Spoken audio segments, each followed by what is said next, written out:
They say every wolf knows the moment their life splits in two. For me, it wasn't the day I shifted for the first time beneath a blood moon. It wasn't the night my mother died whispering secrets I was too young to understand.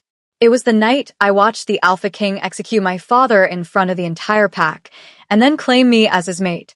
My name is Azria Thorn, and this is the story of how I went from the daughter of a traitor to the most powerful Luna in the Northern Territories. But power, I would learn, always comes with a price. And some debts are paid in blood. Chapter 1. The Execution. The chains were too tight around my wrists. I'd stopped feeling my fingers an hour ago, but I didn't dare complain. Not here. Not now. Not when the entire Silvercrest pack was gathered in the great clearing, their eyes fixed on the wooden platform where my father knelt in silver shackles. Azria. My younger brother Finn's voice trembled beside me. He was only 14, too young to witness this. Too young to understand why our world was ending. They're not really going to. Quiet, I hissed, though my own heart was shattering. Don't give them a reason to look at us. But it was too late. Everyone was already looking. We were the family of Marcus Thorn, the beta who had betrayed his alpha, who had conspired with rogues, who had tried to poison the Alpha King himself during the Northern Summit 3 months ago. At least, that's what they said. I knew better. Alpha King Darius Valcrest stood at the center of the platform, his massive frame radiating the kind of power that made even the bravest wolves lower their eyes. He was everything the legends promised, ruthless, calculating, devastatingly handsome in the way a storm is beautiful just before it destroys you. His dark hair was pulled back, revealing a face carved from granite and shadow. His eyes, wolf gold even in human form, swept across the crowd with the cold precision of a predator counting his prey. When those eyes landed on me, I felt it like a physical touch, a shiver, a warning, a promise. Marcus Thorn. Darius's voice carried across the clearing without effort, deep and absolute. You stand accused of treason against the crown, conspiracy to murder, and collaboration with rogue forces. The evidence against you is irrefutable. Do you have any final words? My father lifted his head. Even bloodied and broken, Marcus Thorn held himself with dignity. I am innocent, he said clearly, and one day, the truth will. Enough. Darius's hand rose, and silence fell like a blade. Your guilt has been proven before the Council of Elders. Your co-conspirators have confessed. There is no truth left to find, only justice to be served. No. The word tore from my throat before I could stop it. 1,000 pairs of eyes turned to me. Finn grabbed my arm, trying to pull me back, but I yanked free and pushed through the crowd. Please, I said, my voice breaking as I stumbled toward the platform. Please, Alpha King, there's been a mistake. My father would never. Azria, don't. Finn cried behind me, but I was already climbing the steps, my bound hands making me clumsy. 2 guards moved to intercept me, but Darius raised a hand, stopping them. Let her speak, he said quietly. I fell to my knees before him, the rough wood scraping through my thin dress. Up close, he was even more terrifying and more magnetic. The scent of him hit me like a drug, pine and smoke and something wild that made my wolf stir for the first time in weeks. No, not now. Not him. Alpha King. I forced the words past the lump in my throat. My father is a loyal beta. He served Silvercrest for 30 years. He would never betray you or conspire with rogues. Someone has framed him. Please, if you would just investigate further. I have investigated, Darius said, his voice soft but lethal. For 3 months. Every piece of evidence points to your father. Every witness's testimony confirms his guilt. They're lying, are they? He crouched before me, bringing those burning gold eyes level with mine. Or are you simply unable to accept that the father you loved was not the man you believed him to be?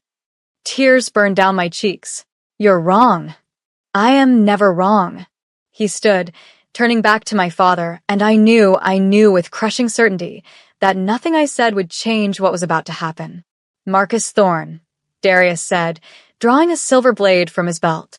For your crimes against the Crown and the Northern Territories, I sentence you to death.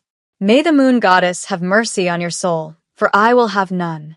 No. I lunged forward, but the guards caught me this time, dragging me back as I screamed. My father's eyes found mine across the platform. Azria, he said, his voice steady despite everything. Remember what I told you. Remember the blade flashed. The world stopped. My father's head rolled across the platform, and the clearing erupted in howls, some triumphant, some horrified, all deafening. I couldn't breathe. I couldn't think. I couldn't feel anything except the gaping wound where my heart used to be.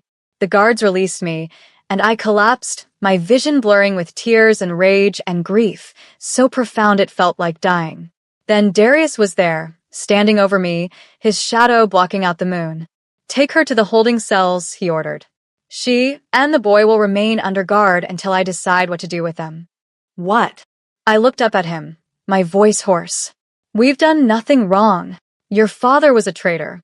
That makes you suspect by association. His expression was unreadable. Be grateful I'm not executing you alongside him. Grateful? I spat the word like poison. You just murdered my father. I executed a traitor, he corrected coldly.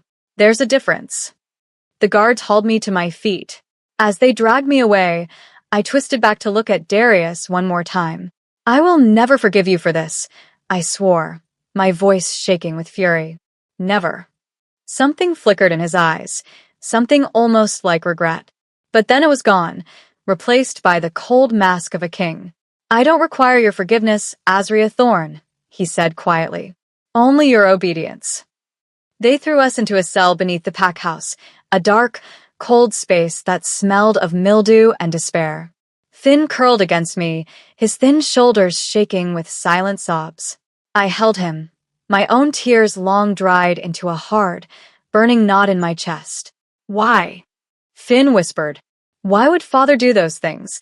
He didn't, I said fiercely. I don't care what evidence they have, or what witnesses they bought. Our father was innocent, Finn. And I'm going to prove it. How? My brother lifted his tear-stained face. Father's dead, Azria. They're probably going to kill us too. How are we supposed to prove anything? I didn't have an answer. Not yet. But as I sat in that cold cell, holding my broken brother and staring at the darkness, I made a vow. I would find out who framed my father. I would discover the truth. And I would make Darius Valcrest pay for what he'd done, even if it destroyed me in the process. Hours passed. Maybe days. It was impossible to tell in the windowless cell. Finn had finally fallen into an exhausted sleep when I heard footsteps approaching.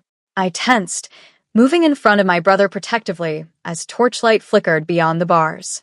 Elder Thessa appeared, her ancient face creased with sorrow. She'd been a friend of my mother's once, before the sickness took her 5 years ago. Azria, she whispered, glancing nervously over her shoulder. I don't have much time. What do you want? My voice was hollow. To help you. She reached through the bars, pressing something small and cold into my palm. Your father gave this to me the night before his arrest. He said if anything happened to him, I should give it to you. I looked down. It was a key, old, iron, with strange runes carved into the shaft. What is this? I don't know, Thessa admitted. But he said you would understand when the time came. He also said... She hesitated. He said to tell you that the truth is buried in silver and shadow, and only you can bring it to light. Before I could respond, voices echoed down the corridor. Thessa's eyes widened in fear. I must go. Trust no one, child. Especially not. There you are, Elder. We both froze. Darius emerged from the shadows, his expression unreadable as he took in the scene. Thessa at the cell bars, me clutching the key, the guilt written across both our faces. Consorting with prisoners, Thessa? The Alpha King's voice was soft, dangerous. That's a bold choice for someone who sat on the council that convicted Marcus Thorne. I was merely offering spiritual comfort, my king, Thessa said, her voice remarkably steady. The girl has lost her father. Surely you don't begrudge her that. Darius studied her for a long moment. Then his eyes shifted to me, and I quickly closed my fist around the key, praying he hadn't seen it. Leave us, he ordered. Thessa bowed and hurried away, her footsteps fading into silence. And then it was just me and the Alpha King, separated by iron bars and an ocean of hatred. You should be asleep, Darius said. Hard to sleep when your father's blood is still fresh on the platform. I shot back. His jaw tightened. Your father was guilty, Azria. You keep saying that, but I don't believe you. Your belief is irrelevant. The evidence can be faked. I surged to my feet, careful not to wake Finn. Witnesses can lie. People can be bribed or threatened. You're the Alpha King. You of all people should know how easy it is to destroy someone with false accusations. I didn't destroy your father, Darius said, his voice dropping low. He destroyed himself. Then why are you here? I demanded. Why do you care whether I'm asleep or not? Why not just kill us and be done with it?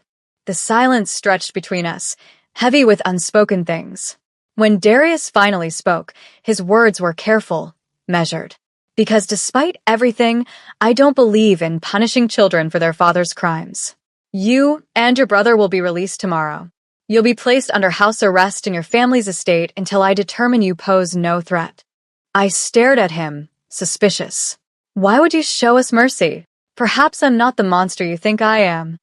You killed my father. I executed a traitor. He corrected again, but this time there was something raw beneath the words. There's a difference, Azria. And one day, you'll understand that. He turned to leave. Wait, I heard myself say. He paused, glancing back. What will happen to us after the house arrest? After you decide we're not threats? Darius was quiet for a long moment. When he spoke, his voice was so soft I almost didn't hear it. That depends on you. What do you mean? But he was already walking away, his shadow swallowing the torchlight. Get some rest, Azria Thorne. His voice echoed back. Tomorrow, everything changes. I stood there long after he was gone, my heart pounding, my mind racing. The key in my palm felt like it was burning. The truth is buried in silver and shadow. I didn't know what my father meant, didn't know what this key unlocked or why Darius had really spared us. But I knew one thing with absolute certainty. I was going to find out, even if it meant getting close to the Alpha King who'd murdered my father. Even if it meant betraying everything I believed in. Even if it meant losing myself completely. Because some truths are worth any price. And I was about to pay for it. Chapter 2. House of Thorns. True to his word, Darius released us at dawn. No explanation. No ceremony. Just 2 guards escorting Finn and me through the packhouse corridors as wolves whispered and stared. I kept my chin high, refusing to give them the satisfaction of seeing me broken. But inside, I was screaming.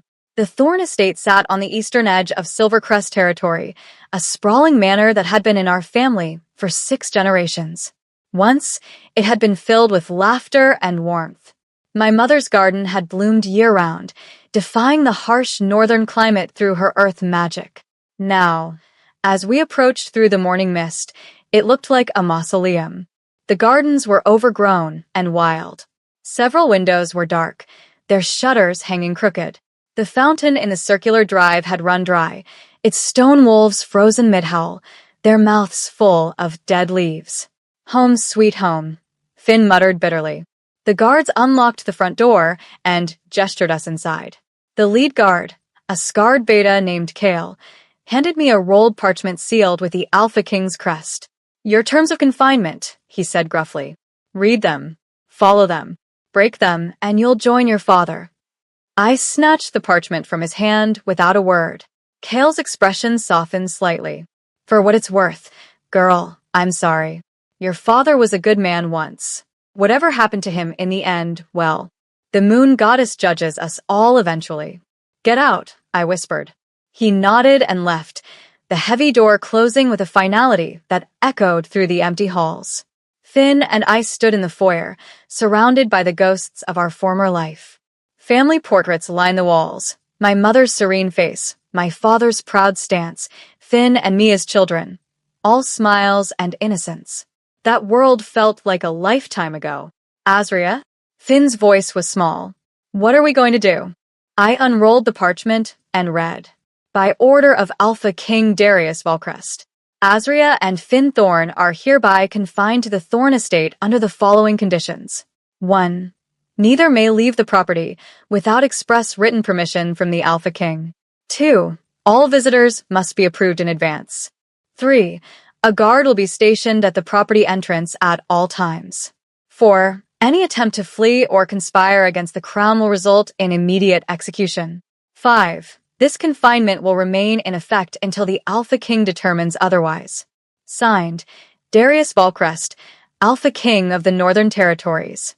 We're prisoners, Finn said flatly. No, I corrected, folding the parchment. We're survivors. And we're going to use this time to find out the truth. How? My brother's voice cracked. We can't leave. We can't talk to anyone. We're trapped, Azria.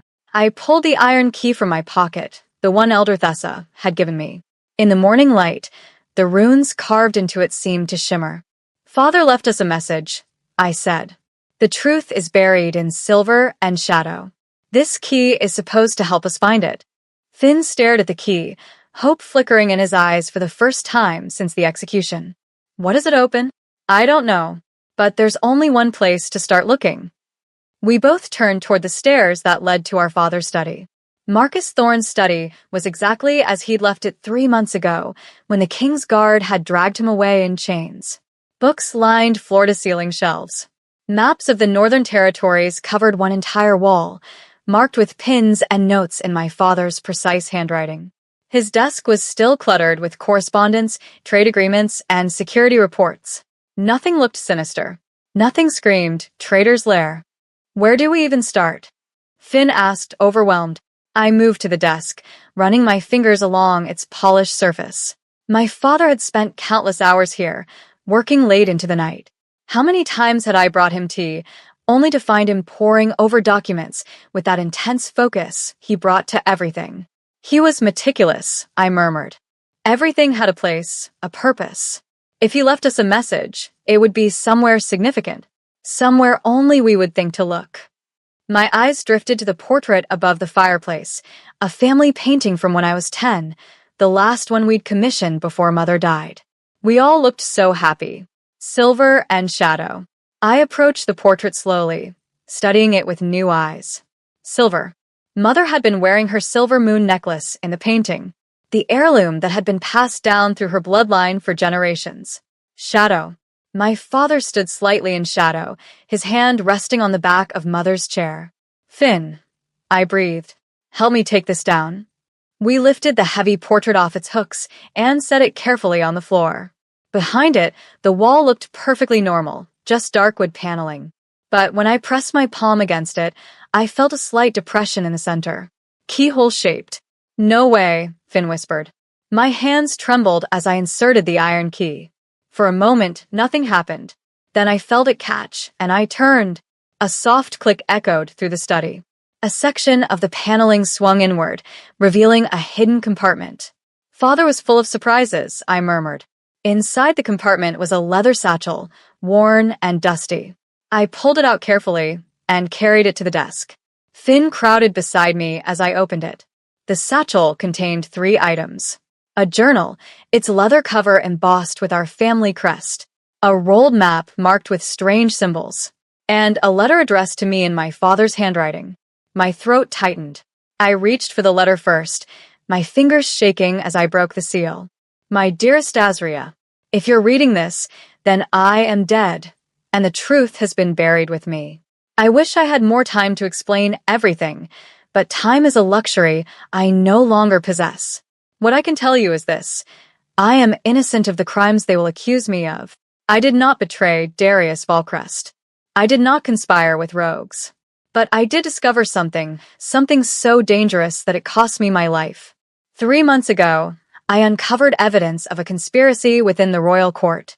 Someone close to the Alpha King is working to destabilize his rule and seize power for themselves. I tried to warn Darius, but before I could present my evidence, I was framed for the very crimes I was investigating. The journal contains everything I learned. Names, dates, transactions. Proof that there is a traitor in our midst, someone who has been manipulating events for years, slowly poisoning the king's court from within. I don't know who I can trust anymore. That's why I'm leaving this to you, Azria. You have your mother's gift for seeing through lies and your own fierce spirit. If anyone can expose the truth, it's you. But be careful, my darling girl. These wolves are dangerous. They've already killed to protect their secret, and they won't hesitate to kill again. Trust your instincts. Trust very few people. And whatever you do, don't trust. The letter ended abruptly. The ink smeared as if my father had been interrupted. Don't trust who? Finn demanded, reading over my shoulder. Why didn't he finish? I don't know. My heart was racing. But he's telling us he was framed, that there's a real conspiracy, and he discovered it. I opened the journal with shaking hands. The first entry was dated 6 months ago. I've noticed irregularities in the northern border reports. Patrol routes that don't match official schedules. Supply shipments that disappear from the ledgers. Small things easily dismissed. But Marcus Thorne didn't become beta by dismissing small things. I'm going to investigate quietly. If I'm wrong, no harm done. If I'm right, Moon Goddess helps us all. I flipped through page after page of careful observations, coded notes, names circled and crossed out. My father had been building a case, piece by painstaking piece. And someone had noticed. Azria, look at this. Finn had unrolled the map. It showed the Northern Territories, but with additional markings, locations circled in red ink, routes drawn in various colors, annotations in my father's code. One location was marked with a black X, Shadow Peak Ruins. What's Shadow Peak? Finn asked. Old fortress. I murmured, trying to remember my history lessons. It was abandoned decades ago after some kind of battle. Nobody goes there anymore. It's supposed to be cursed. Why would Father mark it? I checked the journal, finding a corresponding entry. Shadow Peak. That's where it all leads. I've confirmed that unauthorized meetings have been taking place there for the past year. I need to see it for myself, and I need to confirm my suspicions before I bring this to Darius. If I'm right about who's behind this, it will shake the very foundations of the Northern Territories. I'll go tomorrow night. Moon Goddess willing, I'll have the proof I need. The entry was dated 2 days before my father's arrest. He went to Shadow Peak, I said slowly. And whatever he found there, or whoever he met, that's what got him framed. So we need to go there too, Finn said immediately. We're confined to the estate, remember? We can't just... A knock at the front door interrupted me. Finn and I exchanged glances. We quickly hid the journal, map, and letter back in the satchel, then replaced the portrait. By the time we reached the foyer, the knocking had grown more insistent. I opened the door to find a female wolf I didn't recognize, late 20s, with auburn hair and sharp green eyes. She wore the colors of the Royal Guard. Azria Thorne? She asked crisply. Yes. I'm Captain Viola Stormwind, head of the Alpha King's personal security detail. May I come in? I had no real choice, so I stepped aside. Viola entered with the confident stride of someone who'd earned her rank through skill, not politics. Her eyes swept the foyer with professional assessment before landing back on me. I'll be direct, she said. The Alpha King has assigned me to oversee your confinement. I'll be checking in daily to ensure you're complying with the terms. How generous of him, I said coldly. Viola's expression didn't change. I'll also be available if you need anything within reason. Supplies, medicine, approved visitors. My duty is to keep you confined, not to make you suffer. Your duty is to serve the man who murdered my father. Now Viola's eyes hardened. My duty is to serve the Northern Territories and protect the Alpha King. If your father was innocent, I'm sorry for your loss. If he was guilty, he got what he deserved. He was innocent, I said fiercely. Then prove it. The words hung between us. Viola stepped closer, lowering her voice. You want to know something interesting, Azria? I was part of the team that investigated your father.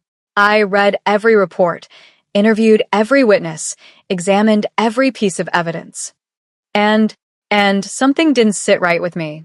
The evidence was almost too perfect. Too neat. Like someone had packaged it specifically to destroy Marcus Thorne. My heart skipped. You think he was framed? I think the Alpha King executed a man based on evidence that deserves more scrutiny, Viola said carefully. But questioning the King's judgment isn't exactly career-enhancing. So I kept my doubts to myself. Why are you telling me this? Viola was quiet for a moment. Because I knew your mother. She saved my life once, when I was just a young soldier, and a rogue attack went wrong. I owed Elena Thorne a debt I could never repay. Her eyes met mine directly. Consider that debt transferred to her daughter. If you're planning something stupid, and I suspect you are, I might be convinced to look the other way. Occasionally. Hope flared in my chest.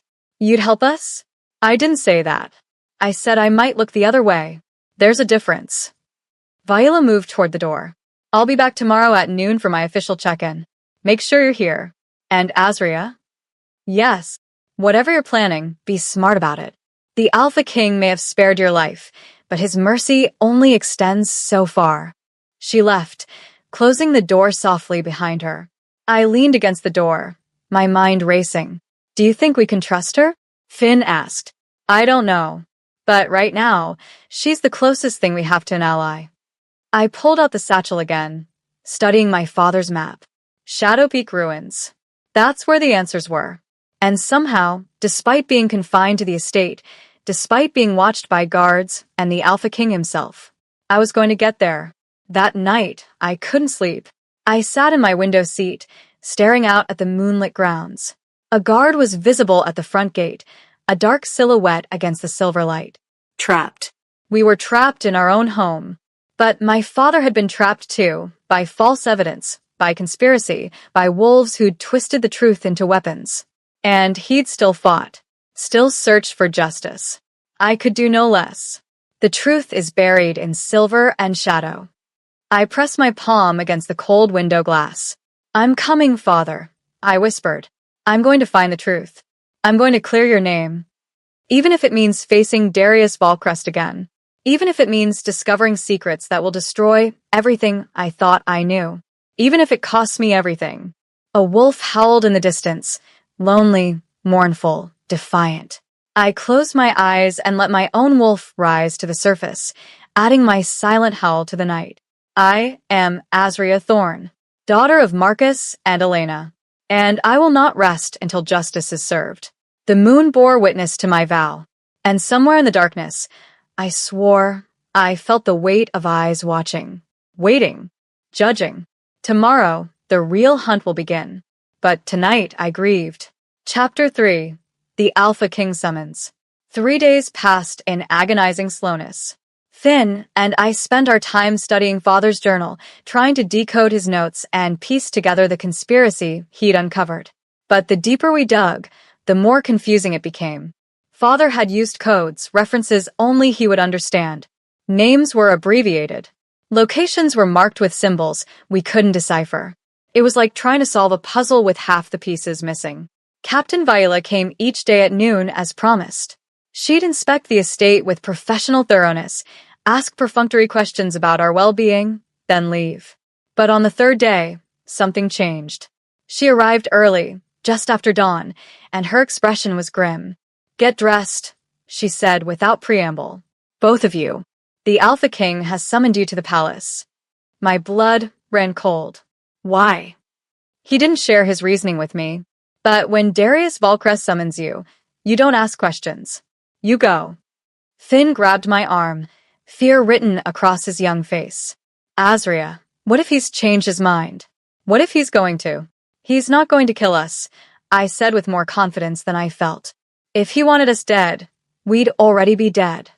Comforting, Finn muttered. 20 minutes later, we were seated in a royal carriage heading toward the palace at the heart of Silvercrest territory. I'd only been to the palace once before, when I was 12 and Father had brought me to a formal reception. It had seemed like a fairy tale then, all soaring towers and glittering windows, flags snapping in the mountain wind. Now it looked like a fortress. Cold. Imposing. Impenetrable. The carriage passed through 3 separate checkpoints, each guarded by armed wolves who examined our papers with suspicious eyes. Finally, we rolled into the main courtyard, where Captain Viola helped us down. Follow me, she said. And remember, be respectful. The Alpha King is not known for his patience with insolence. She led us through corridors I'd never seen before, past throne rooms and council chambers, up staircases that seemed to spiral into the sky itself. We stopped before a set of double doors carved with wolves in various poses of dominance. Viola knocked twice. "Enter," came Darius's voice from within. The doors swung open, revealing a private study. It was surprisingly intimate for a king's workspace. Books lined the walls. A large desk dominated one side of the room, covered with maps and correspondence. Windows overlooked the mountains beyond the palace, their peaks still crowned with snow despite the late spring warmth. And standing before those windows, silhouetted against the morning light, was Darius Valcrest. He didn't turn immediately, just stood there, hands clasped behind his back, radiating that terrible, magnetic power. "Leave us, Captain," he said quietly. Viola hesitated. "My king, protocol requires." "I'm aware of protocol. Leave us." She bowed and retreated, closing the doors behind her. The silence was suffocating. Finally, Darius turned. In the days since the execution, I tried to convince myself that I'd exaggerated his presence, that grief and shock had made him seem more impressive than he really was. I was wrong. If anything, I'd understated it. He wore simple clothes, dark pants, a white shirt open at the collar, but they did nothing to diminish his authority. His dark hair was slightly disheveled, as if he'd been running his hands through it. And those eyes, those wolf-gold eyes that seemed to see straight through me. "Sit," he commanded, gesturing to chairs before his desk. We sat. I kept my spine straight, refusing to show weakness. Darius moved to his desk but didn't sit. Instead, he leaned against it, studying us with unreadable intensity. "How are you adjusting to your confinement?" he asked. Of all the questions I'd expected, that wasn't one of them. "We're surviving," I said carefully. "That's not what I asked." "Then what do you want me to say? That we're grateful? That we're happy to be prisoners in our own home while you sit here in your palace, satisfied with your so-called justice?" "Azria," Finn hissed in warning. But Darius's expression didn't change. If anything, something that might have been approval flickered in his eyes. "You have your mother's fire," he said quietly. "Elena never backed down from a challenge either. The mention of my mother caught me off guard. You knew her?" Everyone knew Elena Thorne. She was one of the most powerful Earth Witches in the Northern Territories. Her gardens could grow life in the dead of winter. Her healing magic saved countless lives. His voice softened almost imperceptibly. "She was remarkable." "She was my mother," I said, my voice thick. "And she deserved better than to have her husband executed as a traitor and her children imprisoned." "Your father was guilty, Azria." "You keep saying that, but I don't." "I summoned you here for a reason," Darius interrupted, his tone sharpening. "Not to relitigate your father's trial. That matter is closed." He pulled a document from his desk and held it out to me. I took it warily. It was an official decree, bearing the royal seal. "By order of Alpha King Darius Valcrest, Azria Thorne is hereby conscripted into royal service as lady-in-waiting to the crown. She will reside at the palace and attend to duties as assigned by the Alpha King or his designated representatives. This service will commence immediately and continue until such time as the Alpha King determines it is no longer necessary. Failure to comply will result in immediate imprisonment and forfeiture of the Thorne estate." I read it 3 times, my mind refusing to process the words. "You're conscripting me?" I finally managed. "Yes." Why? Darius was quiet for a moment. When he spoke, his words were measured. "Because you need purpose. Because sitting in that estate dwelling on your father's death will only breed resentment and recklessness. And because I believe in giving wolves a chance to prove themselves. By making me your servant." I stood abruptly, fury overriding caution. "This is ridiculous. I'm the daughter of a beta, not some common maid to fetch and carry at your pleasure." "You're the daughter of a traitor," Darius corrected coldly. "Which makes you fortunate I'm offering you anything at all. Many wolves in my position would have executed you both and seized your estate." "Then why didn't you?" I challenged myself. "Why spare us? Why this elaborate game of confinement and conscription? What do you really want?" Something dangerous flashed in his eyes. In 2 strides, he was standing before me, close enough that I had to tilt my head back to maintain eye contact. What I want, he said softly, his voice low and lethal, is for you to stop questioning my every decision and accept the mercy I'm showing you. Mercy? I laughed bitterly. You murdered my father, and now you want to parade me around your palace like a trophy. That's not mercy. That's cruelty. Then refuse. He gestured to the document I dropped. Walk out of here. Take your brother and leave the Northern Territories entirely. I'll give you safe passage and enough gold to start over somewhere far away. The offer hung in the air between us. It was tempting. So tempting. But if we left, we'd never uncover the truth about Father's death. Never expose the real conspiracy. Never clear the Thorn name. I can't leave, I said quietly. Why not? Because I'm going to prove you killed an innocent man. Because I'm going to destroy whoever framed my father. Because I can't abandon the only home I've ever known. But I couldn't say any of that. Not to him.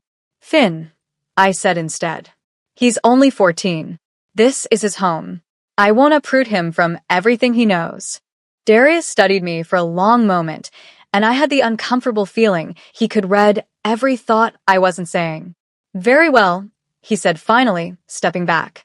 Then you'll accept the conscription. You'll move into the palace today. Your brother will remain at the estate with appropriate supervision. No. I shook my head. We stay together, or I refuse. You're not in a position to negotiate, Azria. Then we have nothing more to discuss.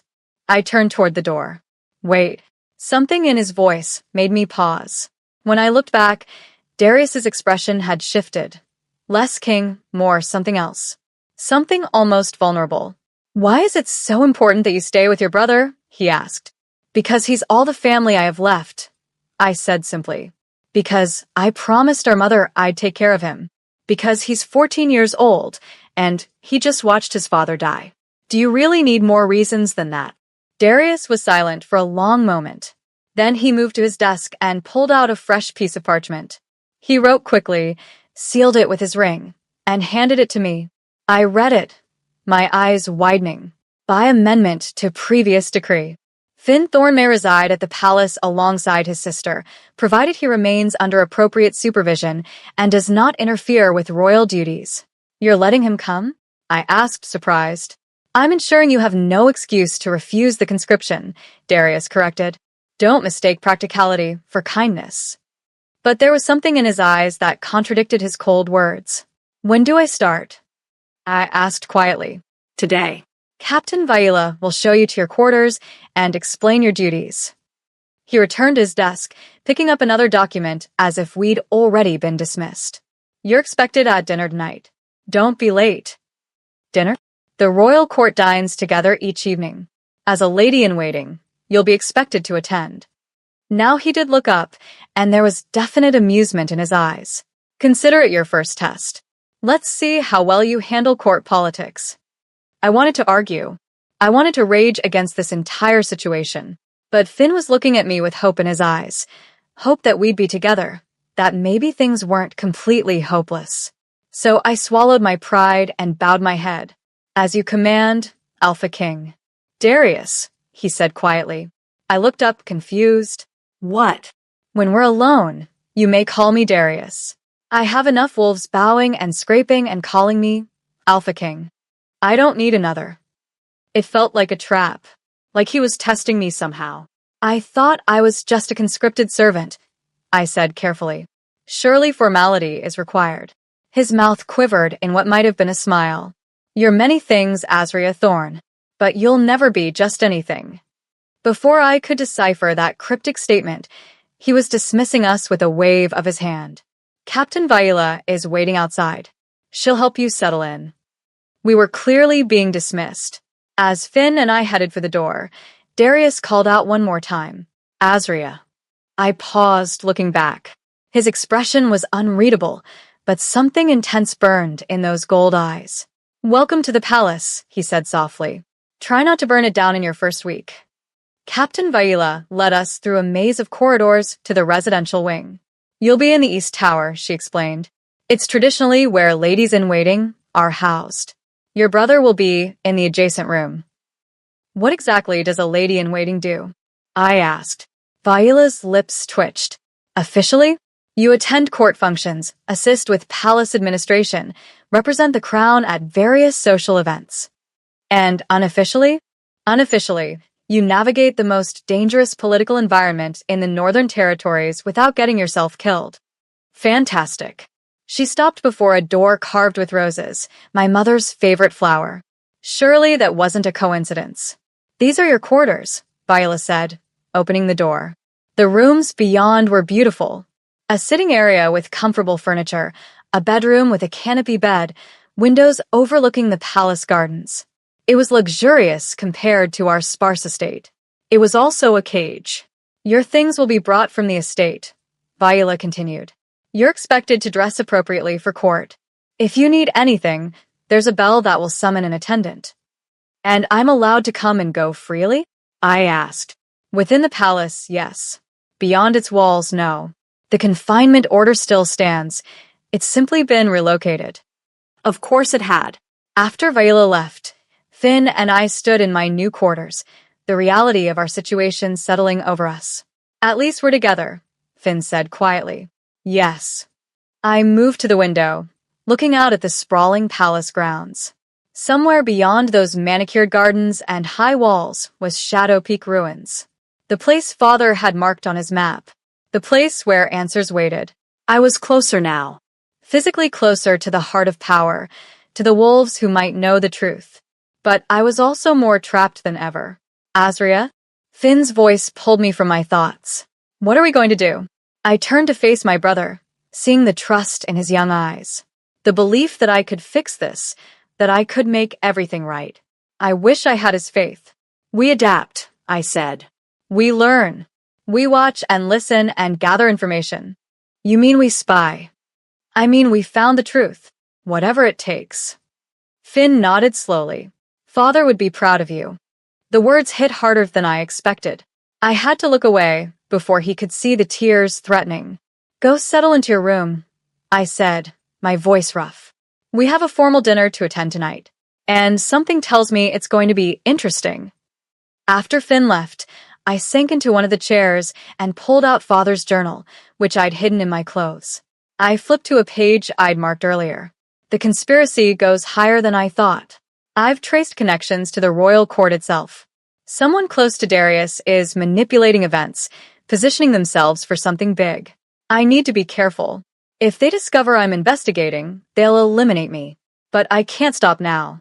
Too many lives depend on exposing the truth. I just wish I knew who I could trust.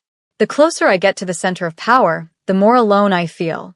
I understand that feeling now. Sitting in this beautiful room in the Alpha King's palace, surrounded by luxury and danger in equal measure. I'd never felt more alone in my life. A knock at the door startled me. I quickly hid the journal under a cushion. Come in, I called. A young woman entered, maybe a few years older than me, with honey blonde hair and warm brown eyes. She wore the palace uniform but carried herself with friendly ease. Hello, I'm Mireia. I'm one of the ladies in waiting here, and Captain Viola asked me to help you prepare for dinner tonight. She smiled brightly. Welcome to court life. It's going to be chaotic and wonderful and occasionally terrifying. You'll love it. I doubted that, but Mireia's enthusiasm was infectious. Thank you, I said. I'm Azria. Oh, I know who you are. Everyone knows. Mireia's expression turned sympathetic. I'm sorry about your father. That must have been horrible. The casual sympathy, offered without judgment or political calculation, nearly undid me. Thank you, I managed. Well, Mireia clapped her hands together. We have 3 hours until dinner, which means we need to find you something appropriate to wear. Do something with your hair. No offense, it's lovely, but court has expectations, and I need to brief you on everyone you'll be meeting tonight. Everyone. The royal court. Mireia's eyes sparkled with mischief. Trust me, they're going to eat you alive if you're not prepared.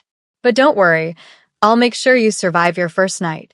As Mireia launched into rapid-fire explanations of court hierarchy and social expectations, I found myself almost smiling.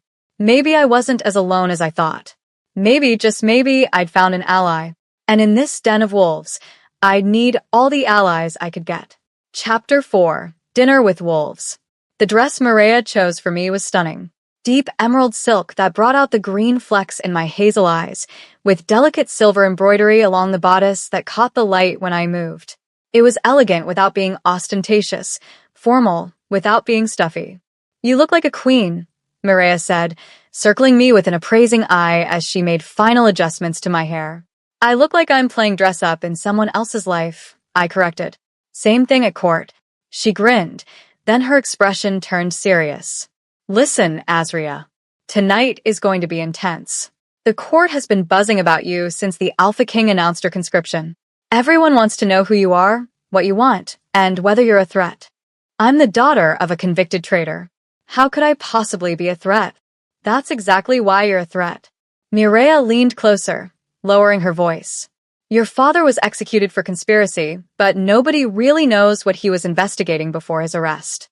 Some wolves think he discovered something dangerous, something that powerful people wanted buried."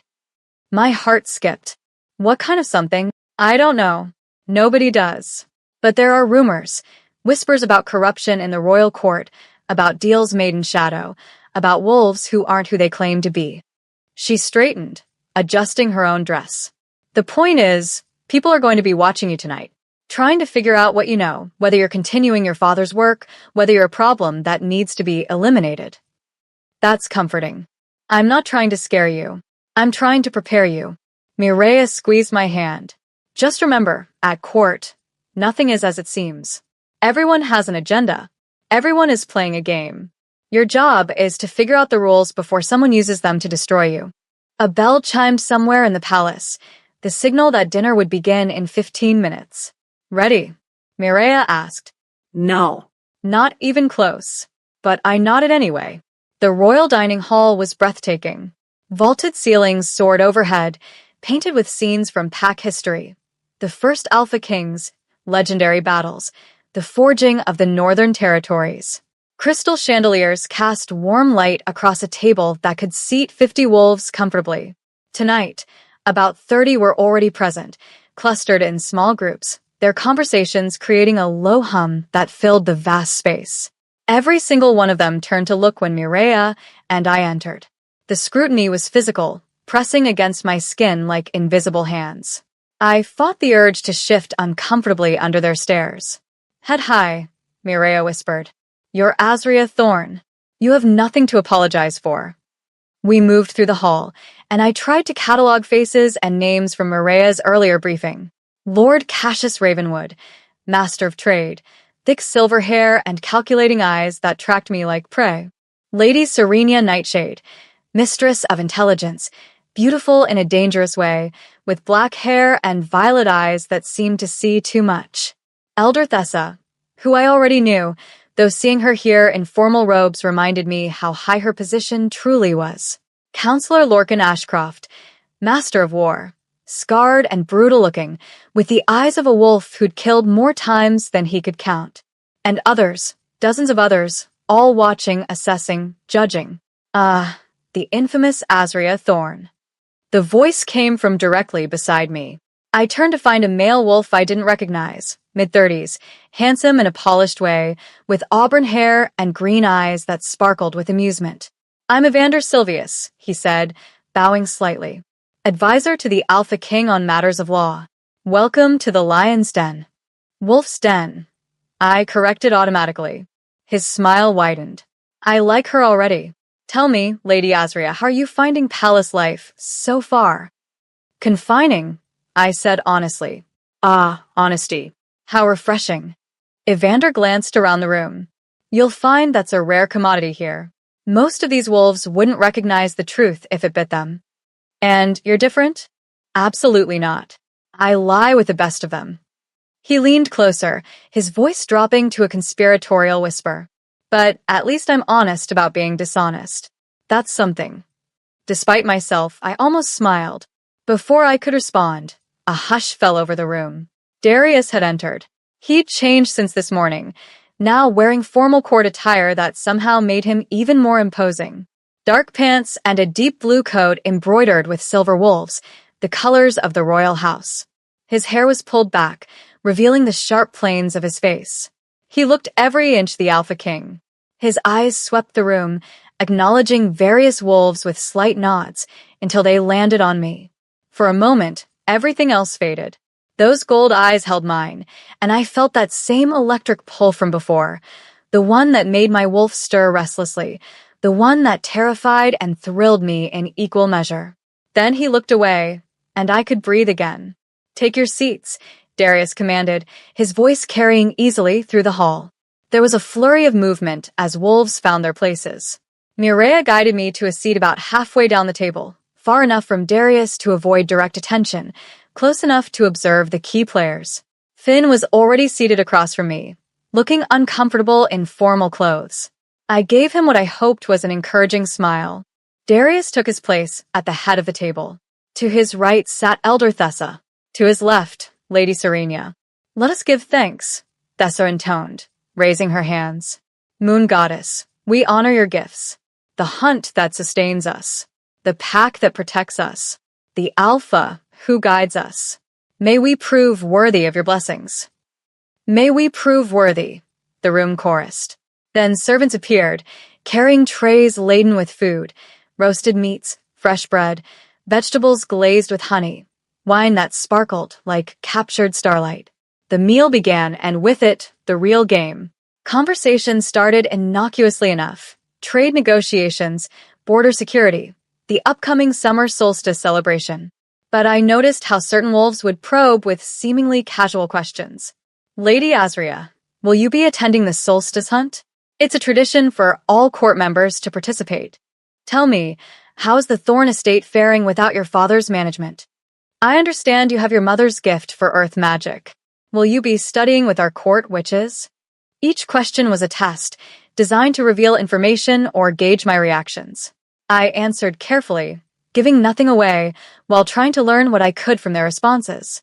Then Lord Cassius spoke, his voice cutting through the various conversations. "Alpha King, if I may raise a delicate matter?" Darius set down his wine glass. "Speak, Cassius." "There are concerns among some council members about having the daughter of a traitor residing at court." Cassius's eyes flicked to me, cold and assessing. No offense meant to the young lady, of course. But given her father's crimes, some worry about her loyalties. The room went silent. Every eye turned to me. My heart pounded, but I kept my expression neutral. "Are you questioning my judgment, Cassius?" Darius's voice was dangerously soft. "Not at all, my king. I merely voice concerns that others are too afraid to speak aloud." "Then let me be clear." Darius leaned forward, his gaze sweeping the table. "Azria Thorn is here by my command. She has committed no crime. Her father's sins, if sins they were, are not hers to bear. Anyone who has a problem with her presence can take it up with me directly." The challenge in his words was unmistakable. Cassius bowed his head. "Of course, my king. I meant no disrespect. But the damage was done. The seed of doubt had been planted. Other wolves would wonder now, why was Darius defending me so strongly? What was his real reason for bringing me to court? I felt trapped between gratitude and resentment. I didn't need the Alpha King fighting my battles. But I also couldn't afford to make an enemy of him. Not yet, anyway. "If I may speak, Alpha King?" I heard myself say. Darius's eyes locked on mine. "Please." I stood slowly, acutely aware that every wolf in the room was hanging on my next words. "Lord Cassius is right to question my presence here," I said clearly. "My father was convicted of terrible crimes. I understand why that makes some of you uncomfortable." I let my gaze move across the faces watching me. "But I am not my father. I will not be judged for actions I didn't take or conspiracies I had no part in." "Bold words," Cassius murmured. "Honest words," I corrected. "The Alpha King has shown me mercy by allowing me to serve the court rather than rot in confinement. I intend to prove myself worthy of that mercy. Not through pretty speeches or political games, but through action and loyalty." "Loyalty to whom?" Lady Serenia asked, her violet eyes sharp. "The crown? Or your father's memory?" The question was a trap. Answer wrong, and I'd be branded a traitor. Answer right, and I'd be admitting my father's guilt. I met her gaze directly. "Loyalty to the truth," I said quietly. Whatever that truth may be. Serenia's eyes narrowed, but before she could respond, Darius stood. Well said, Lady Azria. He raised his wine glass. To tell the truth. May we all have the courage to seek it, even when it costs us dearly. To tell you the truth, the room echoed, though I noticed several wolves didn't drink. The rest of the meal passed in a blur. Conversations resumed, but I could feel the weight of attention still on me, some curious, some hostile, all evaluating. When dessert was finally served, Mireia leaned close and whispered, You survived. Barely. But you survived. What happens now? Now the real politicking begins. After dinner socializing is when the important conversations happen. The deals made in corners, the alliances formed over brandy, the knives sharpened in shadow. Lovely. As if on cue, Darius stood again. Those who wish to join me in the study for brandy and discussion are welcome. The rest are dismissed for the evening. About half the wolves stood the inner circle. I realized, the ones with real power. To my surprise, Darius's eyes found mine. Lady Azria, you as well. It wasn't a request. Mireia's eyes widened. That's unprecedented. Ladies in waiting don't usually attend the after-dinner councils. Not on their first night. Lucky me, I muttered. Finn caught my eye across the table, worry written across his face. I gave him a small nod, I'll be fine. Though I wasn't sure I believed it. This study turned out to be another grand room, this one more intimate. Leather chairs, a massive fireplace, shelves of ancient books, and a bar that gleamed with crystal decanters. About 15 wolves had joined us, including Cassius, Serenia, Evander, Counselor Lorcan, and Elder Thessa.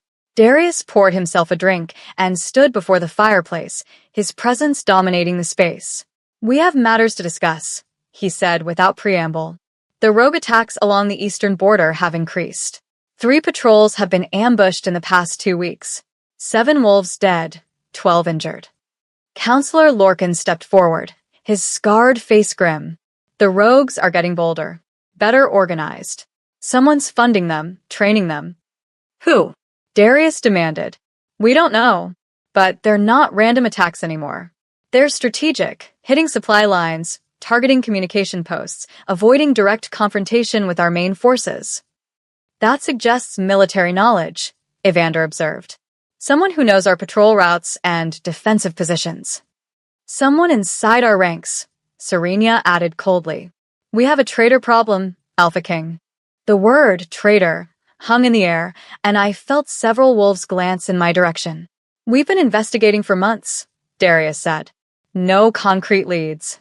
Whoever's behind this is good at covering their tracks. Perhaps we're looking in the wrong places, Cassius suggested. Perhaps the conspiracy goes deeper than we thought. Perhaps it started before we even knew to look. What are you implying? Darius's voice dropped dangerously low. I'm implying that Marcus Thorne's investigation 3 months ago might have stumbled onto something real. And perhaps whoever framed him did so to protect a larger conspiracy. My breath caught. Cassius was suggesting my father had been innocent, that the real traitors were still out there. But why would he do that? What was his angle? Marcus Thorne was guilty, Serenia said flatly. The evidence was conclusive. Let's not rewrite history just because his daughter is in the room. I'm not rewriting anything, Cassius countered. I'm suggesting we consider all possibilities. If there's even a chance Thorne discovered something before his arrest, we need to investigate. What would you have us do? Darius asked. Reopen the case? Question the evidence? Admit we might have executed an innocent man? The silence was deafening. Yes, I said quietly. Every eye turned to me. If there's even a chance my father was innocent, I continued, my voice stronger now, then yes. The case should be reopened. Because if he was framed, that means the real traitors are still free. Still plotting. Still threatening everything you've built here. The girl makes a fair point, Evander said. The girl is biased, Serenia countered. Of course, she wants to believe her father was innocent. But wanting something doesn't make it true. Neither does ignoring evidence because it's inconvenient. I shot back. Serenia's violet eyes flashed dangerously. Careful, little Thorne. You're already on thin ice. Don't give me a reason to watch you drown. Enough, Darius commanded. The single word carried such alpha dominance that several wolves flinched. This debate is pointless without new evidence. Azria, do you have any proof that your father was framed? This was it. The moment I had to decide how much to reveal. If I told them about father's journal, the map, the references to Shadowpeak, I'd be showing my hand. They'd know I was investigating, and whoever the real traitor was would move to eliminate me. But if I said nothing, they'd dismiss me. This opportunity would slip away. I don't have proof yet, I said carefully. But I intend to find it. How noble, Serenia drawled. And what makes you think you'll succeed where trained investigators fail? Because I have something they didn't, I said, meeting her gaze.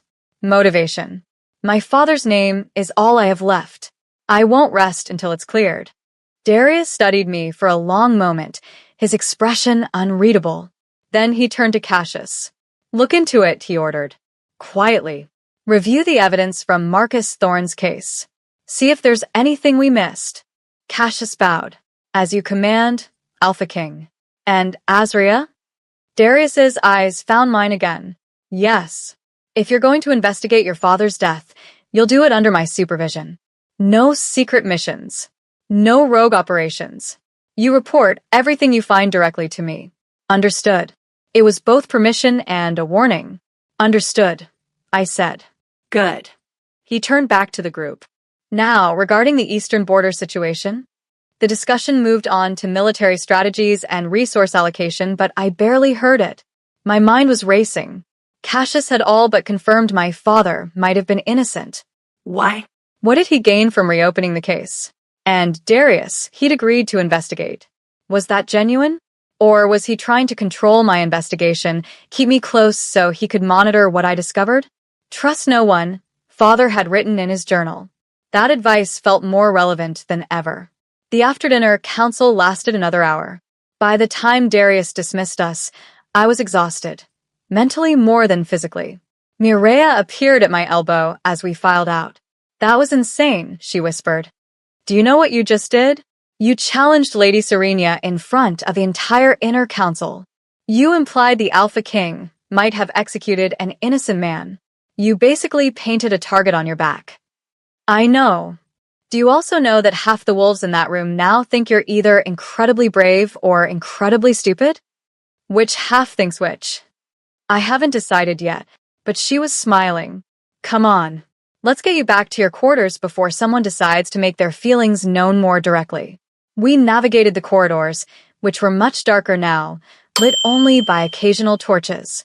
The palace felt different at night, more dangerous, full of shadows and secrets. We'd almost reached the East Tower when a figure stepped out from a side corridor, blocking our path. Elder Thessa, leave us, she said to Mireia. Mireia glanced at me, uncertain. I nodded, and she reluctantly continued down the hall.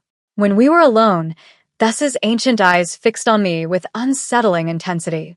You're playing a dangerous game, child, she said quietly. I'm seeking the truth about my father. The truth? Thessa laughed bitterly. The truth is a weapon, Azria. And weapons can be turned against those who wield them. Why did you give me that key? I asked. Why help me if you think it's dangerous? Because I made a promise to your mother. Because Elena saved my life once, and I owed her a debt. Because despite everything, I believe Marcus Thorne deserves justice, whatever form that justice takes. She stepped closer, her voice dropping to barely a whisper. But you need to understand something. The conspiracy your father uncovered?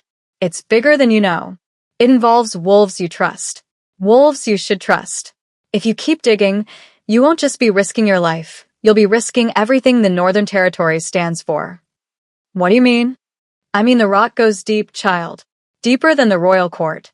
Deeper than pack politics. And if you pull the wrong thread, the entire tapestry will unravel. Before I could ask what she meant, Thessa pressed something into my hand, a small piece of parchment, folded tight.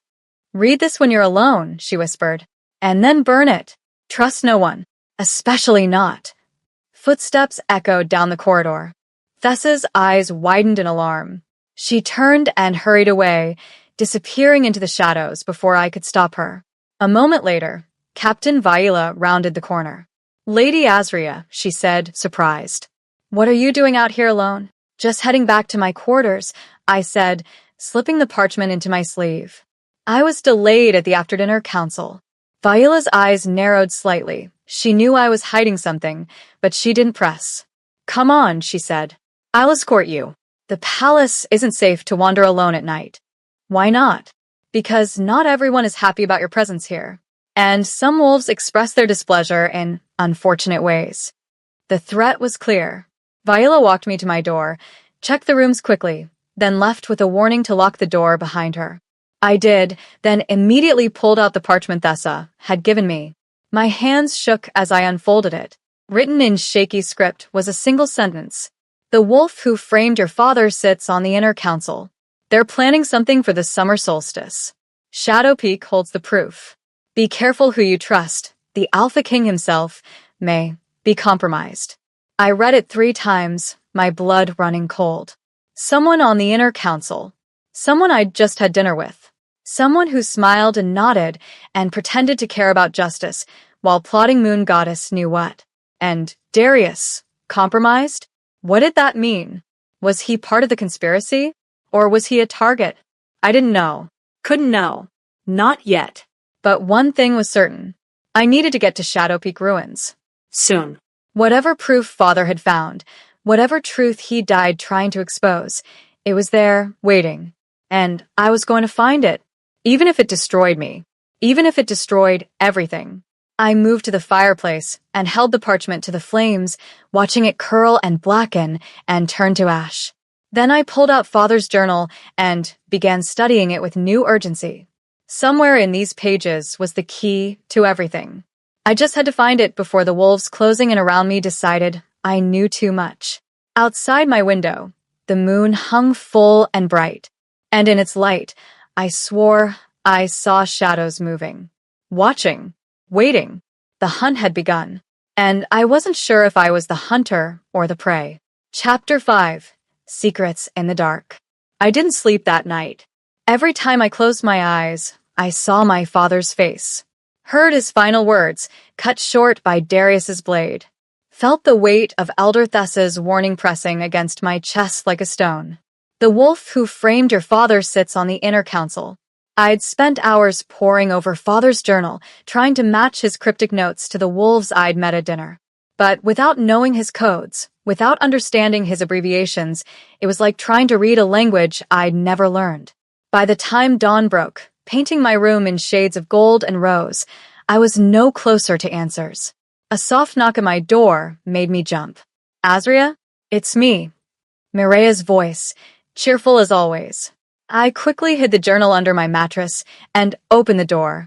Mireia swept in carrying a tray laden with breakfast, fresh bread, honey, fruit, and tea that smelled of mint and chamomile. You look terrible, she announced, setting the tray down. Didn't sleep? Not much. The first night in a new place is always hard. Plus, the whole accused your king of executing an innocent man in front of the entire court thing probably didn't help with relaxation. Despite everything, I almost smiled. Was it really that bad? Oh, honey, it was spectacular. Mireia poured tea into delicate cups. The court is buzzing. Half think you're insane. The other half think you're the bravest wolf they've ever seen. And a very small third half, yes, I know math doesn't work that way, think you might actually be right. And what do you think? Mireia was quiet for a moment, her usual brightness dimming. I think your father was a good man who got caught up in something he didn't understand, she said softly. I think someone powerful wanted him silenced. And I think you're walking a very dangerous path by trying to uncover the truth. You believe me? The words came out smaller than I intended. I believe that nothing at court is ever as simple as it seems. Mireia handed me a cup. Drink. You need your strength. We have a busy day ahead. Doing what? Your official duties start today, which means I get to teach you how to survive court life without getting poisoned, stabbed, or politically destroyed. She grinned. It should be fun. The next few hours were a whirlwind. Mireia dragged me through the palace, introducing me to dozens of wolves whose names I immediately forgot. She showed me the library, a vast repository of pack history and law. the training grounds, where warriors practiced with brutal efficiency, the gardens, where ladies of court took morning walks and exchanged gossip that could topple kingdoms.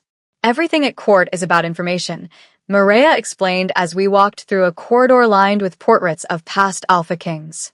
Who knows what? Who's allied with whom? Who's sleeping with whom, which, trust me, is often the most important part. I'm not interested in court gossip. You should be. Court gossip isn't just idle talk, it's intelligence. Learn to listen to what people aren't saying, and you'll survive. Maybe even thrive. We turned a corner and nearly collided with Lady Serenia.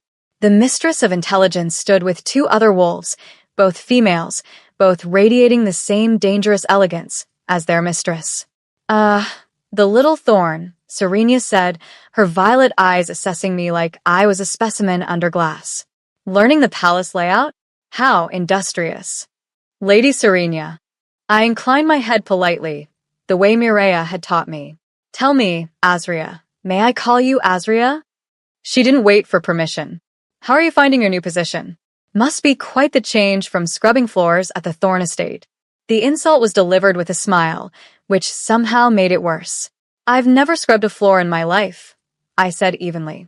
We had servants for that. As I'm sure you remember, my father was Beta of Silvercrest. Not quite royalty, but not exactly poverty either. Serenia's smile sharpened. Of course. How foolish of me. Though I suppose when one's father is executed for treason, social standing becomes somewhat fluid.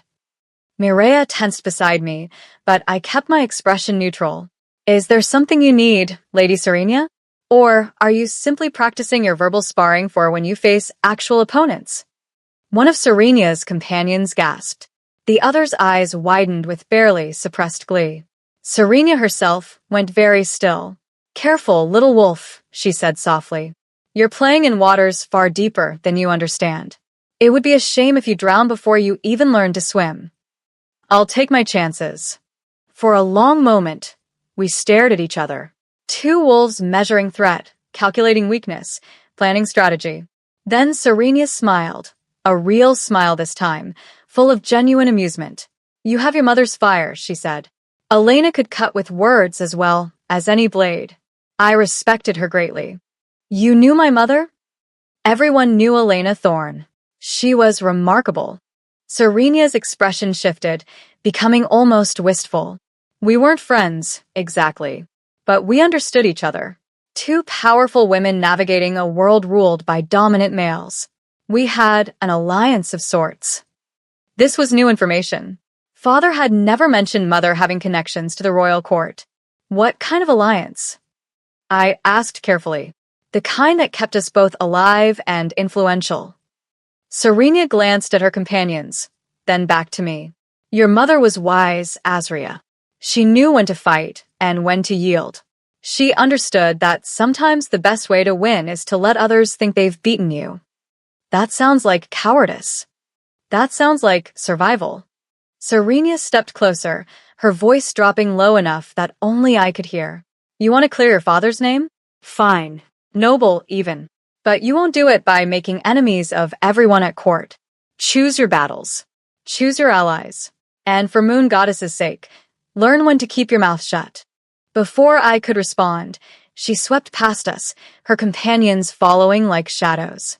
Mireia let out a breath she'd been holding. Well, she said, that was terrifying. Was she threatening me or helping me? With Lady Serenia? Usually both. Mireia linked her arm through mine. Come on. We have one more place to see before lunch, and it's the most important one. Where? The Alpha King's private chambers. I stopped walking. Why would we go there? Because part of your duties as lady-in-waiting includes managing the Alpha King's personal schedule, organizing his correspondence, and generally making sure his life runs smoothly. Mireia grinned at my horrified expression. Don't worry. You won't actually be in his rooms when he's there. Mostly. Mostly? There are exceptions. Morning briefings. Emergency situations. Times when he's entertaining important guests and needs staff present. She tugged me forward. It's fine. Darius is actually pretty reasonable as far as kings go. He won't bite. He executed my father. Well, yes. There's that. The Alpha King's private chambers occupied the entire top floor of the palace's central tower. Even the approach was impressive, a grand staircase that spiraled upward, its walls covered in murals depicting the moon in all her phases. 2 guards stood at the entrance, their expressions carved from stone. Mireia Clearwater and Azria Thorne, Mireia announced. Here for Lady Azria's orientation. The guards stepped aside without a word. The doors opened into a receiving room that was elegant but surprisingly understated. Comfortable furniture, shelves lined with books, weapons displayed on the walls, swords and daggers that looked both ceremonial and functional. This is where the Alpha King meets with advisors who aren't important enough for the formal council chambers, Mireia explained. Beyond that door is his study, where he actually works. And beyond that, she gestured vaguely, his private quarters, which you'll never see unless something very unusual happens. Or unless he invites her. We both spun around. Darius stood in the doorway to his study, dressed casually in dark pants and a simple shirt. His hair was slightly damp, as if he'd just bathed. Without the formal court attire, he looked younger, more human, but no less dangerous. Alpha King. Mireia bowed quickly. We were just. I heard. His eyes moved to me, showing Lady Azria her new responsibilities. Yes, my king. Good. Leave us. I'll finish the orientation myself. Mireia shot me a look that was equal parts sympathy and panic, then fled, leaving me alone with the wolf who'd killed my father. Darius gestured to his study. Come. It wasn't a request. His study was organized chaos. Maps covered every available surface. Reports were stacked in precarious piles. A massive desk dominated one wall, its surface barely visible beneath correspondence and documents. I don't usually allow anyone in here, Darius said, closing the door behind us. But if you're going to manage my schedule and correspondence, you need to understand how I work. Why me? I asked. You have dozens of experienced staff. Why assign a conscripted prisoner to such sensitive duties? Darius was quiet for a moment, studying me with those unreadable gold eyes. Because everyone else at court has an agenda, he said finally. They want something from me: power, influence, favor. You're the only one who wants nothing except the truth about your father. So I'm what? Your pet neutral party. You're someone I can trust not to have ulterior motives. He moved to his desk, sorting through papers. At least, not motives that threaten me directly. How comforting. I'm not asking you to like me, Azria. I'm asking you to do a job. Can you manage that? I wanted to say no. I wanted to tell him exactly what I thought of his job and his trust and everything else. But this was an opportunity. Access to his schedule meant knowing where he'd be and when. Access to his correspondence meant seeing who he communicated with, what he was investigating. If I was going to uncover the truth about Father's death, being this close to the center of power was invaluable. Even if it meant working for the man I'd sworn to hate. I can manage, I said. Good. Darius pulled out a leather-bound ledger. This is my schedule for the next month. Meetings, court sessions, border inspections, diplomatic visits. You'll maintain this, coordinate with my advisors, and make sure I'm where I need to be when I need to be there. He handed me the ledger, and our fingers brushed. The contact sent electricity shooting up my arm. I jerked back instinctively. Darius's eyes narrowed. Did you feel that? Feel what? Don't lie to me. We stared at each other, the air between us suddenly charged with something I didn't understand and didn't want to name. I felt it, I admitted quietly. What was it? Darius turned away, his jaw tight. Nothing. A trick of magic. The palace has wards that sometimes react strangely to new wolves. He was lying. I could tell, but I didn't push. Instead, I opened the ledger, scanning the entries. Most were mundane council meetings, trade negotiations, training sessions. But one entry caught my eye. 3 weeks from now, summer solstice gathering, Shadow Peak ruins. My heart stopped. Shadow Peak. I kept my voice carefully neutral. I thought those ruins were abandoned. They are. But the summer solstice is our most important celebration. Every year, the Alpha King performs a ritual at a sacred site to honor the moon goddess and renew the pack bonds. Darius glanced at me. This year, I've chosen Shadow Peak. It's time that place was reclaimed, its dark history laid to rest. Or time for him to destroy whatever evidence Father had hidden there. Will the entire court attend? I asked.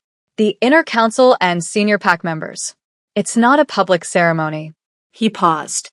You'll be expected to attend as well. As lady-in-waiting, you'll help coordinate the logistics. Perfect. That gave me a legitimate reason to visit Shadow Peak and access to the ruins before the ceremony. Of course, I said. Whatever you need. Darius studied me for a long moment, and I had the uncomfortable feeling he could read my thoughts. You're planning something, he said softly. I'm planning to do my job. No. You're planning to investigate your father's death. Probably by doing something reckless and dangerous that will get you killed. I have permission to investigate. You said so yourself. I said you could investigate under my supervision. That doesn't mean sneaking around behind my back. He moved closer, and I forced myself not to step away. Listen to me carefully, Azria. There are wolves at this court who would happily see you dead. Wolves who might have been involved in your father's conviction. If you go charging off on some quest for justice without protection, you'll disappear just like he did. Are you threatening me? I'm trying to keep you alive. There was frustration in his voice now, breaking through the usual cold control. Why is that so difficult for you to understand? Because you killed my father. The words burst out before I could stop them. You executed him without question, without mercy, without even considering that maybe, just maybe, he was telling the truth. So forgive me if I don't trust your sudden concern for my well-being. Silence filled the study. Darius's jaw worked, as if he was fighting some internal battle. When he finally spoke, his voice was rough. You're right. I killed your father. And whether he was guilty or innocent, that blood is on my hands. I'll carry that weight for the rest of my life. His eyes met mine, and I saw something raw there, something that looked almost like guilt. But I won't add your blood to it. So whatever you're planning, whatever investigation you think you need to conduct, you'll do it with my knowledge and my protection. Or you won't do it at all. You can't stop me. I'm the Alpha King. I can do whatever I want. We glared at each other, two wolves locked in a battle of wills. Finally, Darius sighed. 3 days from now, I'm inspecting the eastern border. The journey will take us near Shadow Peak. If you want to see the ruins before the solstice ceremony, you can come with me, officially, as part of my staff. I blinked, surprised. You're giving me access? I'm keeping you where I can see you. There's a difference. He returned to his desk, effectively dismissing me. Report to Captain Viola tomorrow morning. She'll brief you on the inspection tour. And Azria? Yes, don't make me regret this. I clutched the schedule ledger to my chest and fled before he could change his mind. I found Finn in the palace library, surrounded by books on pack history. There you are, he said, looking up with relief. I've been trying to find you all morning. How did orientation go? Complicated. I sank into the chair beside him. But I have news. Darius is taking us to the eastern border in 3 days. The route passes near Shadow Peak. Finn's eyes widened. You mean? We're going to get our chance to investigate. To find whatever proof Father left there. That's amazing. Then his expression fell. But won't the Alpha King be watching you the whole time? Probably. Which is why I need to figure out how to slip away without him noticing. Azria. Finn grabbed my hand. What if you're caught? What if Darius realizes what you're doing, and then I'll deal with it? I squeezed his hand. But I have to try, Finn. For Father. For us. For the truth. My brother was quiet for a long moment. I'm coming with you, he said finally. Absolutely not. You can't stop me. If you're going to sneak off to some dangerous ruins to investigate a conspiracy that got our father killed, I'm not letting you do it alone. Finn. I'm not a child, Azria. I'm 14. Old enough to fight. Old enough to help. His jaw set stubbornly. Father died trying to protect the truth. The least I can do is help you find it. I wanted to argue. I wanted to keep him safe, sheltered. away from the danger that was closing in around us. But I saw Father's determination in Finn's eyes, Mother's strength in the set of his shoulders. He was growing up, whether I was ready for it or not. Fine, I said. But you follow my lead. If things go wrong, you run. Promise me. I promise. We were both lying. Neither of us would run if the other was in danger. But it was a comforting lie, at least. That night, I couldn't shake the feeling of being watched. I stood at my window, looking out over the moonlit palace grounds, and saw shadows moving where no shadows should be. A soft knock at my door made me jump. I opened it cautiously, expecting Maria or Captain Viola. Instead, I found Evander Silvius, the charming legal advisor I'd met at dinner. "Forgive the late visit," he said, glancing down the corridor nervously. "But I needed to speak with you. Privately." "About what?" "About your father. About what really happened 3 months ago." He met my eyes directly. "And about why I think you're in terrible danger." My heart was hammered. "Come in, quickly." Evander slipped inside, and I locked the door behind him. "Talk," I commanded. He pulled a folded document from his jacket. "I was one of the legal advisors who reviewed the evidence against Marcus Thorne. I helped build the case that convicted him." I was tense. "Then why are you here?" "Because I'm not sure the case was legitimate." He handed me the document. "This is a copy of one of the key pieces of evidence, a letter allegedly written by your father, detailing his conspiracy with rogue forces." I unfolded it, scanning the text. It was damning, specific plans, names of co-conspirators, payments arranged, and signed in my father's handwriting. "This is forged," I said immediately. "How can you tell?" "The handwriting is close, but not perfect. Father always made his capital T, with a specific flourish. This doesn't have it." I pointed to several places. "And these phrases, loyal to the cause, death to tyrants, Father would never use such melodramatic language. He was precise, measured. This reads like someone trying to sound like a conspirator." Evander nodded slowly. "That's what I thought too. But when I raised concerns with the council, I was told the handwriting had been verified by experts. The evidence was solid. I should stop questioning and accept the verdict." Who told you that? "Lord Cassius." Evander's expression was troubled. He was the one who presented most of the evidence. He seemed almost eager to convict your father, to close the case quickly. Cassius, the master of trade who'd suggested reopening Father's case at dinner. Why would he push for conviction, then advocate for reinvestigation? Unless he was playing both sides. Unless he was the traitor, manipulating events to his advantage. "There's more," Evander continued. "I did some digging, quietly, carefully. And I found something interesting. 3 weeks before your father's arrest, he requested a meeting with Lord Cassius. The topic, irregularities in trade shipments along the eastern border." My pulse quickened. The same border where rogue attacks are increasing. Exactly. I think Marcus discovered that Cassius was using his position to smuggle supplies to rogue forces. Weapons, maybe. Food. Medicine. Enough to turn scattered wolves into an organized army. And when Father confronted him, Cassius framed him for the very crime he was committing. That's my theory, but I have no proof. And accusing a member of the inner council without evidence would be suicide. Then we find proof. I looked at Evander directly. "Will you help me?" He hesitated. "If I'm caught assisting you, I'll be executed for treason." I know. "I'm asking anyway." Evander was quiet for a long moment. Then he smiled, that same charming, slightly reckless smile from dinner. "Your mother once told me that some causes are worth dying for." I didn't understand what she meant. His eyes met mine. "I think I'm starting to." "Thank you." "Don't thank me yet. We might both end up dead before this is over." He moved toward the door. 3 days, you said? When the Alpha King inspects the eastern border?" Yes. Why? "Because Cassius will be here at the palace while Darius is gone.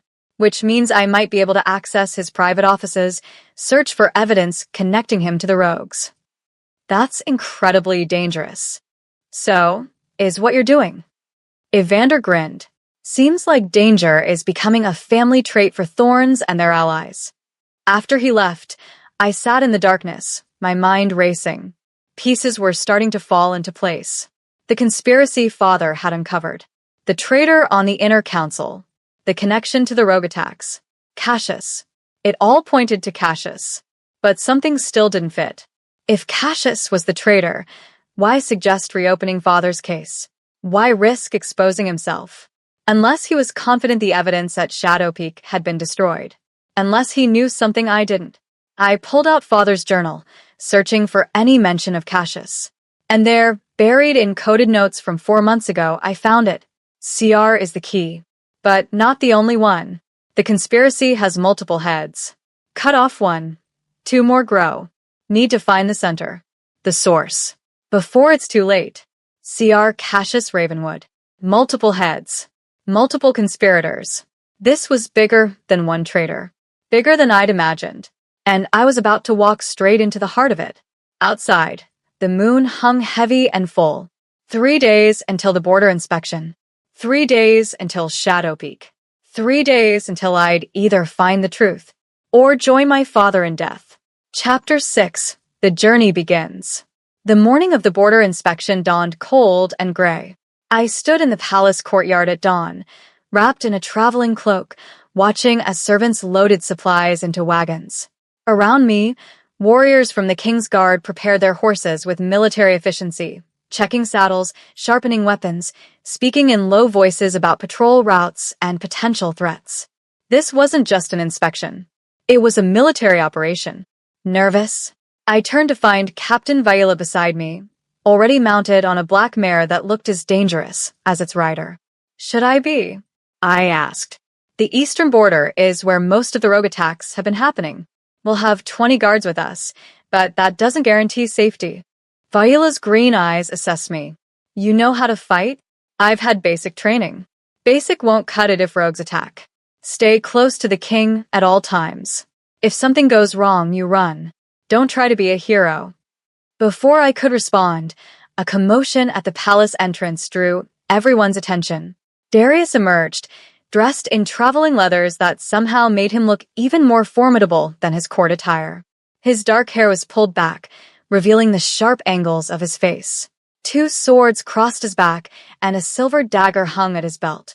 He looked like war itself given form. Behind him came Finn, similarly dressed, though my brother looked more excited than dangerous. I thought you were staying at the palace, I said when Finn reached me. The Alpha King changed his mind. Finn's eyes sparkled with barely contained energy. He said if I'm going to be living at court, I should understand border security. So I'm coming as an observer. I shot a look at Darius, who was conferring with Vaila. Had he guessed what I was planning? Was this his way of keeping both of us under watch? Mount up, Darius called. We leave in 5 minutes. A stable hand brought me a dappled gray mare. I swung into the saddle, grateful for the riding lessons father had insisted on when I was younger. Father. The thought of him brought a sharp pang. He'd ridden this same route countless times as Beta, inspecting borders, meeting with patrol leaders, ensuring the pack's safety. Had he known, even then, that his investigations would lead to his death? The gates opened, and our party rode out into the misty morning. The journey to the eastern border would take 2 days, with an overnight stop at a way station halfway. From there, it was only a few hours' detour to Shadow Peak ruins. I'd spent the past 3 nights planning how to slip away from the group. It wouldn't be easy. Darius had positioned me near the center of our formation, surrounded by guards. But I'd find a way. I had to. We rode in relative silence for the first few hours. The landscape gradually shifted from cultivated farmland to wild forest. Ancient trees rose on either side of the road, their branches forming a canopy that filtered the weak sunlight into patterns of shadow and green. It was beautiful and deeply unsettling. This forest has a dark history, a voice said beside me. I looked over to find Counselor Lorcan had maneuvered his horse alongside mine.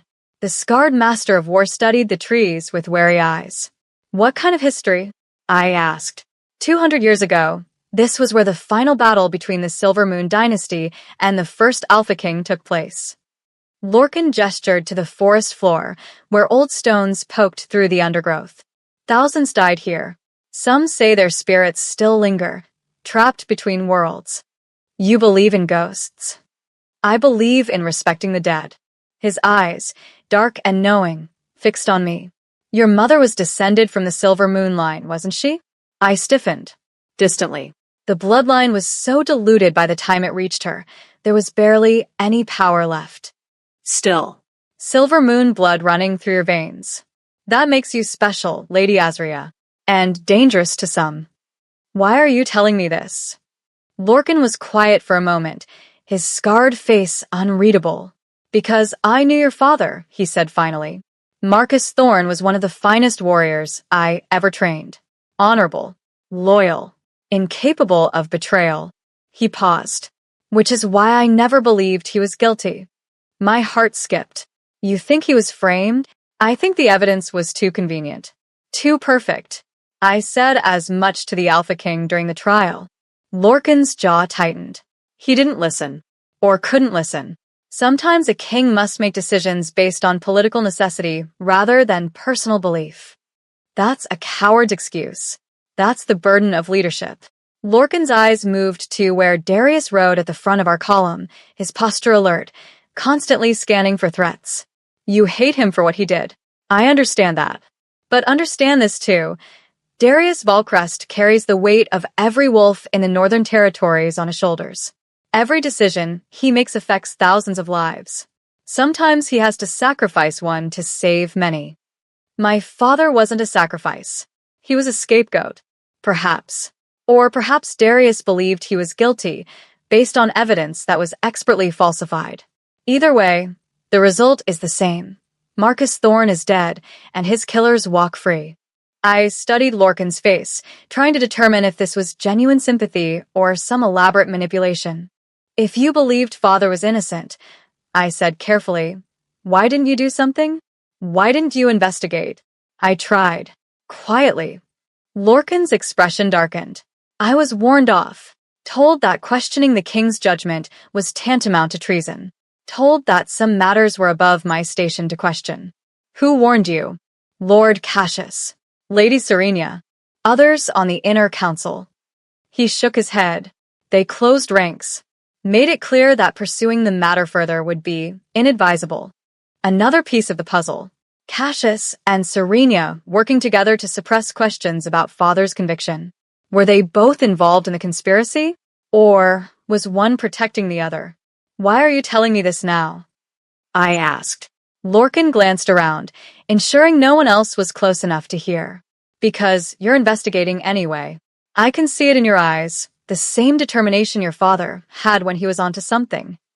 He leaned closer. And because if you're going to uncover the truth, you'll need allies. Real allies, not court sycophants who'll sell you out the moment it's convenient. You're offering to help me? I'm offering to not stop you. There's a difference. Lorcan straightened in his saddle. But if you find proof real, undeniable proof, bring it to me first. Before you take it to the king. I'll make sure it reaches the right people, that it's heard without interference.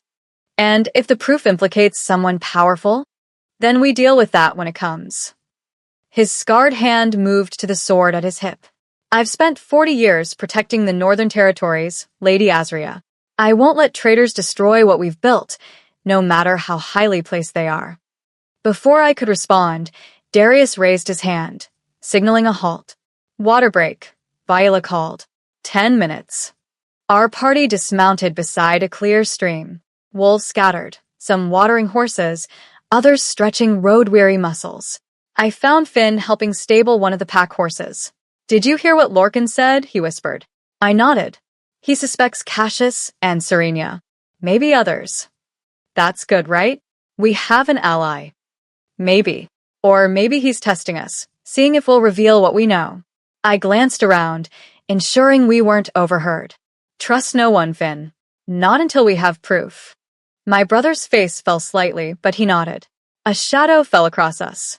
We both looked up to find Darius standing there, his expression unreadable. Walk with me, he said. It wasn't a request. I followed him away from the others, along the stream bank. The sound of running water provided cover for conversation. You've been talking to Lorcan, Darius said. Is that forbidden? It's interesting. Lorcan doesn't usually engage in idle chatter. He stopped, turning to face me. What did he want? I considered lying, but something in Darius's eyes told me he'd know. He said he never believed my father was guilty, that the evidence was too convenient. Darius's jaw tightened. Did he? Is he right? Was the evidence too convenient? The evidence was thorough, documented, and verified by multiple sources. That's not what I asked. We stared at each other, the tension between us thick enough to cut. You want to know if I have doubts? Darius asked quietly. If I lie awake at night wondering if I executed an innocent man? The answer is yes. Every day since I gave that order, I've questioned it. Every day, I've searched for something, anything, that would prove Marcus Thorne's guilt beyond the shadow of doubt. And I haven't found it. His voice was raw. Which terrifies me more than you know. The admission hung between us, vulnerable and dangerous. Then help me, I said. Help me find the truth. If Father was guilty, I'll accept it. But if he was innocent, if someone framed him, then I executed an innocent man, and the real traitors are still out there, plotting their next move. Darius ran a hand through his hair. I know. Trust me, I know. So, let me investigate. Really investigate. Give me access to the evidence, to the witnesses, to everything. I can't do that. Why not? Because if I officially reopen the case, it will look like weakness. Like I'm second-guessing my own judgment. The wolves who already question my authority will see it as an opportunity to challenge me. His gold eyes burned into mine. The Northern Territories are held together by strength and certainty. If the Alpha King appears weak or uncertain, everything falls apart. So, political expedience is more important than justice? Sometimes, yes. The words seemed to cost him. I know that makes me a monster in your eyes. But it's the truth of leadership. Sometimes you sacrifice what's right for what's necessary. That's exactly what a tyrant would say.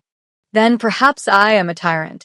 Darius stepped closer, and I caught his scent, pine and smoke and something wild that made my wolf stir despite everything.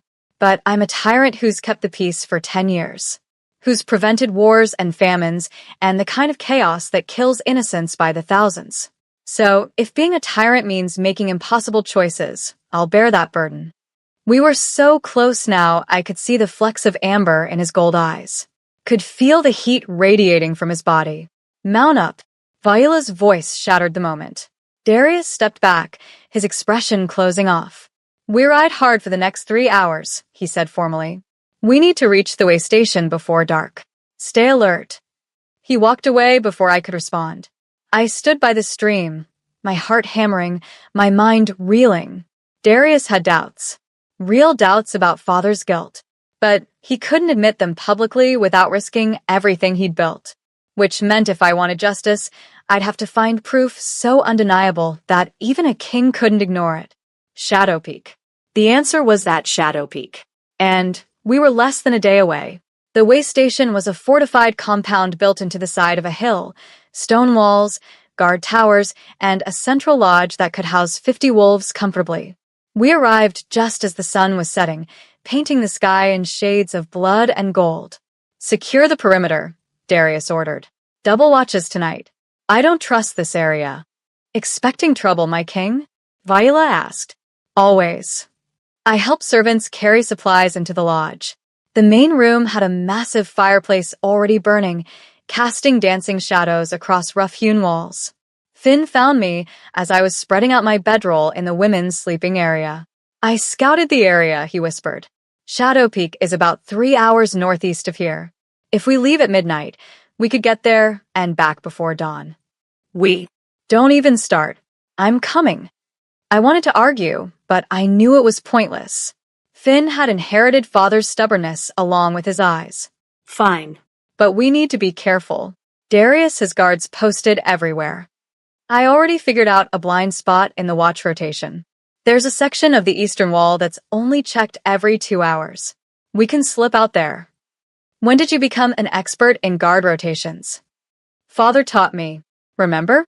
He said a good wolf always knows 3 ways out of any situation. Finn's voice cracked slightly. I never thought I'd be using it like this. I pulled him into a hug. He'd be proud of you. You know that, right? I hope so. That night, we gathered in the main hall for dinner. It was a more relaxed affair than the formal court dinners. Warriors trading stories, servants laughing, the tension of the road temporarily easing. I found myself seated between Lorcan and another guard I didn't recognize. Darius sat at the head of the table, but his eyes kept drifting to me. Every time I looked up, I caught him watching, his expression unreadable. It was unnerving. After dinner, as wolves began settling down for the night, Vaila approached me. The Alpha King wants to see you, in his private quarters. My stomach dropped. Why? He didn't say, but when the king summons you, she shrugged. You go. Finn shot me a worried look from across the room. I gave him a small nod, I'll be fine, and followed Vaila up a narrow staircase to the second floor. She stopped before a heavy wooden door. He's expecting you. Her expression was carefully neutral. Whatever he wants to discuss, be honest. The Alpha King has a way of knowing when people lie to him. She left me standing there, my heart pounding. I knocked. Enter, Darius's voice called. I stepped into a room that was sparse but functional. A bed, a desk covered with maps, weapons mounted on the walls. A single window overlooked the dark forest beyond. Darius stood at that window, his back to me, silhouetted against the moonlight. Close the door, he said quietly. I suddenly became very aware of how alone we were. You're planning to leave tonight, he said, still not turning around. You and your brother. You're going to sneak out during the watch change and head to Shadow Peak Ruins. My blood turned to ice. How did you? I'm not an idiot, Azria. Now he turned, and his eyes gleamed in the darkness. You think I don't notice the way you've been studying maps? The way Finn has been scouting exits? I've been a warrior for 20 years. I know what preparation for a secret mission looks like. I lifted my chin, refusing to show fear. Are you going to stop me? I should. It's dangerous, reckless, and exactly the kind of thing that will get you killed. He moved closer, and I forced myself not to back away. But I'm not going to stop you. You're not. No. Because I understand why you need to go. Why do you need to see whatever your father left there? He stopped directly in front of me. But I am going with you. What? No. I don't need. You don't have a choice. His voice was firm. If you're going to Shadow Peak, I'm coming. As protection, as witness, as whatever you need. But you're not going alone. Why would you help me? If I find proof that father was innocent, it proves you executed the wrong man. It destroys your credibility, your authority. Then so be it. The words were soft but absolute. I'd rather face the truth and deal with the consequences than live with the doubt. If your father was innocent, Azria, then I owe him, and you, more than I can ever repay. The least I can do is help you find that proof. I stared at him, trying to understand this wolf who seemed to contradict himself at every turn. Tyrant and protector, executioner and ally. What about Finn? I asked. He stays here. I'll have Vaila watch him personally.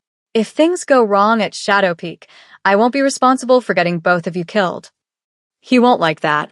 I don't care what he likes. This is non-negotiable. Darius turned back to the window. We leave in 2 hours. Dress warmly and bring weapons. The ruins are unstable, and there may be rogues in the area. Darius. That's all.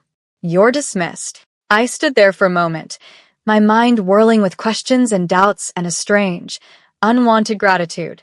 Then I left before I could do something stupid like thank him. 2 hours later, I met Darius at the eastern wall. He changed into dark clothing that helped him blend with the shadows. 2 swords crossed his back, and he carried a pack of supplies. Where's Finn? I asked. In his room, under guard. Vaila told him I'd personally hunt him down if he tried to follow us. Darius's mouth quirked slightly. He wasn't happy, but he'll obey. We slipped through the blind spot Finn had identified, moving into the forest with the practiced silence of trained wolves. The moon lit our path, full and bright and somehow ominous. Neither of us spoke as we traveled. The forest was too dangerous for conversation.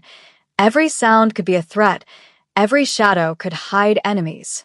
After 3 hours of hard hiking, we emerged from the trees onto a rocky hillside.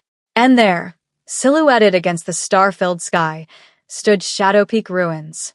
It had once been a fortress, massive stone walls, crumbling towers, a central keep that rose like a broken tooth toward the moon. Now it was a corpse of a building, haunted and abandoned. "Your father came here," Darius said quietly, "the night before his arrest. We found evidence of his presence, footprints, disturbed stones. But we never found whatever he was looking for. Maybe you weren't looking in the right place." I started forward, but Darius caught my arm. Wait. "Something's wrong." "What?" He inhaled deeply, his wolf senses extending. Fresh scents. Multiple wolves. "Someone else is here." My heart pounded. "Rogues?" "I don't know. But we're not alone." We moved forward cautiously, weapons drawn, every sense alert. The entrance to the keep yawned before us like a mouth, dark, forbidding, full of secrets. And somewhere in that darkness, answers waited. Or death. Or both. I took a deep breath and stepped inside. Into shadow. Into danger. Into the truth that would change everything. Chapter 7: The Shadows. The interior of Shadow Peak Ruins smelled of decay and old blood. Moonlight filtered through gaps in the crumbling ceiling, creating pools of silver that only emphasized the darkness between them.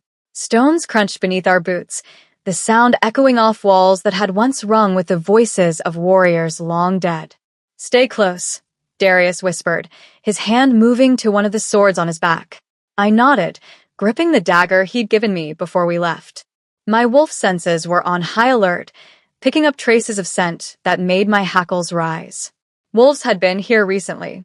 Multiple wolves. And something else, something metallic and wrong that I couldn't identify. We moved deeper into the keep, following a corridor lined with collapsed archways and broken statues.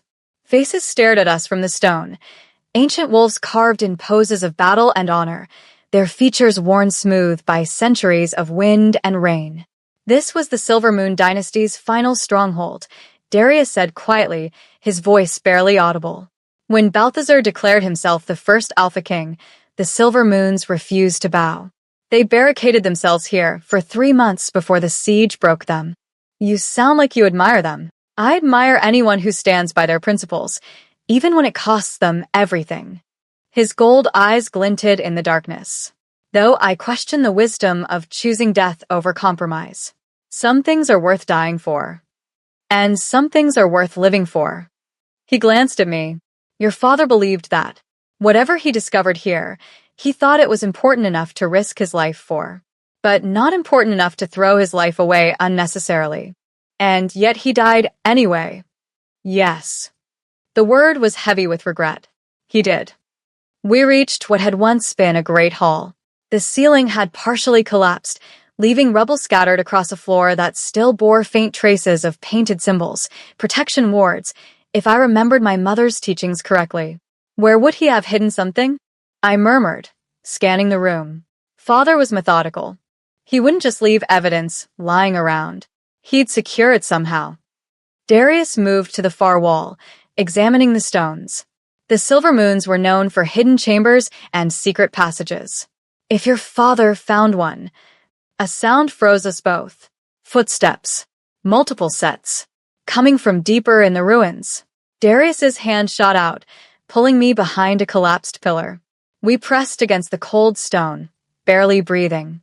3 figures emerged from a doorway at the far end of the hall. They wore dark clothing that concealed their features, but even from a distance, I could tell they were searching for something. "Should be here somewhere," one of them muttered. The contact was very specific. "Central Keep, Great Hall, beneath the old moon altar." "I don't see any altar," another complained. "Because it's buried under 2 centuries of rubble, you idiot. Start digging." They moved into the room, and I got a better look at them. Rogues, definitely. But well-equipped rogues, they carried quality weapons and moved with trained precision. These weren't desperate outcasts. These were soldiers. Cassius's rogues. Darius breathed so quietly I almost didn't hear him. "They're after the same thing we are." My mind raced. If Cassius had sent wolves here to find father's evidence, it meant he knew something had been left behind. Knew, and was trying to destroy it before anyone else found it. We had to get to it first. But how? We were outnumbered, and any fight would alert whoever else might be lurking in these ruins. Then I saw it, a symbol carved into the pillar we hid behind. Faint, almost invisible underlayers of grime and lichen. My mother's family crest. The silver moon with 3 stars. Darius, I whispered, pointing. His eyes narrowed. What about it? That's my mother's bloodline marker. She told me once that the silver moons left signs for their descendants, clues that only someone with their blood could recognize. Can you read it? I studied carving, trying to remember Mother's lessons. She taught me some of the old symbols, though I'd been young and hadn't paid as much attention as I should have. 3 stars. 3 points. 3 directions, I breathed. It's pointing. 3 different directions from this spot. I looked where the symbol indicated. 3 areas of the Great Hall, each seemingly unremarkable. But one of them, the northeastern corner, had a section of floor that looked slightly different from the rest. The stones were newer, less weathered. There, I whispered. That's where Father would have hidden it. The rogues are moving toward that area, Darius noted. We need to move. Now. He pulled a small vial from his pack. Flash powder. When I throw this, it'll create a bright light and a lot of smoke. We run for that corner, get what we came for, and get out through that side passage. He pointed to a doorway I hadn't noticed, half hidden behind fallen masonry. What about the rogues? They'll be blind and confused for about 30 seconds. That's all we need. His eyes met mine. Ready? No. Not even close. But I nodded anyway. Darius threw the vial. It shattered against the floor between us and the rogues, and suddenly the world was white light and choking smoke. Shouts of alarm. Confusion. Go. Darius pushed me forward. We ran. I stumbled over rubble, half blind from the flash, but Darius's hand on my arm kept me upright and moving. We reached the northeastern corner just as the smoke began to clear. Intruders, one of the rogues shouted. There. Find it, Darius commanded, positioning himself between me and the approaching rogues. I'll hold them off. My hands scrabbled at the newer stones. They were loose, recently disturbed. Father had been here, had hidden something. Behind me, steel rang against steel as Darius engaged the first rogue. My fingers found a gap between stones. I pulled, and a section of the floor lifted away, revealing a small cavity beneath. Inside was a leather satchel, identical to the one Father had left at the estate. I grabbed it just as something whistled past my ear. An arrow. I threw myself flat as more arrows followed. The rogues had archers. Azria. Darius's voice was urgent. We need to move. He disarmed one rogue and wounded another, but the third was circling, and I could hear more footsteps approaching from deeper in the ruins. Reinforcements. We were about to be overwhelmed. I clutched the satchel to my chest and ran for the side passage Darius had indicated.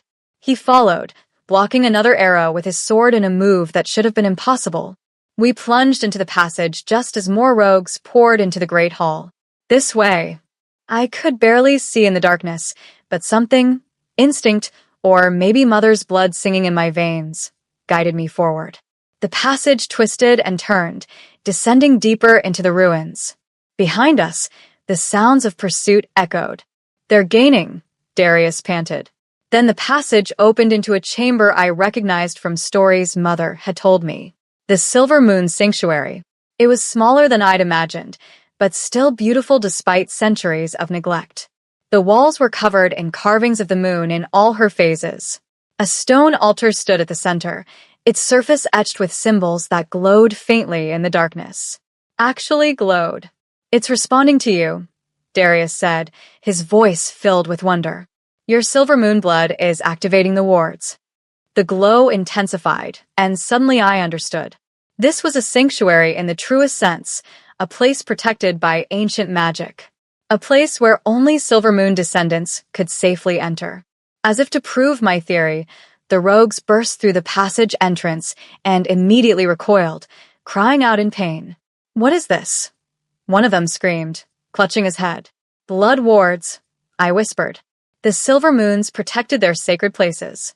Anyone without their bloodline who enters feels.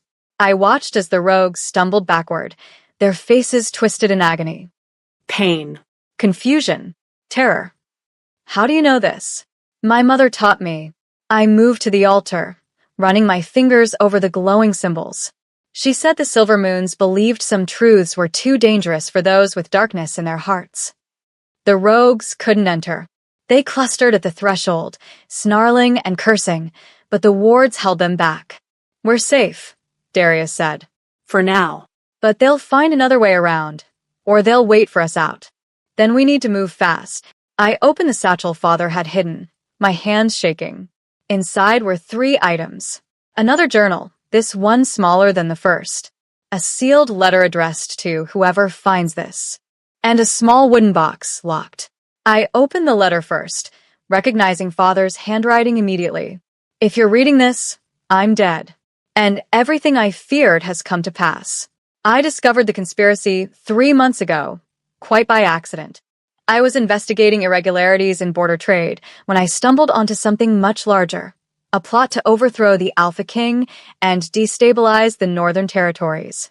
The conspiracy involves multiple members of the Inner Council.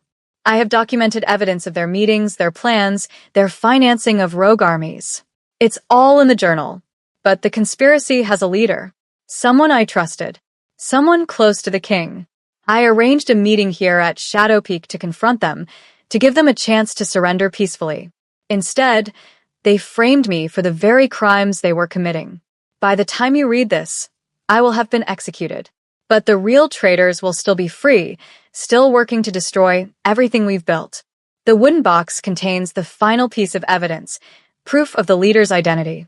The key is hidden in plain sight, in a place only my family would think to look. Azria, if it's you reading this, I'm sorry. Sorry for leaving you. Sorry for the burden I'm placing on your shoulders. But you're strong, like your mother. You'll know what to do. Clear my name. Expose the traitors. Save the Northern Territories. And forgive me for not being there to see the remarkable woman I know you'll become. All my love, Father. Tears blurred my vision. I wiped them away angrily and turned to the journal. It was filled with Father's meticulous notes, dates, times, locations of secret meetings. Financial records showing payments to rogue forces. Names I recognized, Cassius, Serenia, even Evander. All of them involved to varying degrees. But one name appeared more than any other, circled and underlined repeatedly. Lord Cassius Ravenwood, primary conspirator. It was Cassius, I whispered. He orchestrated everything. The frame job, the false evidence, Father's execution. All of it. Darius read over my shoulder, his expression growing darker with each page. This is comprehensive, he said quietly. If even half of this is accurate, Cassius has been building a shadow army for years, using his position as master of trade to funnel weapons and supplies to rogues, positioning himself to strike when the time was right. But why? I demanded. What does he gain from destabilizing your rule? Power. Darius's voice was hard. If the Northern Territories fall into chaos, someone has to restore order. Someone strong enough to unite the packs through force. Cassius has always believed I'm too soft, too concerned with reform and modernization. He wants to return to the old ways, the brutal, unforgiving ways of our ancestors.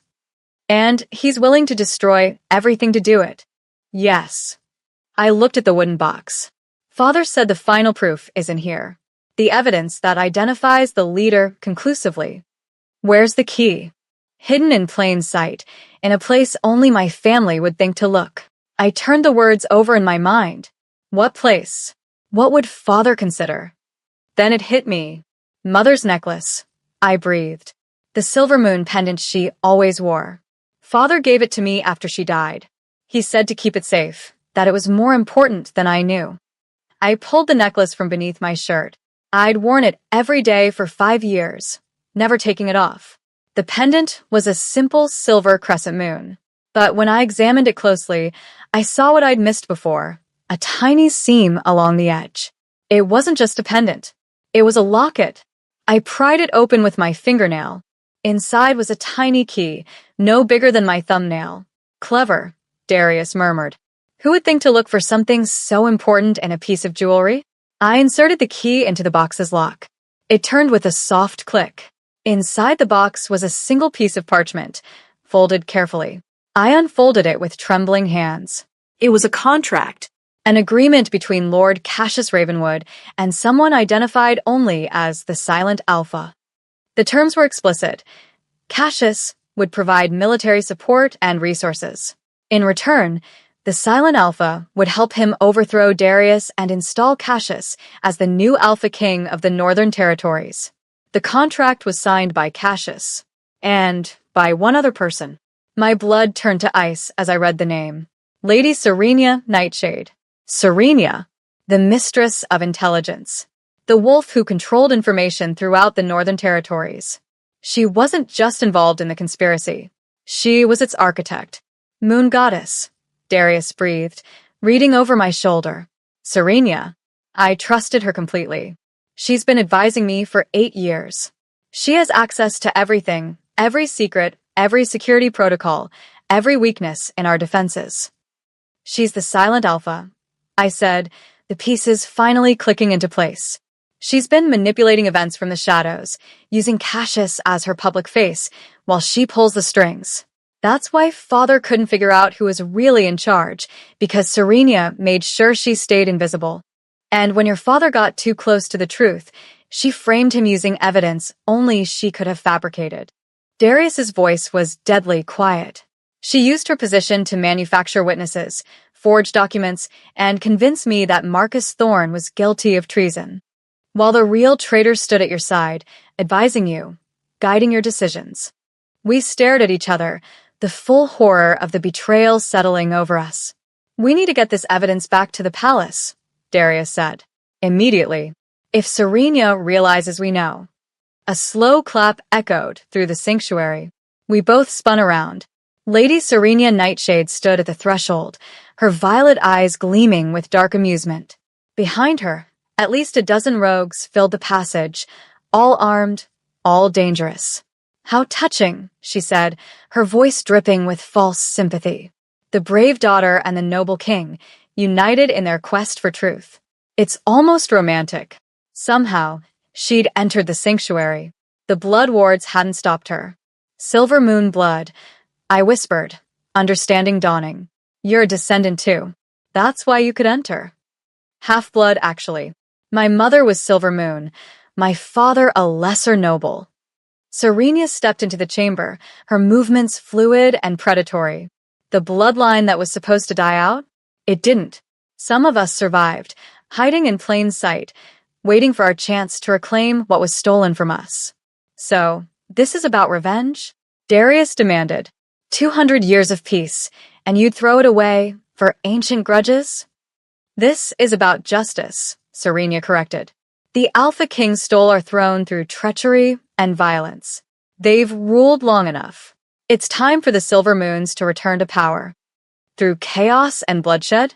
Through framing innocent wolves and murdering those who get in your way? Through strength. Serenia's eyes hardened. The Northern Territories have grown soft under your rule, Darius. You coddle the weak. You waste resources on reform and modernization instead of military might. You've made us vulnerable to our enemies. I've made us civilized. You've made us weak. She turned her gaze to me. And you, little Azria. So determined to clear your father's name. Did it ever occur to you that Marcus Thorne was just a stepping stone? That his death was merely the first move in a much larger game? You're insane, I spat. I'm practical. Your father was at a loose end. So are you. She gestured to her rogues. Kill them both. Make it look like they died fighting each other. A tragic murder-suicide between the grief-stricken daughter and the guilt-ridden king. Poetic, really. The rogues advanced. Darius moved in front of me, both swords drawn. You'll have to go through me first, with pleasure. Serenia smiled. I've been wanting to kill you for years, Darius. Thank you for finally giving me the excuse. She shifted, not into a normal wolf form, but into something else. Something larger, more powerful, touched by ancient magic that made my skin crawl. A silver moon alpha form, the kind that hadn't been seen in 2 centuries. Run, Darius commanded. Take the evidence and run. Find Viola. Get to safety. I'm not leaving you. That wasn't a request. He pushed me toward a section of wall that looked solid but wasn't. Another hidden passage. Go. Now. Serenia's transformed form lunged. Darius met her head-on, their collision shaking the chamber. I clutched the satchel and ran.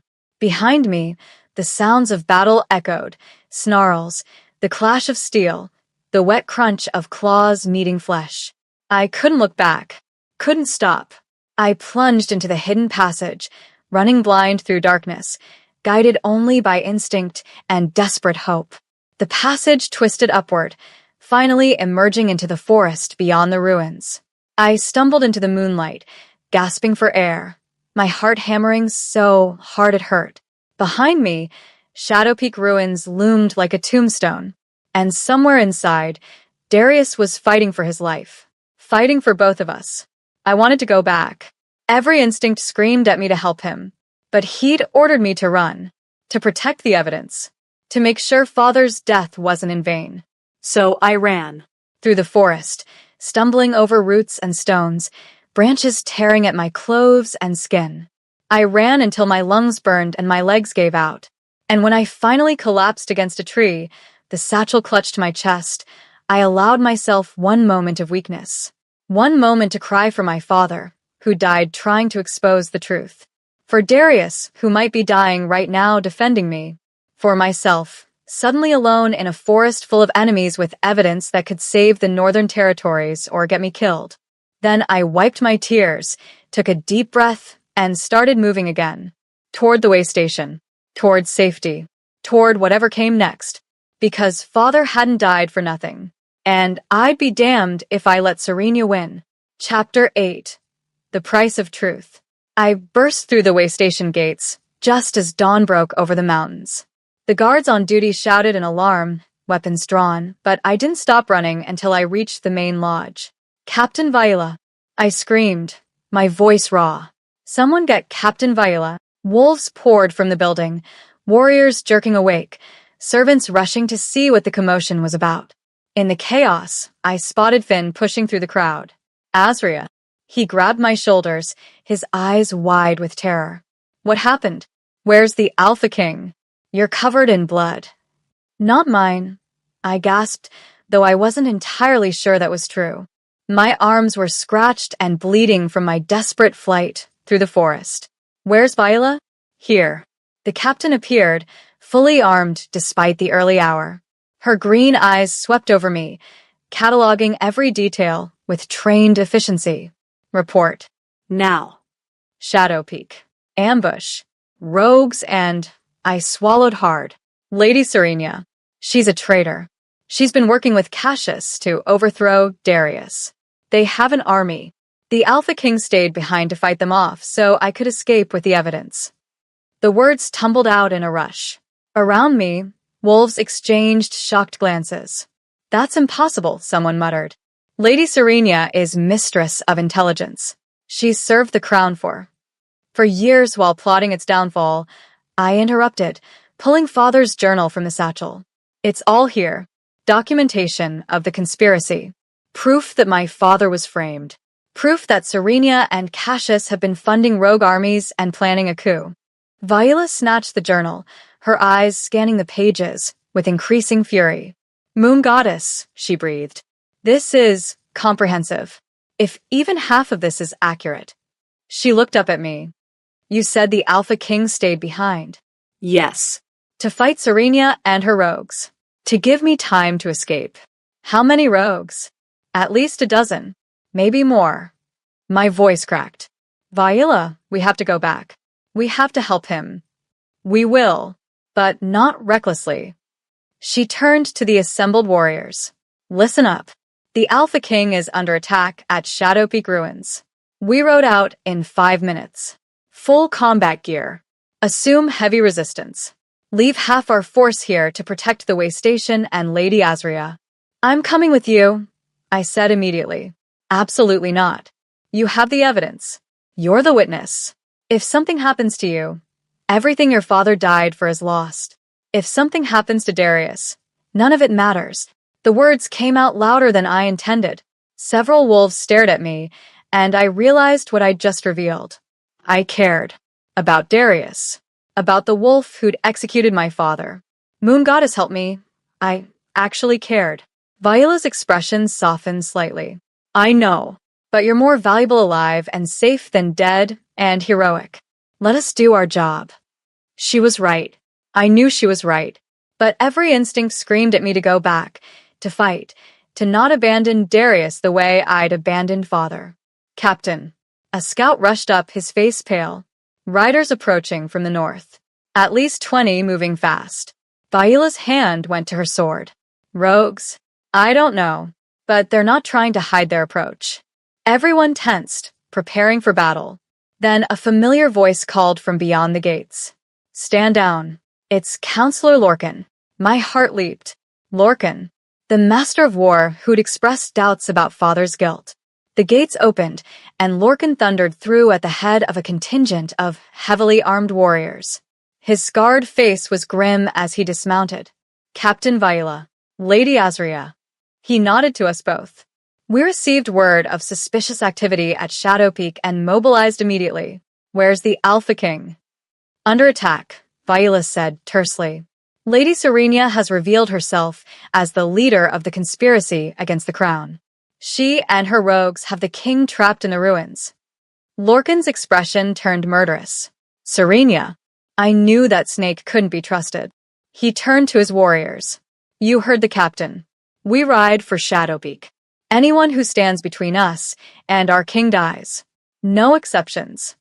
I'm coming too, I said again, more forcefully this time. Lady Azria, Viola began. I know the layout of the ruins. I know the hidden passages. I can guide you to exactly where they are. I met Lorcan's eyes. You need me. The Master of War studied me for a long moment. Then he nodded. She comes. But she stays in the center of the formation, protected at all times. Understood. Understood, Viola said reluctantly. I want to come too. Finn pushed forward. That's my sister. If she's going into danger. You're staying here, I said firmly. Someone needs to protect the evidence. If we all die, you take Father's journal and get it to someone who can expose Serenia. Elder Thessa. Evander. Someone we can trust. Evander's name is in the journal, Finn pointed out. He's involved too. Only peripherally. Father noted that Evander seemed uncomfortable with the conspiracy, that he might be coerced rather than willing. I gripped my brother's shoulders. Please, Finn. I need to know you're safe. I can't worry about you and fight at the same time. Tears shimmered in his eyes, but he nodded. Be careful. Always. I grabbed weapons from the armory, a sword I barely knew how to use, and a bow I was slightly more competent with. The leather armor they gave me was too big, but it would have to do. Within 10 minutes, we were mounted and riding hard for Shadow Peak. The journey that had taken 3 hours on foot took barely 1 hour on horseback, riding at a pace that was almost reckless. As we approached the ruins, Lorcan raised his hand, signaling a halt. Scouts, he commanded. Report. 2 wolves dismounted and shifted, their wolf forms melting into the pre-dawn shadows as they crept toward the ruins. The rest of us waited in tense silence. After what felt like an eternity, the scouts returned and shifted back to human form. The ruins are still occupied, one reported. We counted at least 15 rogues in various positions. There's fighting in the Great Hall. Sounds like it's still ongoing. Darius is alive, Viola said with relief. For now, Lorcan said grimly. But if we don't move fast, that could change. Here's the plan. We split into 3 groups. Group 1 creates a frontal assault, draws the rogues' attention. Group 2 circles around to the eastern entrance, cutting off escape routes. Group 3, the smallest and fastest, goes directly for the Great Hall through whatever hidden passages Lady Azria knows about. I'm in Group 3, I said immediately. Obviously. Lorcan's scarred face creased in what might have been a smile. You're leading it. Viola, you and 4 of your best warriors go with her. Get to the king. Extract him if possible. If not, hold position until we can fight through. And Serenia? Viola asked. Is mine. Lorcan's voice was cold as winter steel. That traitor has a lot to answer for. We split up, moving into position. My group consisted of Viola and 4 warriors I didn't know well, all veterans, all deadly serious. I led them to the same hidden entrance Darius and I had used to escape, praying it hadn't been discovered. It hadn't. The passage entrance was concealed behind fallen stones, exactly as we'd left it. This leads directly to the sanctuary chamber, I whispered. From there, we can access the Great Hall through another passage. What about the Blood Wards? One warrior asked. If they're still active. They only affect those with darkness in their hearts. As long as you're loyal to the Alpha King, you'll be fine. I hope that was true. We entered the passage, moving as quickly as silence allowed. The darkness was oppressive, broken only by the faint glow of luminescent moss growing on the walls. Behind us, I heard the sounds of battle beginning, Lorcan's frontal assault starting right on schedule. We reached the sanctuary chamber. The symbols on the altar still glowed faintly, responding to my presence. The warriors with me looked around in awe, but Viola stayed focused. The passage to the Great Hall, she prompted. I pointed to a section of wall that looked solid but was actually a hidden door. There. It opens from this side. You just have to know where to push. I pressed the correct stone, and the wall section swung inward, revealing a narrow corridor. The sounds of combat were louder now, steel clashing, wolves snarling, the meaty impact of fists and claws hitting flesh. We moved forward, weapons ready. The corridor opened into a side chamber adjacent to the Great Hall. Through the archway, I could see the battle, and my heart stopped. Darius fought like something out of legend, a whirlwind of blades and fury, holding off multiple opponents at once. His clothes were torn and bloody, his face marked with cuts, but his movements were still precise, still deadly. He was magnificent. And he was losing. Not because he lacked skill, but because he was outnumbered and exhausted. For every rogue he cut down, 2 more seemed to take its place. And standing at the far end of the hall, directing her forces with cold efficiency, was Serenia. She'd shifted back to human form, but power radiated from her like heat from a forge. In her hand, she held a blade that gleamed with unnatural light, some kind of enchanted weapon. Alpha King, Viola shouted. We're here. Darius's had snapped toward us, and relief flashed across his face. Then Serenia moved. She was impossibly fast, crossing the distance between her and Darius in a blur.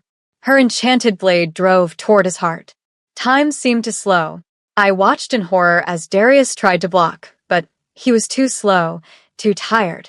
The blade was going to kill him. I didn't think so. Didn't plan. I just moved. My bow was in my hands, an arrow knocked, drawn, released in one fluid motion. The arrow flew true. It struck Serenia's blade just as it was about to pierce Darius's chest, knocking it off course. The enchanted weapon skittered across the stone floor. Serenia whirled toward me, her violet eyes blazing with fury. You, she hissed. You should have died in the forest. Sorry to disappoint, I said, knocking another arrow. Viola and the warriors charged into the hall, engaging the rogues. Lorcan's forces were pushing in from the main entrance. The tide of battle was turning, but Serenia didn't seem concerned. If anything, she smiled. You think you've won? She asked, her voice carrying across the chaos. You think exposing my conspiracy will stop what's coming? It's over, Serenia, Darius said, moving to stand beside me. Despite his exhaustion, his voice was firm. Your rogues are being defeated. Your plot is revealed. Surrender now, and I might show mercy. Mercy? Serenia laughed, a cold, brittle sound. You still don't understand, do you? This was never about overthrowing you, Darius. That was just the secondary goal. Then what was the primary goal? I demanded. Serenia's eyes locked onto me, and something in them made my blood run cold. Awakening you, she said softly. Everything, the conspiracy, your father's framed job, bringing you to court, even this battle. All of it was designed to force your Silver Moon blood to manifest. To push you to the breaking point so your true power would emerge. What are you talking about? You felt it, didn't you? When you entered the sanctuary chamber. When the wards respond to your blood. Serenia stepped closer, and no one moved to stop her. We were all frozen by her words. You're not just Silver Moon, Azria. You're the Silver Moon, the prophesied heir, the one who can reclaim our throne and restore our dynasty to power. That's insane, I whispered. Is it? Your mother was the last pure-blooded Silver Moon. Your father, despite what you were told, carried alpha bloodline stronger than anyone knew. The combination created something unique in you. Something that's been sleeping, waiting for the right catalyst to awaken it. She gestured to the glowing symbols in the sanctuary visible through the archway. Those wards responded to you more powerfully than they ever did to me. Your blood calls to this place. To our history. To our destiny. I don't want any destiny, I said. I just want justice for my father. Your father understood. Why do you think he investigated so carefully? Why did he leave such detailed evidence?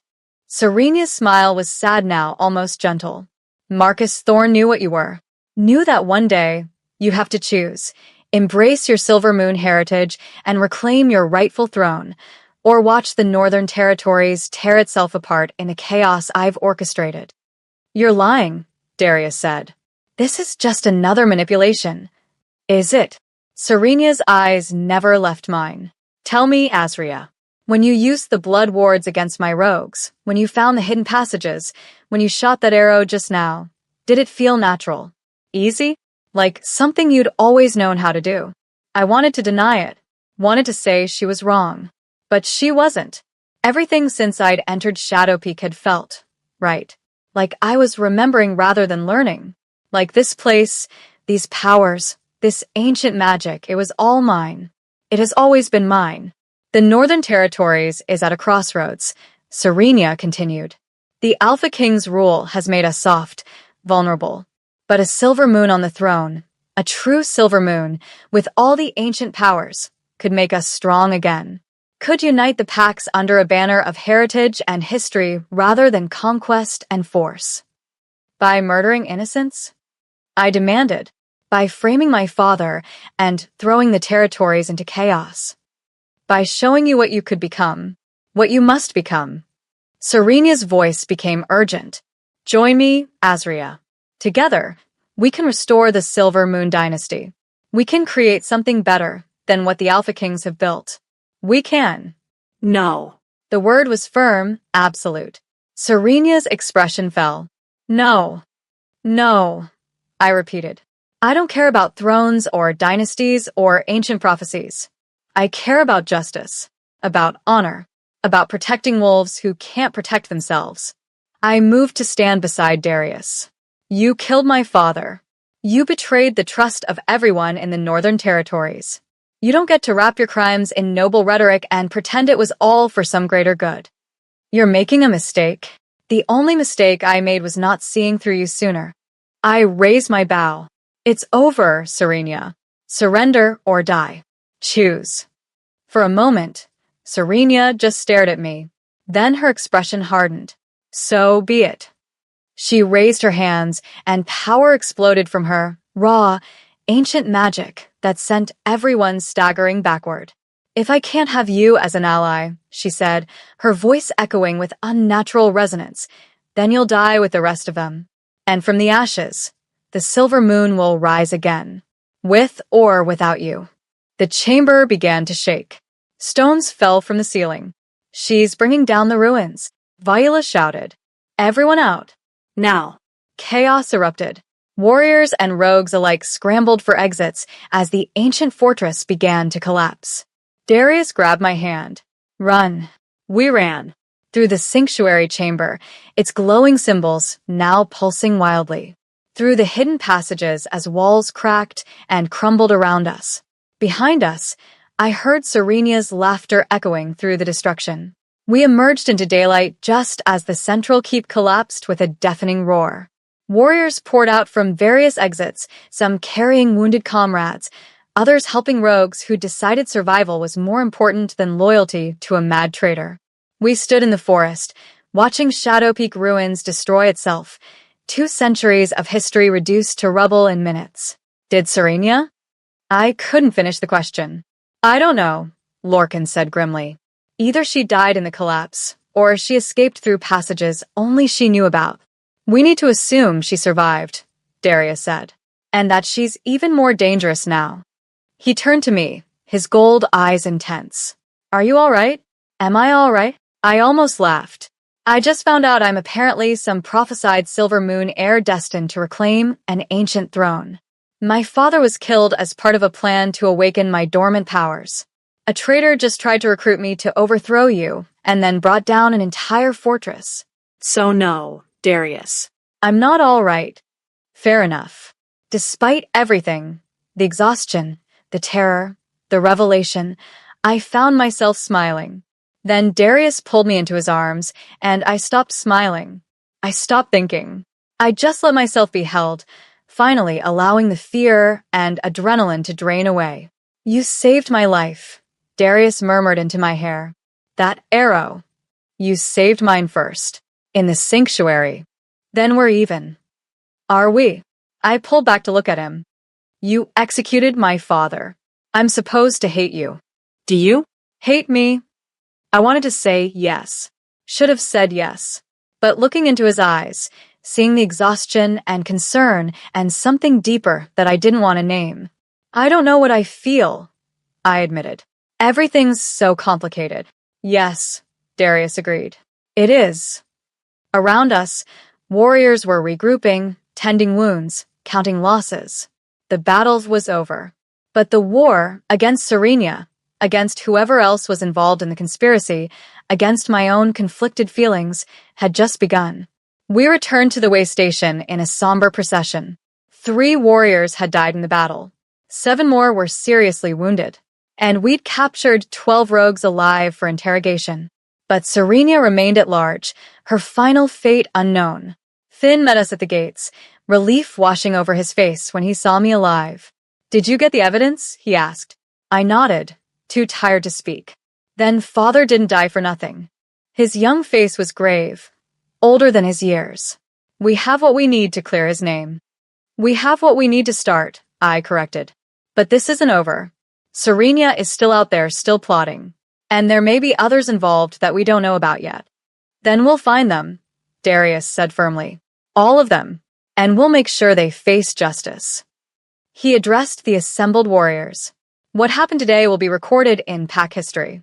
You fought bravely against traitors who would have destroyed everything we've built. You saved your Alpha King and exposed a conspiracy that reached the highest levels of court. His eyes found mine. And you protected Lady Azria Thorne, daughter of Marcus Thorne, who we now know is innocent of all charges. Framed by the same wolves we fought today. Murmurs of shock and sympathy rippled through the warriors. When we returned to the palace, Darius continued, I will formally exonerate Marcus Thorne. His name will be cleared. His honor was restored. And his family will be given the recognition they deserve. He turned to me directly. Azria Thorne, I owe you an apology. I executed your father based on false evidence, manipulated by traitors I trusted. I cannot undo that wrong, but I can ensure that his sacrifice was not in vain. Your father died protecting the Northern Territories from a conspiracy that would have destroyed us all. He died a hero. Tears streamed down my face. Thank you. Don't thank me yet. We still have work to do. But his expression was gentle. Rest now. All of you. We leave for the palace at first light. That night, I couldn't sleep. I sat by the fire in the main hall, staring at the flames, my mind replaying everything Serenia had said. You're not just Silver Moon. You're the Silver Moon. The prophesied heir. Was it true? Or just another manipulation? You're thinking too loud. I looked up to find Darius settling into the chair beside me. Can't help it, I said. Too much has happened. Tell me about it. He leaned back, closing his eyes. I trusted Serenia for 8 years. She was my advisor, my friend. She had access to every secret, every plan, every weakness. And the entire time, she was plotting to destroy me. That wasn't about you, I said quietly. It was about her dynasty, about Silvermoon pride. Maybe. Or maybe she just wanted power and used ancient prophecies as justification. He opened his eyes, looking at me. Do you believe what she said? About you being some destined ruler? I don't know. The blood wards responded to me. The sanctuary symbols glowed. Something about that place felt familiar. Like I'd been there before, even though I hadn't. Silvermoon magic, Darius said. It's tied to bloodline and place. Your mother probably brought you there as a baby. Let the wards attune to you. That would explain the sense of recognition. So, you don't think I'm some prophesied heir? I think you're Azria Thorne. Brave, stubborn, impossibly reckless, and currently one of the most important wolves in the Northern Territories. His eyes met mine, not because of some prophecy, because of who you've chosen to be. The words warmed something inside me that I'd thought frozen since Father's death. Thank you, I said quietly. For what? For believing in me. For helping me find the truth. I hesitated. For not being the monster I wanted you to be. Darius smiled, a real smile, tired but genuine. I'm sorry to disappoint. You didn't. Disappoint, I mean. I took a breath. Darius, about what happened in the ruins. When I shot that arrow to save you. When you held me after. I know. His voice was soft. I feel it too. Whatever this is between us. It's impossible. Most worthwhile things are. We sat in silence, the fire crackling between us, the weight of everything unspoken hanging in the air. Finally, Darius stood. Get some rest, Azria. Tomorrow we face the court. We expose the conspiracy. We clear your father's name, and we start rebuilding what Serenia tried to destroy. And us. I couldn't help asking, what do we do about us? He was quiet for a long moment. We figured out, he said finally, one impossible thing at a time. After he left, I sat by the fire alone, staring at the flames. In the embers, I thought I saw faces. Father, smiling proudly. Mother, her silver moon pendant gleaming. And somewhere in the darkness beyond the fire, I felt eyes watching. Serenia, still out there, still dangerous. But for tonight, we'd won.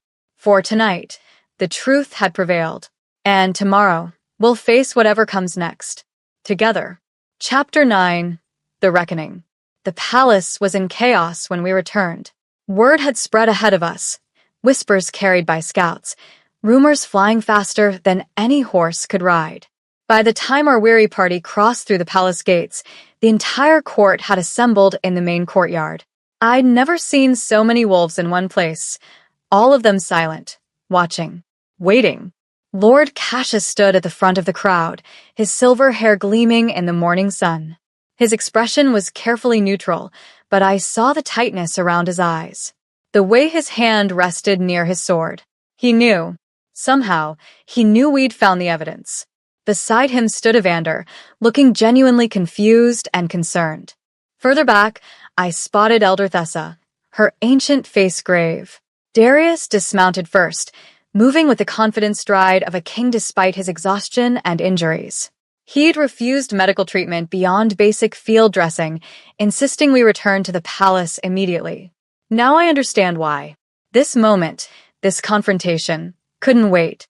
Members of the court, Darius's voice rang out across the courtyard. We returned from the eastern border with grave news. A conspiracy has been uncovered. A conspiracy that reaches the highest levels of our government. A conspiracy that has cost innocent lives and threatened the very foundation of the Northern Territories. Murmurs rippled through the assembled wolves. Cassius stepped forward.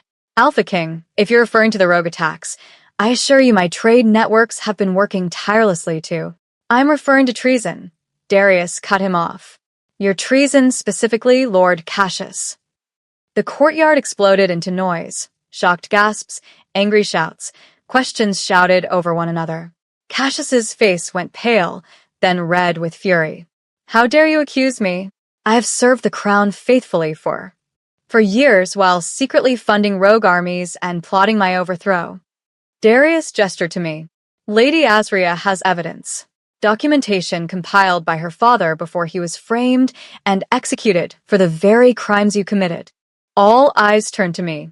My hands shook as I pulled father's journal from the satchel. But my voice was steady when I spoke. Marcus Thorne spent 3 months investigating irregularities in border trade. What he discovered was a systematic conspiracy to destabilize the Northern Territories. Lord Cassius used his position as Master of Trade to smuggle weapons and supplies to rogue forces. He manipulated financial records. He arranged secret meetings with enemy factions. And when my father got too close to the truth, Cassius framed him for treason. "This is outrageous," Cassius snarled. "The rantings of a grief-stricken daughter and a king who's lost control of his court. Where's your proof?" I held up the journal. "It's all here. Dates. Locations. Financial transactions. Names of co-conspirators." My eyes locked onto his. "Including yours. Circled. Underlined. Documented with the meticulous detail my father was known for. A journal can be forged. And this?" I pulled out the contract. "A signed agreement between you and Lady Serenia Nightshade, detailing your plans to overthrow the Alpha King and install yourself as his replacement." The courtyard went completely silent. "Serenia?" Evander breathed. "But where is she?" "Dead or fled," Darius said coldly. "She revealed herself as the conspiracy's architect at Shadow Peak Ruins. She tried to kill Lady Azria and me. When she failed, she brought down the entire fortress rather than face capture." "This is insane," Cassius said, but his voice lacked conviction now. "You expect everyone to believe that Lady Serenia, who served this court faithfully for 8 years, was secretly a traitor? That I would risk everything I've built for some mad plot?" "Yes," I said simply. "Because you didn't build anything, Cassius. You inherited your position through birth, not merit. You've spent years watching wolves you consider inferior, wolves like my father, gain influence through actual skill and dedication. It ate at you, made you bitter, made you willing to destroy everything rather than accept that you weren't as special as you thought." His mask finally cracked. Rage flashed across his face, pure, undiluted hatred. "You little Omega bitch," he spat. "You think you're so clever? Do you think this changes anything? Even if everything you say is true, even if I burn for it, the damage is done. The rogues we've armed, the chaos we've sown, the divisions we've created, all of it will tear the Northern Territories apart, with or without me." "He's right," a voice called from the crowd. Beta Kale, the scarred guard who'd escorted Finn and me from the estate, pushed forward. "The eastern border is already unstable. Pack Alphas are questioning the king's authority. Wolves are choosing sides. Even if we arrest Cassius, even if we prove the conspiracy, the territories are already fracturing. Then we remind them why we unified in the first place." Lorcan stepped forward, his scarred face grim. "Lord Cassius Ravenwood, by the authority vested in me as Master of War, I place you under arrest for high treason, conspiracy against the crown, and the murder of Marcus Thorne." "Murder?" Cassius laughed bitterly. "I didn't kill Marcus. That honor belongs to your precious Alpha King." The accusation hung in the air like poison. Darius's expression didn't change, but I saw his jaw tighten.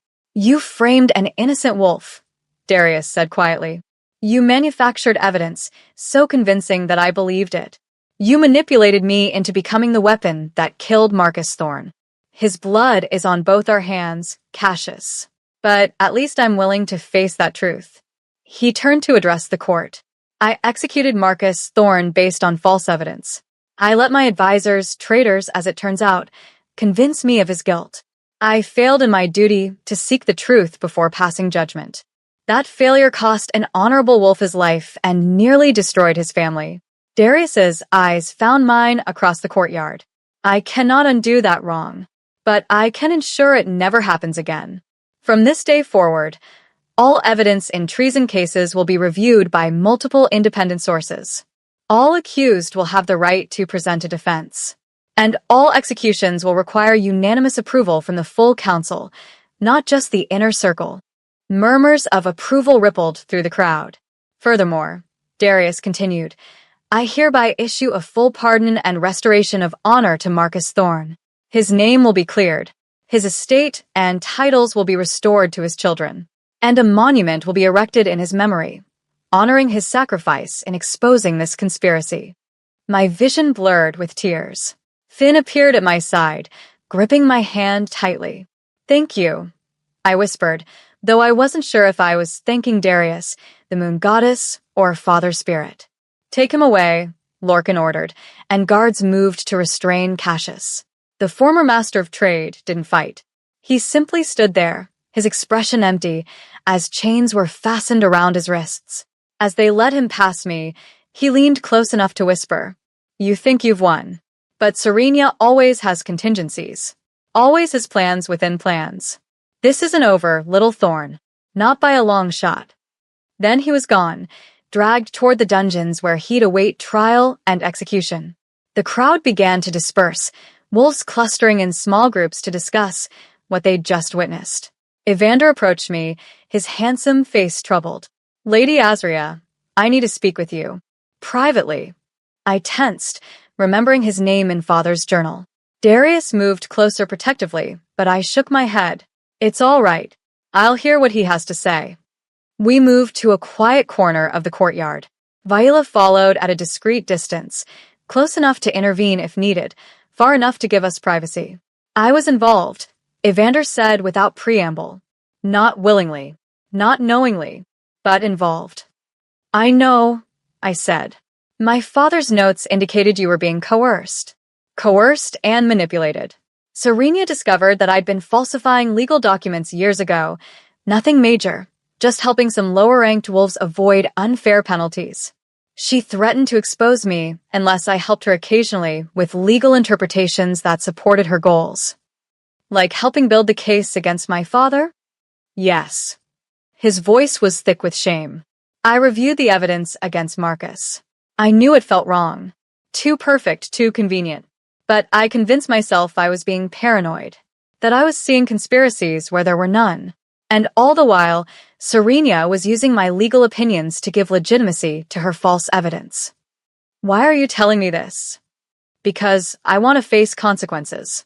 I helped kill your father, even if I didn't know what I was doing. That deserves punishment." Evander met my eyes directly. "I'm turning myself in, confessing everything to the Alpha King. I just wanted you to know first, to tell you how deeply sorry I am." I studied his face, looking for deception. Found only genuine remorse. "My father didn't think you were a bad wolf," I said finally. "He thought you were a good wolf caught in a bad situation. He would have wanted you to have a chance at redemption. You're more forgiving than I deserve. I'm not forgiving you. Not yet. Maybe not ever." I straightened my shoulders. "But I believe in second chances. If you're truly remorseful, if you're willing to help undo the damage Serenia caused, then prove it. Work with Darius to strengthen the legal protections for accused wolves. Make sure no one else is convicted on false evidence. Turn your guilt into something useful." Evander bowed deeply. "I will. I swear it." After he left, I stood alone in the courtyard, watching the sun climb higher in the sky. It was over. The conspiracy exposed. Father's name cleared. Justice, however imperfect, being served. So, why did I still feel like something was wrong? That afternoon, Darius called an emergency session of the full council. I attended as an official witness, seated at a place of honor that would have been unthinkable just days ago. Finn sat beside me, his young face serious and attentive. The atmosphere in the council chamber was tense. With both Serenia and Cassius removed, there were 2 empty seats at the table, gaping holes where traitors had once sat. "We've lost our master of trade and our mistress of intelligence," Darius said without preamble. "Those positions must be filled. But first, we must address the immediate crisis. The rogue armies that Cassius and Serenia created are still out there. The instability they sowed is still fracturing pack alliances. We need a plan to restore order." "Military action," Lorcan said immediately. "We hunt down rogue forces, eliminate them systematically. Show strength.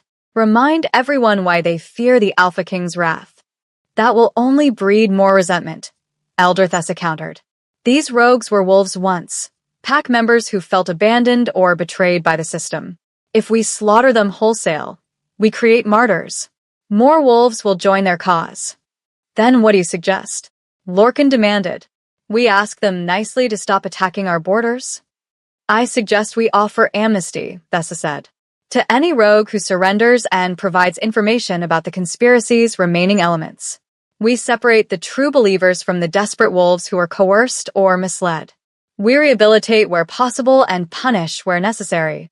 That's dangerously naive, another counselor objected. These wolves have killed our people. They deserve death, not rehabilitation. Arguments erupted around the table.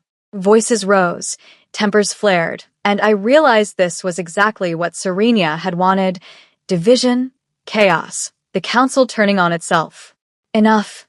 Darius's voice cut through the noise. Not shouting, just absolute authority that demanded obedience. Silence fell. We will do both, Darius said. Military action against those who continue to fight. Amnesty for those who surrender. We show strength and mercy in equal measure. That's what separates us from the rogues. We have the capacity for both. He turned to me unexpectedly. Lady Azria, you've dealt with lower-ranked wolves. You understand what it's like to be invisible, dismissed, treated as less than worthy. What would make a wolf join a rogue army? I blinked, surprised to be asked for input in front of the entire council. Desperation, I said after a moment. Feeling like you have nothing to lose. When you're at the bottom of the hierarchy, when every day is a struggle just to survive, when no one sees you or cares what happens to you, that's when radical options start looking appealing. So we address the root causes, Darius said. We implement the reforms I've been proposing for years. Better treatment for lower-ranked wolves. Mandatory minimums for housing and food. Protection from abuse by dominant wolves. Education opportunities. Ways for wolves to rise through merit rather than birth. That will take years, Lorcan protested. And massive resources. Then we start now. Today. Darius's expression was steel. Serenia wanted to use our weakness against us. She thought compassion made us vulnerable. We're going to prove her wrong. We're going to show that strength combined with justice creates something unbreakable. Around the table, heads began to nod. Even Lorcan looked grudgingly impressed. There's one more matter, Elder Thessa said carefully. The question of Lady Serenia's claims about Lady Azria. My stomach dropped. She said Azria was a prophesied Silver Moon heir, Thessa continued, destined to reclaim the ancient throne. Is there any truth to that? All eyes turned to me. I don't know, I admitted. The blood wards at Shadow Peak responded to me. I felt something, a connection to that place, to the Silver Moon magic. But whether that makes me some prophesied ruler? I shook my head. I don't want a throne. I just want justice for my father and safety for wolves who can't protect themselves. Noble sentiments, another counselor said. But the prophecy, if it exists, doesn't care what you want. If Silver Moon loyalists believe you're their destined leader, they'll use you as a rallying point. With or without your consent. Then we make it clear that Lady Azria stands with the Alpha King, Darius said firmly. That she supports the current system and has no interest in overthrowing it. Is that true? Thessa asked me directly. Do you support the Alpha King? Even after everything that's happened, I looked at Darius. Thought about father's execution. About the grief and rage I'd carried for months. About how much I'd wanted to hate this wolf, to make him pay for taking my father from me. And I thought about the past week. About how Darius had trusted me with sensitive information. How he'd fought beside me at Shadow Peak. How he'd publicly acknowledged his mistake and worked to make it right. He wasn't perfect. Wasn't infallible. But he was trying. Genuinely trying to be better. To create something worth protecting. Yes, I said clearly. I support the Alpha King. He made a terrible mistake, but he's owning it. He's working to ensure it never happens again. That's what a real leader does. Admits fault and grows from it. Something flickered in Darius's eyes. Gratitude, maybe. Or relief. Then it settled, Thessa said. Lady Azria remains at court, serving as lady-in-waiting and advisor on matters concerning lower-ranked wolves. Her Silver Moon heritage is acknowledged but not emphasized. We move forward together. The council session continued for hours, hammering out details of the military response, the amnesty program, the new reforms. By the time it ended, I was exhausted. But for the first time since Father's death, I felt something like hope. That evening, I found myself in the palace gardens. The sun was setting, painting the sky in shades of amber and rose. Flowers bloomed in carefully tended beds. Mother would have loved this place. Thought I'd find you here. I turned to see Darius approaching, his formal court clothes replaced with simple training gear. He looked more relaxed than I'd seen him since this all began. Needed air, I said. Too many hours in closed rooms with wolves arguing about policy. Welcome to leadership. He settled onto a bench beside me. It's mostly boring meetings punctuated by occasional terror. Despite everything, I smiled. How encouraging. We sat in comfortable silence for a moment, watching the sunset. Your father would be proud of you, Darius said quietly. The way you spoke in council today. The way you've handled everything. He raised an extraordinary daughter. He raised a stubborn daughter who doesn't know when to quit. Same thing. I looked at him, really looked at him, studied the lines of exhaustion around his eyes, the healing cuts on his face, the way his shoulders carried the weight of an entire territory. Why did you trust me? I asked. From the beginning, you could have kept me locked up, kept me away from anything important. But you didn't. You brought me to court, gave me access to your schedule, let me investigate. Why? Darius was quiet for a long moment. Because you reminded me of why I became Alpha King in the first place, he said finally. When I took the throne 10 years ago, it was because I believed I could make things better. Could create a system where strength didn't just mean domination. Where wolves like your father, honorable, skilled, dedicated, could rise and thrive. He turned to face me. But somewhere along the way, I lost sight of that. Got caught up in politics and power games. Started making decisions based on expediency rather than justice. And then I met you. This fierce, determined Omega who refused to accept that her father was guilty. Who demanded the truth even when it would have been easier to accept the lie. His eyes held mine. You reminded me of who I wanted to be. Who I still could be if I tried. My breath caught. We were close now. Close enough that I could feel the heat radiating from his body and could count the gold flecks in his eyes. Darius. I know this is complicated, he said softly. I killed your father. That's not something we can just ignore or forgive. But I also can't ignore what I feel when I'm around you. This pull, this connection. The mate bond, I whispered. His eyes widened. You feel it too? I've been trying not to. Trying to convince myself it's just gratitude or relief or anything except what it actually is. I took a shaky breath. But yes, I feel it. This impossible, terrible, wonderful pull toward you. Azria. Whatever he was about to say was interrupted by Finn racing into the gardens, his face pale with panic. Azria. Darius. You need to come quickly. It's Elder Thessa. She's been attacked. We were on our feet instantly, running back toward the palace. My heart pounded with dread. The conspiracy wasn't over. Serenia's contingencies were still in play. And we just lost another piece on the board. Chapter 10. The Enemy Within. Elder Thessa lay in the palace infirmary, her breathing shallow and labored. Blood soaked through bandages wrapped around her torso. Her ancient face was even paler than usual, her eyes closed, her lips moving in silent prayer or delirium. The palace healer, a stern woman named Mira, worked over her with swift efficiency, but even I could see it was bad. Very bad. What happened? Darius demanded, his voice tight with controlled fury. She was found in her chambers about 20 minutes ago, Captain Viola reported. Stabbed 3 times. The wounds are deep. If she'd been discovered even a few minutes later. Who found her? One of her personal attendants. The girl is being questioned now, but she seems genuinely shocked. Says she went to deliver evening tea and found Elder Thessa collapsed on the floor. Guards? I asked. Thessa was a council member. She should have had protection. She did. 2 guards stationed outside her chambers. Viola's expression was grim. Both dead. Throats slit. Professional skills, fast, silent, efficient. Serenia's work, Lorcan growled. He'd arrived moments after us, still buckling on his sword belt.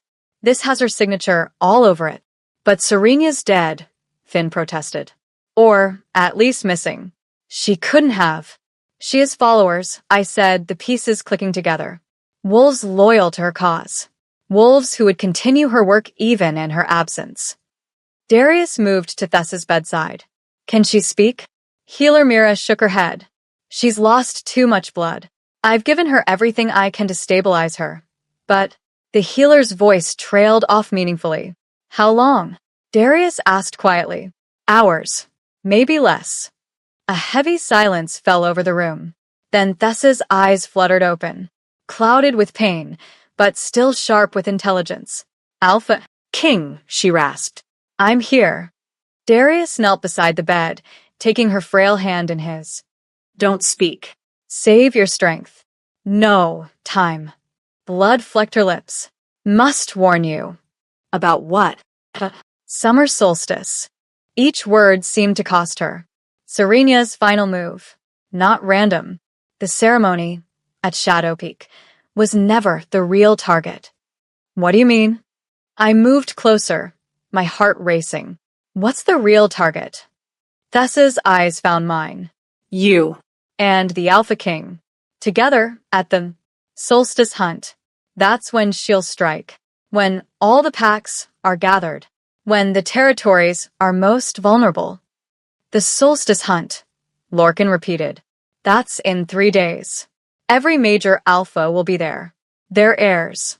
Their strongest warriors. If someone attacked during the hunt, it would be a massacre, Viola finished grimly.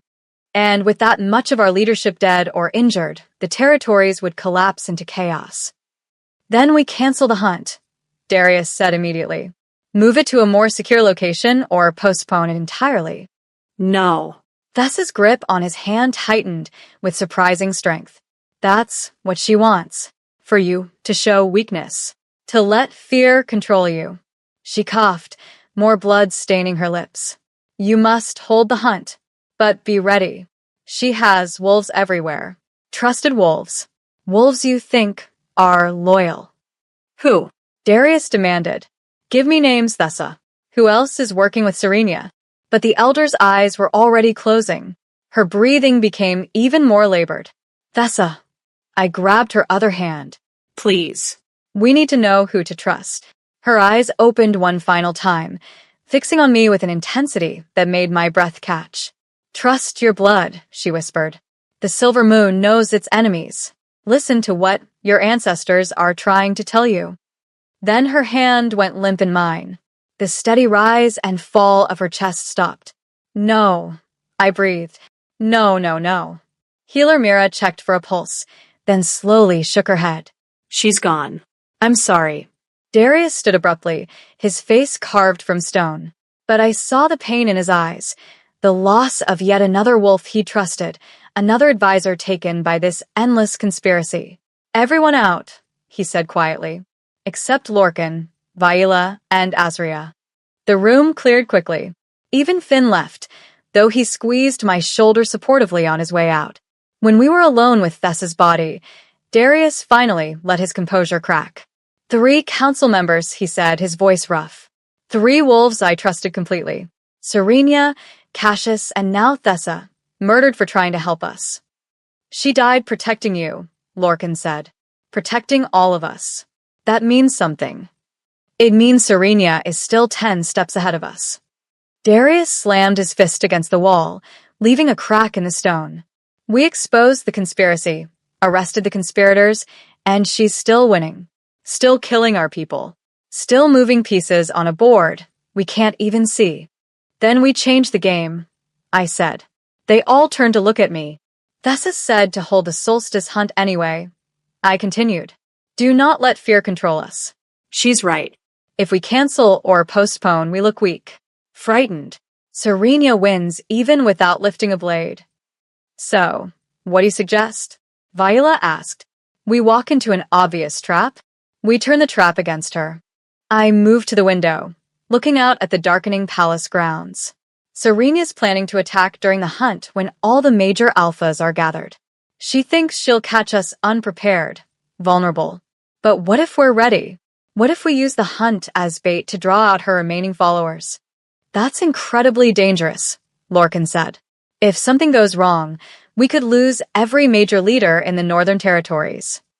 If we do nothing, we lose them anyway. I turn back to face them.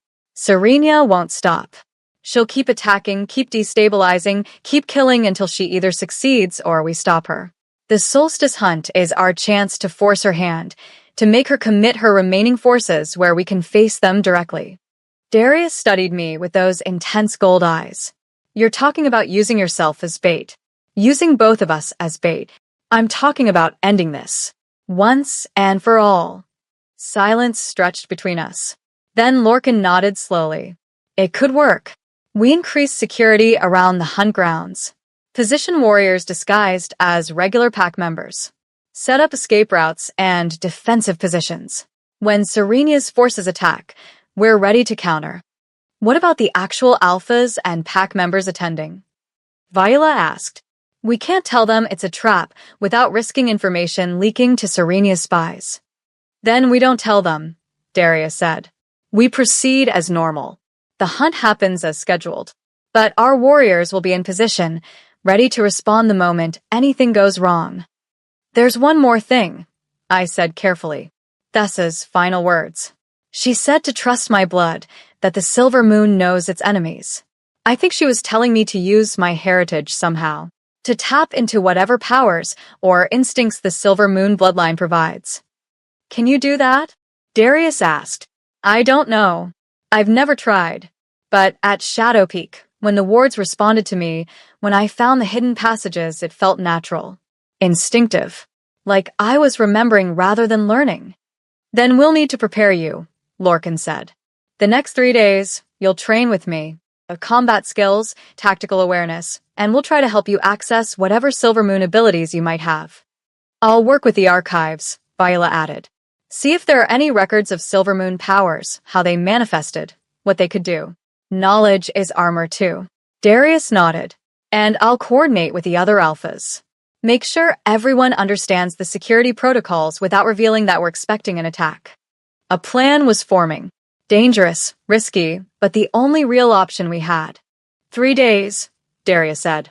That's how long we have to prepare. To turn Serena's trap into ours. To end this conspiracy once and for all. He looked at each of us in turn. If anyone has doubts, speak now. Because once we commit to this course, there's no turning back. No one spoke. Then we begin immediately, Darius said. May the moon goddess guide us. The next 3 days passed in a blur of preparation.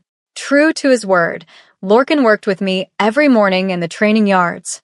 Not the gentle instruction I'd received as a child, but brutal, practical combat training designed to keep me alive in real battle.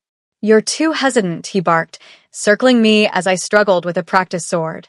When you strike, commit. Half measures get you killed. I lunged, putting all my strength behind the blow. Lorcan blocked easily, then swept my legs out from under me. I hit the ground hard. The breath knocked from my lungs. Better, he said, offering a hand to pull me up. But I'm still thinking too much. In real combat, you don't have time to think. You react. Your body moves before your mind catches up. How am I supposed to not think? Training. Repetition. Until the movements become muscle memory. He tossed me the sword again. Again. And this time, imagine I'm the wolf who killed your father. Something inside me snapped. I attacked with a ferocity that surprised us both. My strikes were faster, harder, more aggressive. I wasn't thinking about form or technique. I was just fighting, pouring all my grief and rage into every swing. Lorcan actually had to work to defend. His eyes gleamed with approval. There it is, he said. There's the fighter hiding beneath the lady's manners. Hold on to that fury, Azria. Channel it. Use it. After training, I spent afternoons with Viola in the archives. The records of Silver Moon abilities were frustratingly vague, more legend than documented fact. But certain patterns emerged. Enhanced intuition, particularly regarding threats and deception. Ability to sense other wolves' intentions through some kind of emotional resonance. Connection to ancient places and objects tied to the Silver Moon Dynasty. And in rare cases, the ability to influence other wolves through sheer force of will, not mind control but something more subtle. Inspiring loyalty. Commanding respect. Making wolves want to follow. That last one is what made them such powerful leaders, Viola explained, showing me a faded manuscript. They didn't rule through fear like the early Alpha Kings. They ruled through something deeper, a bond that made wolves genuinely want to serve them. Could I do that? I asked. Maybe, if you can figure out how to access it. Viola studied me thoughtfully. The texts say Silver Moon powers are tied to emotional states. When you're calm and centered, you can sense things. When you're passionate or afraid, you can influence things. The key is learning to control the emotional trigger rather than being controlled by it. Evenings, I spent reviewing battle plans with Darius and his senior commanders. The solstice hunt would take place in the northern glades, a vast forest about half a day's ride from the palace.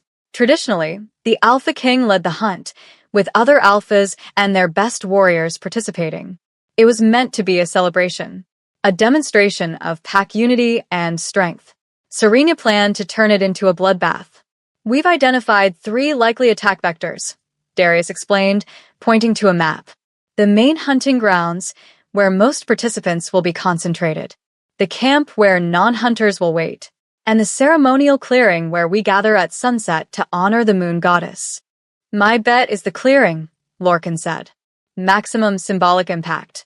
All the leaders gathered in one place, their guards occupied with the hunt. It's when we'll be most vulnerable. So we position extra forces around the clearing, I suggested. Disguised as regular pack members or hidden in the forest.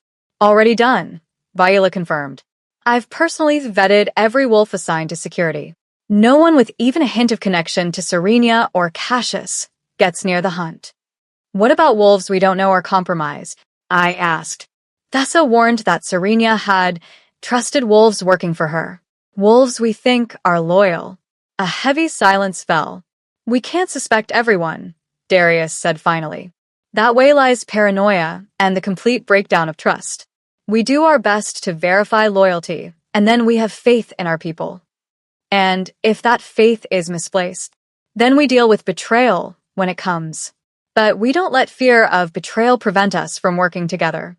That's exactly what Serenia wants, for us to turn on each other, to see enemies in every shadow. He was right. I knew he was right. But I couldn't shake Thessa's dying words. She has wolves everywhere.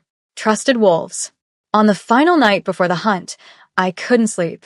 I stood on my balcony, watching the moon rise full and bright over the palace. Tomorrow, one way or another, this will end. Either we defeat Serenia's remaining forces and secure the northern territories, or we'd all die trying. Can't sleep either? I turned to find Darius standing in the doorway connecting our chambers. Sometime in the past few days, he'd moved me to the royal wing, officially for protection, but we both knew the real reason. The mate bond was growing stronger. Harder to ignore. Too much to think about, I admitted. He moved to stand beside me at the railing, close enough that our shoulders almost touched. Your father once told me something, Darius said quietly. It was during a particularly difficult time, border skirmishes with a neighboring territory, internal disputes about resource allocation, wolves questioning my leadership. I was overwhelmed, doubting every decision. What did he say? He said that leadership isn't about being perfect or making the right choice every time. It's about being willing to try, to fail, and to keep trying anyway. About caring enough to carry the weight even when it crushes you. Darius's eyes met mine. Marcus Thorne was one of the wisest wolves I ever knew. I should have listened to him more. Should have trusted his judgment over Serenia's manipulation. Maybe if I had. You'd still be you, I said softly. Making impossible decisions with imperfect information. Being the kind of leader who actually cares when he makes mistakes. Does that make it better? Do I care? It makes you worthy of a second chance. We stood in silence, the weight of everything unsaid hanging between us. Azria, Darius said finally. About the mate bond. About what's happening between us. I know. It's impossible. Inappropriate. My father would be horrified. Would he? Darius turned to face me fully. Or would he see what I see? Two wolves who've been through hell together, who've fought beside each other, who understand what the other has lost and carried. What are you saying? I'm saying that after tomorrow, if we survive, I'm not going to pretend anymore.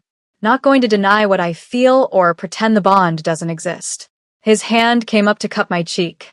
I'm saying that I'm falling for you, Azria Thorne.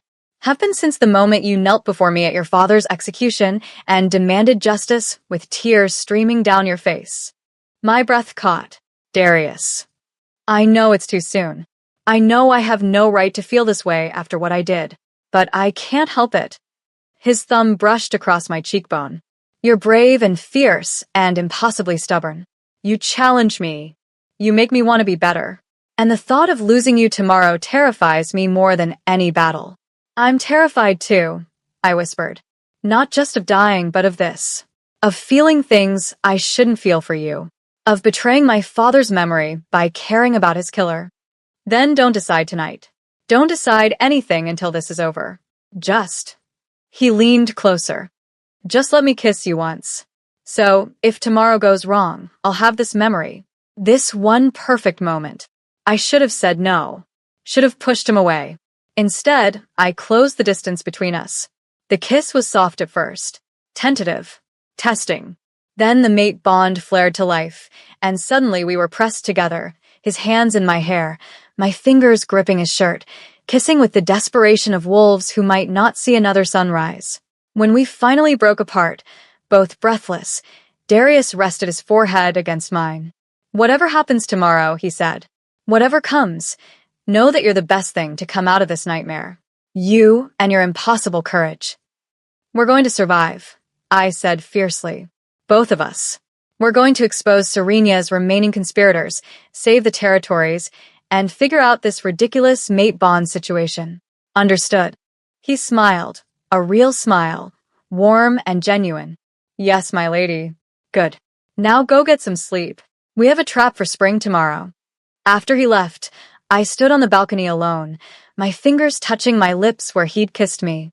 The moon hung full overhead, bearing witness to my confused heart. I'd sworn to hate Darius Valcrest, sworn to avenge my father and clear his name. I'd never sworn not to fall in love with him. Tomorrow, we'll face Serenia's final attack. Tomorrow, we'd risk everything to save the Northern Territories. But tonight, I allowed myself this one moment of peace, this one moment of hope, and I prayed to the moon goddess that it wouldn't be the last. Chapter 11, The Hunt. The northern glades were breathtaking in the early morning light. Ancient trees stretched toward the sky, their branches forming a canopy so thick that only filtered sunlight reached the forest floor. Moss carpeted the ground in shades of emerald and jade. Streams cut through the landscape, their water crystal clear and cold as ice. Under different circumstances, this would have been beautiful. Today, it felt like walking into a tomb. Our party had arrived at dawn, nearly 200 wolves representing every major pack in the Northern Territories. Alphas in their finest hunting gear. Warriors eager to prove themselves. Younger wolves hoping to earn honor through the hunt. They laughed and joked, exchanging stories and forming temporary alliances. The air buzzed with excitement and anticipation. They had no idea they were walking into a trap. I stood near the edge of the encampment, watching wolves prepare. Finn was somewhere nearby, relegated to the non-combatant area despite his protests. Darius moved through the crowd, greeting alphas with the practiced ease of a born leader. He caught my eye across the clearing and gave a slight nod. Ready? I nodded back. As ready as I'd ever be. You look like you're about to face an execution, not participate in a hunt. I turned to find Mireia beside me, dressed in practical hunting clothes that somehow still managed to look elegant. Just nervous, I said. First major hunt. I don't want to embarrass myself. Please. After everything you've done in the past week, surviving Shadow Peak, exposing a conspiracy, standing up to the entire council. Mireia bumped my shoulder with hers. A little hunt should be nothing. If only she knew. Lorcan approached, his scarred face grim. Lady Azria, the Alpha King requests your presence at the Hunters' briefing. I followed him to where Darius stood with a group of senior hunters. They were reviewing the planned routes, discussing strategy and game patterns. The traditional solstice hunt targets the great stag, one Alpha was saying. Last seen near the eastern ridges. A magnificent beast, 12 points, white as fresh snow. Taking it down would be a true honor. Then that's where we focus, Darius said. Standard formation. Experienced hunters take points. Newer participants follow and observe. We move as one pack, united in purpose. His eyes found mine as he said it, and I understood the double meaning. United on purpose. United against whatever's coming. One more thing, Darius continued. I'm assigning Lady Azria Thorn as my hunting partner for this hunt. Murmurs rippled through the group. Having an Omega, even one who'd recently proven herself as the Alpha King's hunting partner, was unprecedented. With respect, Alpha King, one Alpha said carefully. Wouldn't a more experienced hunter be more appropriate? Lady Azria has proven herself in ways that matter more than hunting experience, Darius said firmly. She stands with me today. Anyone who has a problem with that can take it up with me personally. No one did. The briefing continued. Routes were finalized. Safety protocols reviewed. Signals established for communication across the forest. And beneath it all, the unspoken preparation. The warriors positioned themselves strategically throughout the hunting parties. The escape routes memorized. The weapons that were slightly more lethal than typical hunting gear would require. We were as ready as we could be. Now we just had to survive. The hunt began at mid-morning. Nearly 100 wolves fanned out into the northern glades, moving in coordinated groups. The forest came alive with the sounds of hunters, soft footfalls, whispered communication, the occasional howl signaling prey spotted. Darius and I moved together, slightly apart from the main group. Officially, we were scouting the northern perimeter. Actually, we were bait.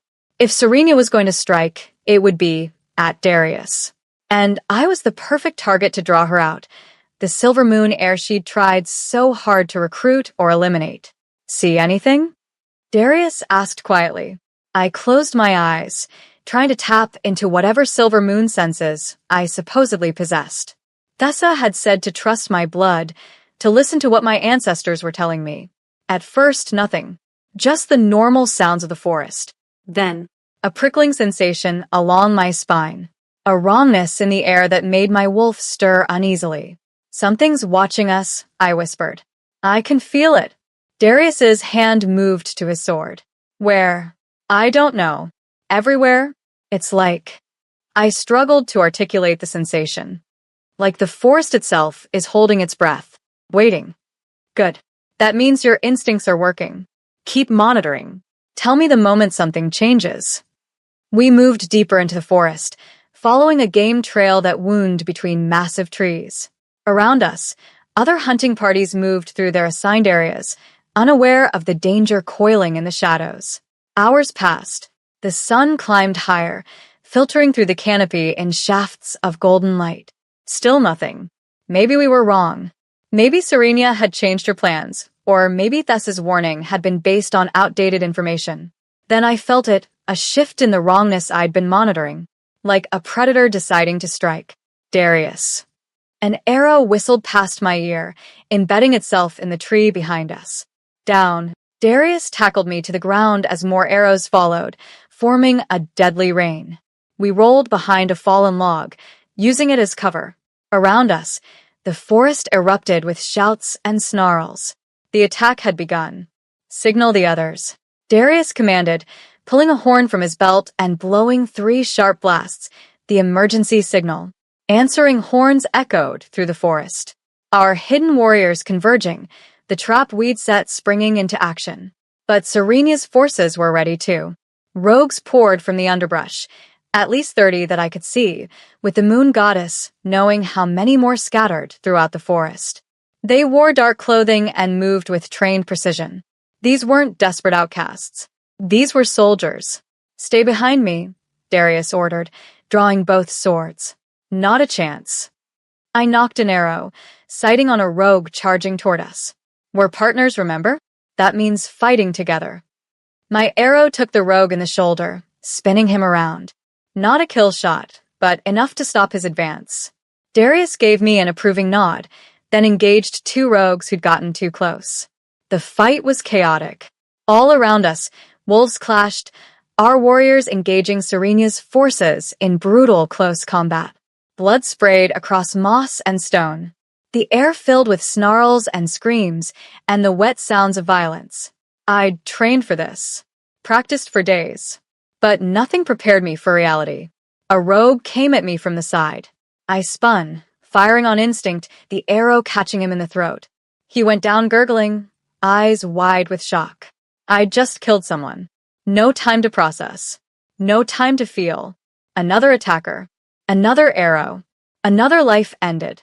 Azria left. Darius's warning came just in time. I ducked as a blade whistled where my head had been. Rolled. I came up with my bow drawn, but the attacker was already on me, knocking the weapon aside. We grappled. He was stronger, more experienced, but I was desperate and fighting for my life. I felt something surge inside me. That silver moon power Viola had talked about. An instinctive understanding of his next move, his intentions, his fear. I used it, twisted at exactly the right moment. Drove my knee into his solar plexus. As he staggered, I grabbed the dagger from my belt, and the blade found his heart. He looked surprised. Then he fell. Good. Lorcan appeared beside me, engaging 3 rogues at once. Stay focused. Don't hesitate. But I was already moving, already fighting, that strange silver moon sense guiding my movements. I could feel the battle like a living thing, the ebb and flow, the points of danger and safety. It was overwhelming and clarifying all at once. They're trying to separate us. I shouted to Darius. Drive us toward the eastern ridge. How do you know? I just do. Trust me. He did. We fought our way back toward the main hunting party, refusing to be isolated. Around us, the tide of battle slowly turned. Our warriors were better trained, better equipped. The rogues fought with desperation but lacked coordination. Within 20 minutes, it was over. Rogues fled or surrendered. Our warriors secured prisoners and tended to the wounded. We'd won, but something felt wrong. This was too easy. I said, that prickling sensation returning. Where's Serena? She wouldn't plan an attack this straightforward. Agreed. Darius scanned the forest, his expression troubled. This feels like a distraction. Viola finished, running up to us. Alpha King, we have a problem. The non-combatant camp just sent a distress signal. They're under attack. My blood turned to ice. Finn, I breathed. He's at that camp. It's 3 miles east, Lorcan said. If we run, we won't make it in time, Darius interrupted. He turned to me, his expression torn. I need to coordinate our response here. Organize the warriors. Then I'll go. I was already moving. I'm not letting my brother die. Azria, wait. But I was running, that silver moon sense guiding me through the forest faster than I'd ever moved before. Behind me, I heard Darius cursing, then ordering warriors to follow me. But I couldn't wait, couldn't slow down. Finn needed me. The non-combatant camp had been set up in a protected clearing, tents for resting, supplies, and healers ready to tend any hunting injuries. It should have been safe. Instead, it was a massacre. I burst into the clearing to find chaos. Rogues attacking from multiple directions. Wolves, mostly younger ones, elderly, or those not suited for combat, trying desperately to defend themselves. And in the center of it all, fighting with the fury of someone twice his size, was Finn. My 14-year-old brother had somehow acquired a sword and was holding off 2 rogues, his face set in grim determination. Finn, I screamed. His head snapped toward me, relief and terror warring on his face. Azria, behind you. I spun, barely avoiding a blade that would have taken my head off. The attacker was female, lithe and deadly, her movements precise and professional. And when she pulled back her hood, I saw her face. Not Serena, but someone I recognized from court. A minor noble who'd always been quiet, unassuming, barely noticeable. Lady Arwen? I gasped. Surprised? She smiled coldly. That was always Serenia's greatest talent, hiding her true supporters in plain sight. Wolves you'd never suspect. Wolves who could move through court without drawing attention. She attacked again, and I barely managed to block with my bow. The wood cracked under the impact. You're skilled for an Omega, Arwen observed, circling me. But you're exhausted from the first battle. And I'm fresh. This won't take long. She was right. I was tired, my arms aching, my reflexes slowing. But I had something she didn't. Desperation. And that strange silver moon sense that let me anticipate her movements. When she lunged, I was ready. Dodged left, grabbed her extended arm, and used her own momentum to throw her off balance. My broken bow became a club, slamming into her temple. She went down hard, but there were more rogues. So many more. And I was alone. No, not alone. Finn reached me, breathing hard but determined. Together? Together, I agreed. We fought back to back, brother and sister, protecting each other the way we'd always promised we would. Around us, other wolves joined the defense. What had been chaos began to organize into actual resistance. Then warriors arrived, Lorcan at their head, roaring orders, his sword singing through the air as he cut through rogues with brutal efficiency. The tide turned again. Within minutes, the rogues were either dead, fleeing, or surrendering. I stood in the center of the clearing, covered in blood, some mine, most not, and tried to catch my breath. You're hurt, Finn said, pointing to my arm. I looked down to find a deep gash I hadn't even felt. Adrenaline had masked the pain, but now it came flooding back. I'm fine. I lied. Some bruises. Nothing serious. His eyes were too old for his age as he looked around at the carnage. This was her plan, wasn't it? Attack the hunters to draw away protection, then strike at the vulnerable ones left behind. Yes. And we walked right into it. But we survived. Finn gripped my hand. We both survived. Lorcan approached, his face grim. We've secured the area. Captured 12 rogues alive. But Lady Azria, you need to see this. He led me to where several bodies lay arranged in a specific pattern. Not random deaths. Ritual placement. And carved into the ground beneath them, a symbol I recognized from Father's journal. The mark of the Silent Alpha. Serenia's personal signature. She was here. I breathed. Not at the hunter's attack. Here, watching us. Leaving a message. What message? Finn asked. I studied the symbol, that silver moon sense translating its meaning. That this isn't over. That we may have won today's battle, but the war continues. I looked at Lorcan. She's telling us she's still out there. Still planning. Still coming for us. Then we'll be ready, Lorcan said firmly. We've exposed her forces, captured her operatives. Every day she stays in hiding is a day we get stronger. Or a day she gets more desperate. Darius arrived with the main force, his eyes scanning the clearing until they found me. Relief washed over his face, so profound it made my chest ache. He crossed to me in long strides and pulled me into his arms, not caring who saw, not caring about protocol or propriety. When you ran off, he said roughly, when I couldn't follow immediately. I had to protect Finn. I know, and I would have done the same thing. He pulled back to look at me, his hands framing my face. But Moon Goddess, Azria, you terrified me. The feeling's mutual, I admitted. Around us, wolves were tending wounds, securing prisoners, beginning the grim task of counting casualties. 17 dead, 32 wounded, 48 rogues captured or killed. The toll was heavy, but we'd survived. The territories had survived. For now. The ceremonial sunset gathering that was supposed to close the solstice hunt happened under heavy guard.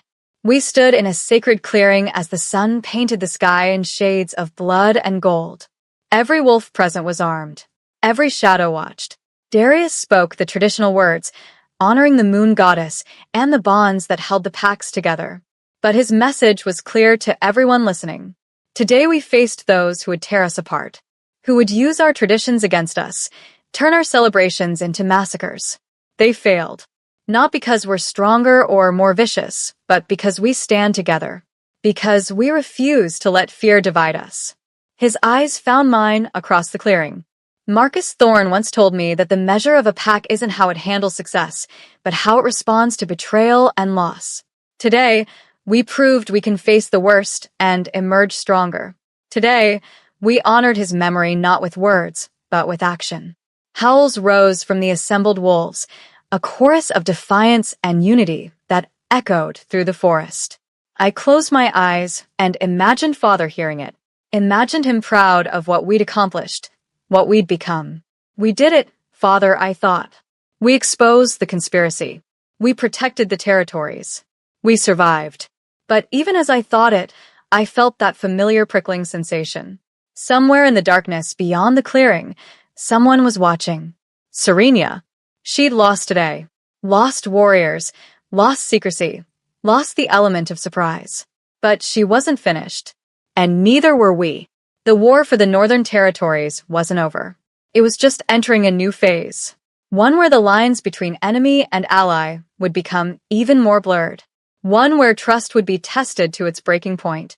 One where the Silver Moon heir and the Alpha King would have to decide what they were willing to sacrifice to protect what they loved. As the moon rose full and bright over the northern glades, I made a silent vow. This ends with Serenia's defeat, one way or another, no matter what it costs. Beside me, Darius's hand found mine, and in that simple touch, I felt his own vow echoing mine. Together, we faced this together. The hunt was over, but the real battle was just beginning. Chapter 12. Bonds forged in fire. The palace felt different when we returned, darker somehow, despite the increased guard presence and enhanced security. Every shadow seemed to hide potential threats. Every unfamiliar face became suspect. Serenia's message at the solstice hunt had accomplished exactly what she'd intended.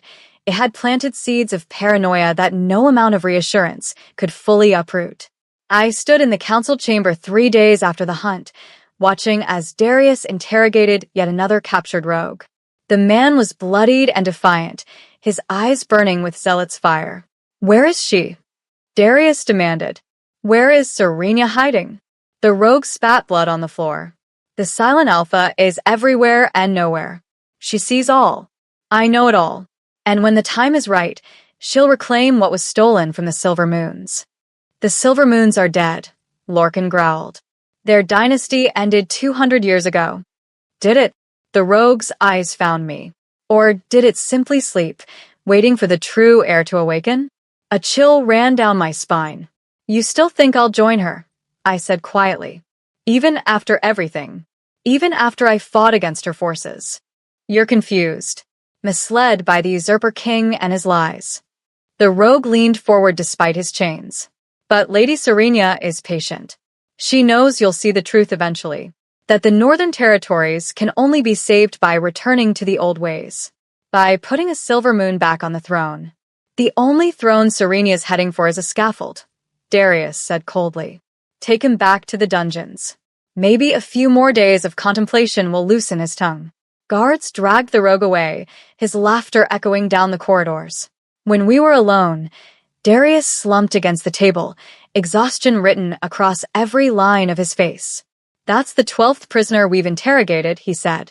12 wolves who'd rather die than betray Serenia's location. She's inspired a loyalty I can't even comprehend." "It's not loyalty," I said. "It's fanaticism. She's convinced them they're fighting for a righteous cause, restoring the Silver Moon dynasty, returning to tradition, saving the territories from corruption. And they see me as the corruption." Darius's smile was bitter. "The tyrant king who stole power from its rightful heirs." "You know that's not true." "Do I?" He looked at me directly. "My ancestor, Balthazar, did exactly what they claim. He overthrew the Silver Moons through violence and conquest. Yes, he unified the territories afterward. Yes, he created stability from chaos. But he still built his throne on the graves of the previous dynasty. That was 200 years ago. You can't be held responsible for." "Can't I? I wear the crown he forged. I rule the territories he conquered. And now those old wounds are being reopened, and I don't know how to heal them." I moved to stand beside him, close enough that our shoulders touched. You heal them by being better than he was, I said. By proving that strength and compassion can coexist. By building something worth protecting, worth believing in. Do you believe in it? Yes. Like I believe in it. Like I believe in you. The words hung between us, heavy with meaning. Darius turned to face me fully. Azria, about what happened at the hunt. When I kissed you. A sharp knock interrupted whatever he was about to say. Viola entered, her expression troubled. Alpha King, Lady Azria. We have a situation. What kind of situation? Darius asked, instantly alert. A messenger just arrived from Frostbite Pack. Alpha Doris's territory. Viola's jaw tightened. She's requesting asylum. My blood ran cold. Doris? The Alpha who publicly questioned my legitimacy? Who challenged Darius in front of the entire council? The same. Apparently, she claims to have information about Serenia's plans. Information she'll only share in exchange for protection. Darius and I exchanged glances. It's a trap, I said immediately. Probably, Darius agreed. But what if it's not? What if Doris genuinely knows something that could help us find Serenia? Then why now?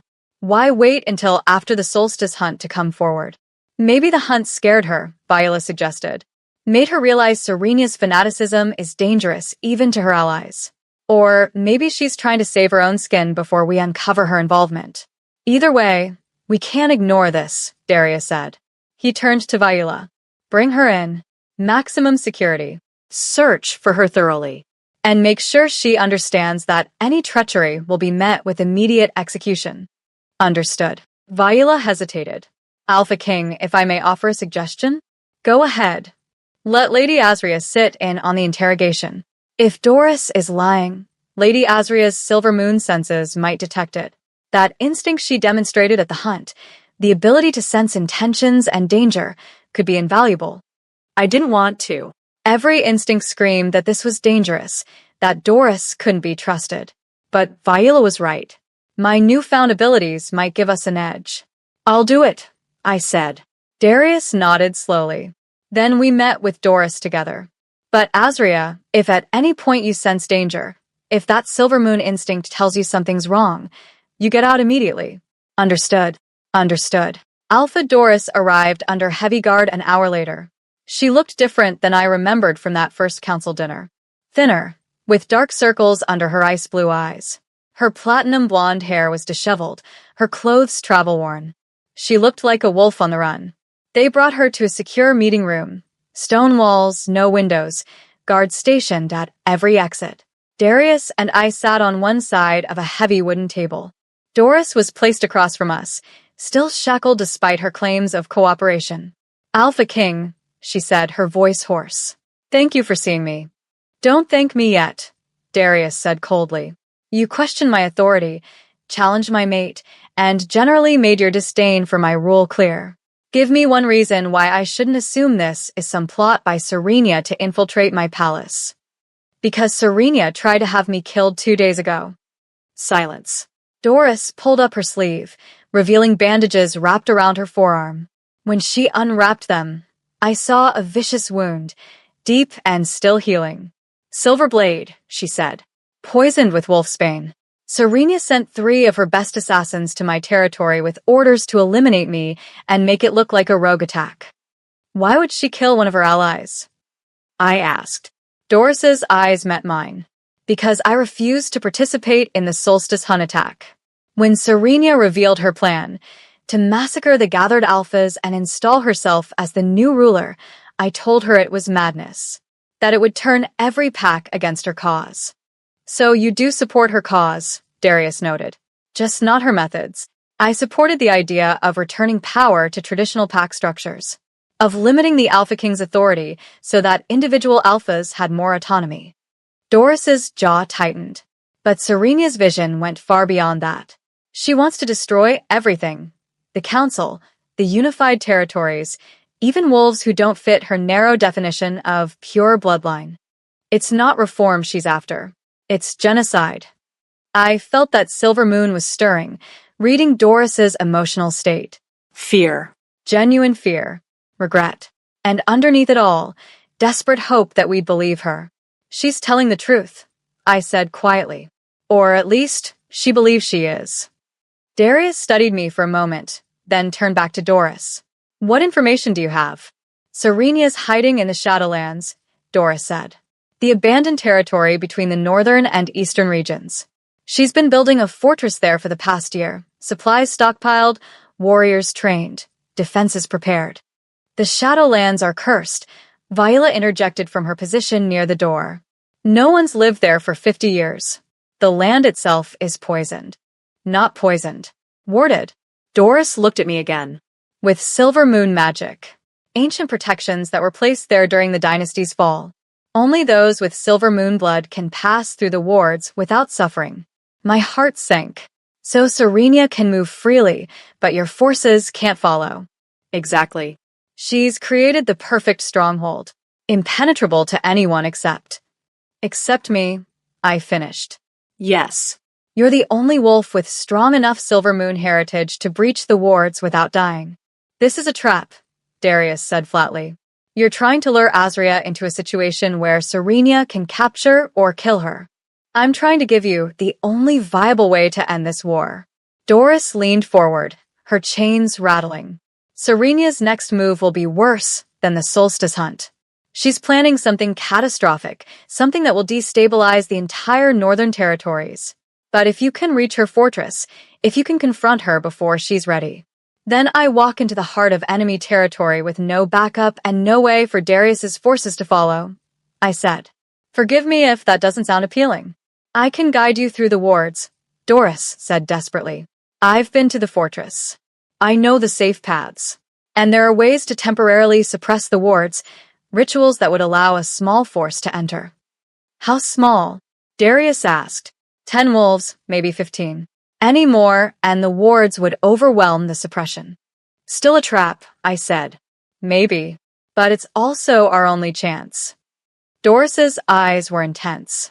Serenia's fortress is impregnable from the outside. But from the inside, with someone who knows its layout, we could end this. Stop her before she launches whatever apocalyptic plan she's building toward. Darius stood, pacing to the window. Give us a moment. Guards escorted Doris from the room, leaving Darius and me alone. You can't be considering this, I said immediately. I'm considering every option. This is exactly what Serenia would want, for me to walk into her stronghold with minimal protection. Or it's exactly what we need, a way to reach her before she's ready to strike again. Darius turned to face me. Azria, Doris is right about one thing. Whatever Serenia's planning next, it will be worse than what we've seen. We can't just sit here and wait for her to attack. We need to take the fight to her. With me as bait, with you as our secret weapon. Your Silver Moon heritage isn't just a target, it's an advantage. If you can access those ancient wards, if you can navigate that fortress. If, I interrupted. And if it's a trap? If we walk in and Serenia's waiting with an army, then we fight, like we always do. He crossed me, taking my hands. I won't force you. If you want to refuse, if you think it's too dangerous, I'll respect that. But Azria, we're running out of options. And I'd rather face Serenia on the ground of our choosing, with some element of surprise, than wait for her next attack on innocent wolves. I closed my eyes, trying to think clearly despite the warmth of his hands on mine. He was right. Serenia wouldn't stop. Every day we waited was another day she prepared, another day her fanaticism spread, another day innocent wolves lived in fear. But this plan was insane, reckless, probably suicidal. If we do this, I said slowly, I will choose the team. Only wolves I trust absolutely. And Finn stays here, safe, no matter what. Agreed. And you listen to my Silver Moon instincts. If something feels wrong, we abort immediately. Agreed. And when this is over, when we've defeated Serenia and saved the territories, I open my eyes, meeting his gaze. You and I are going to have a very long conversation about this mate bond situation. His lips quivered with a smile. Looking forward to it. Then we do it. We go after Serenia in her fortress. We will end this war. Darius pulled me close, pressing his forehead against mine. Together? Together, I agreed. Though I couldn't shake the feeling that this decision would cost us more than either of us anticipated. Planning the mission took 2 days. I selected the team carefully. Lorcan for his military expertise. Vaila for her tactical skills. 4 elite warriors who'd proven themselves at the Solstice Hunt. Mireia, surprisingly, who volunteered and whose knowledge of old magic traditions might prove useful. And Evander, who'd been working tirelessly to make amends for his unwitting role in Father's conviction. 10 wolves total. Small enough to move quickly, large enough to have a fighting chance. Doris would guide us to the Shadowlands and help us navigate the initial wards. After that, we'd be on our own. The night before we left, I found Finn on the training grounds, working through sword forms with single-minded intensity. "You're getting better," I observed. He spun, lowering his blade. "Not good enough. Not compared to you, or the warriors who are going with you." "Good. Because you're not coming." Azria. "No arguments, Finn. You're staying here where it's safe. Someone needs to protect the evidence we've gathered. Someone needs to make sure that if we fail, the truth about Father still gets out. And someone needs to wait here wondering if their sister is going to come back," Finn said bitterly. I moved closer, gripping his shoulders. "I'm coming back. I promise you I'm coming back." "You can't promise that. Not where you're going." "Then I'll fight like hell to make it true." I pulled him into a hug. "I've already lost Father. I'm not going to lose you too, which means I'm going to survive this." "Understood." Finn's arms wrapped around me tightly. "Come back to me. Please." "I will. I swear on Mother's memory. I will come back." After I left Finn, I went to my chambers to pack supplies and weapons. I was checking my bow when Darius entered without knocking. Should I be worried about that trend? I asked, not looking up. Probably. He crossed to me, and I felt the familiar pull of the mate bond, stronger than ever. "I wanted to give you something before we leave tomorrow." He held out a necklace, simple silver chain with a pendant shaped like a crescent moon. "It was my mother's," Darius said quietly.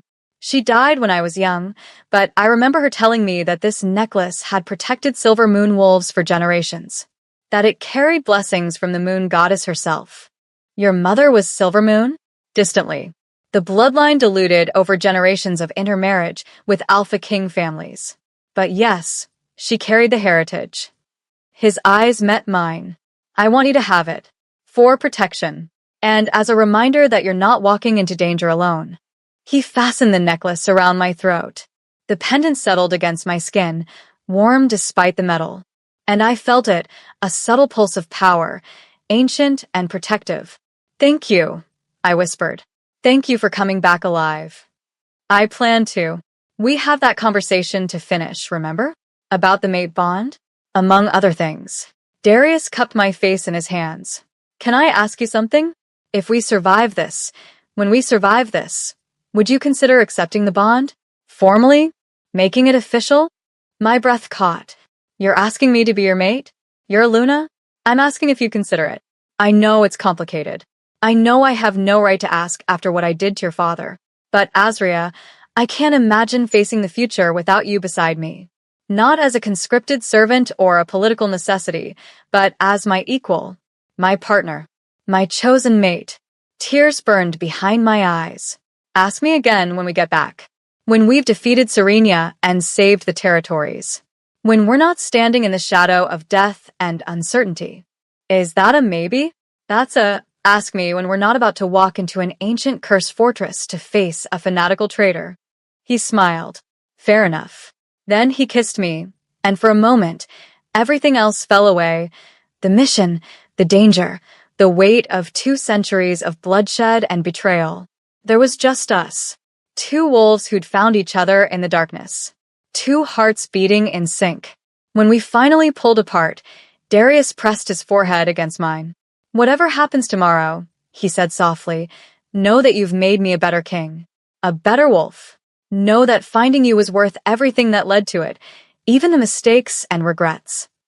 "Darius, let me finish.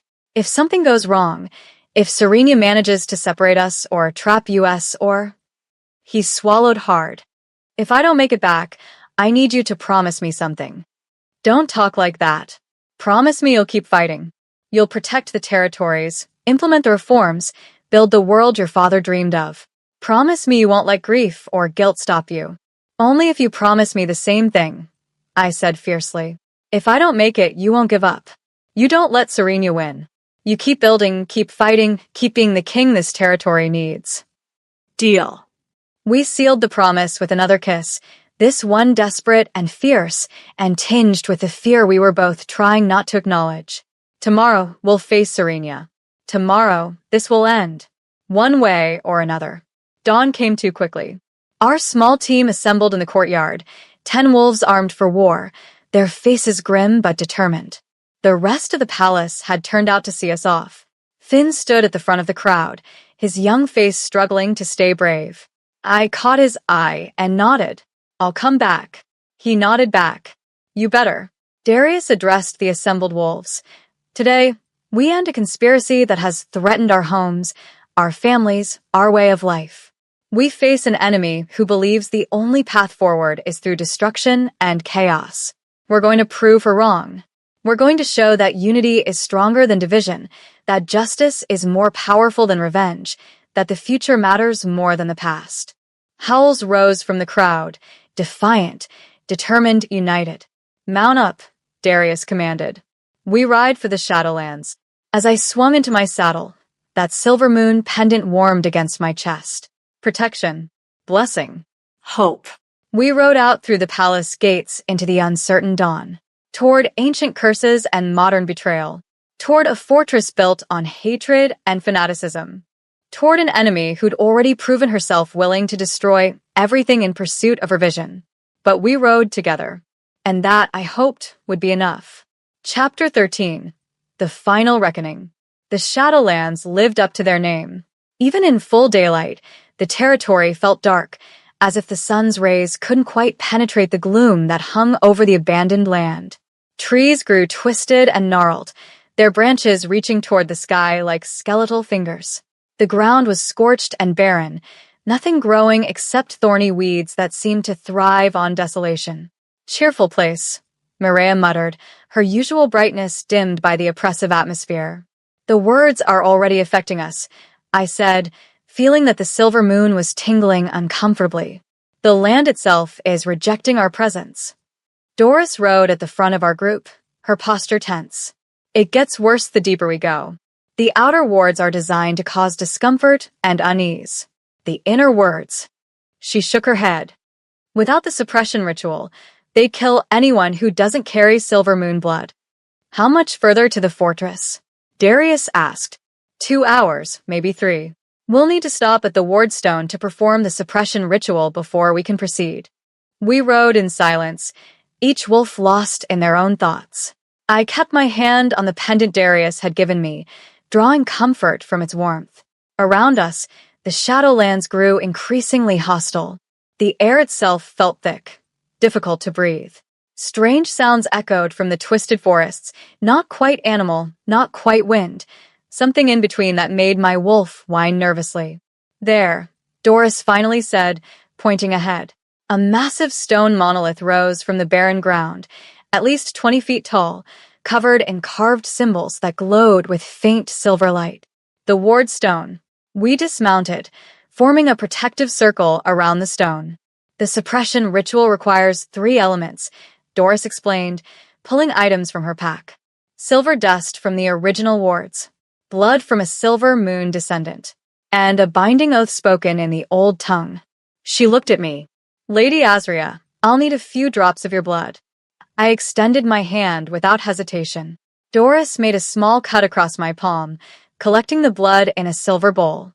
Now everyone must join hands, forming an unbroken circle around the stone, she instructed. We obeyed, linking fingers.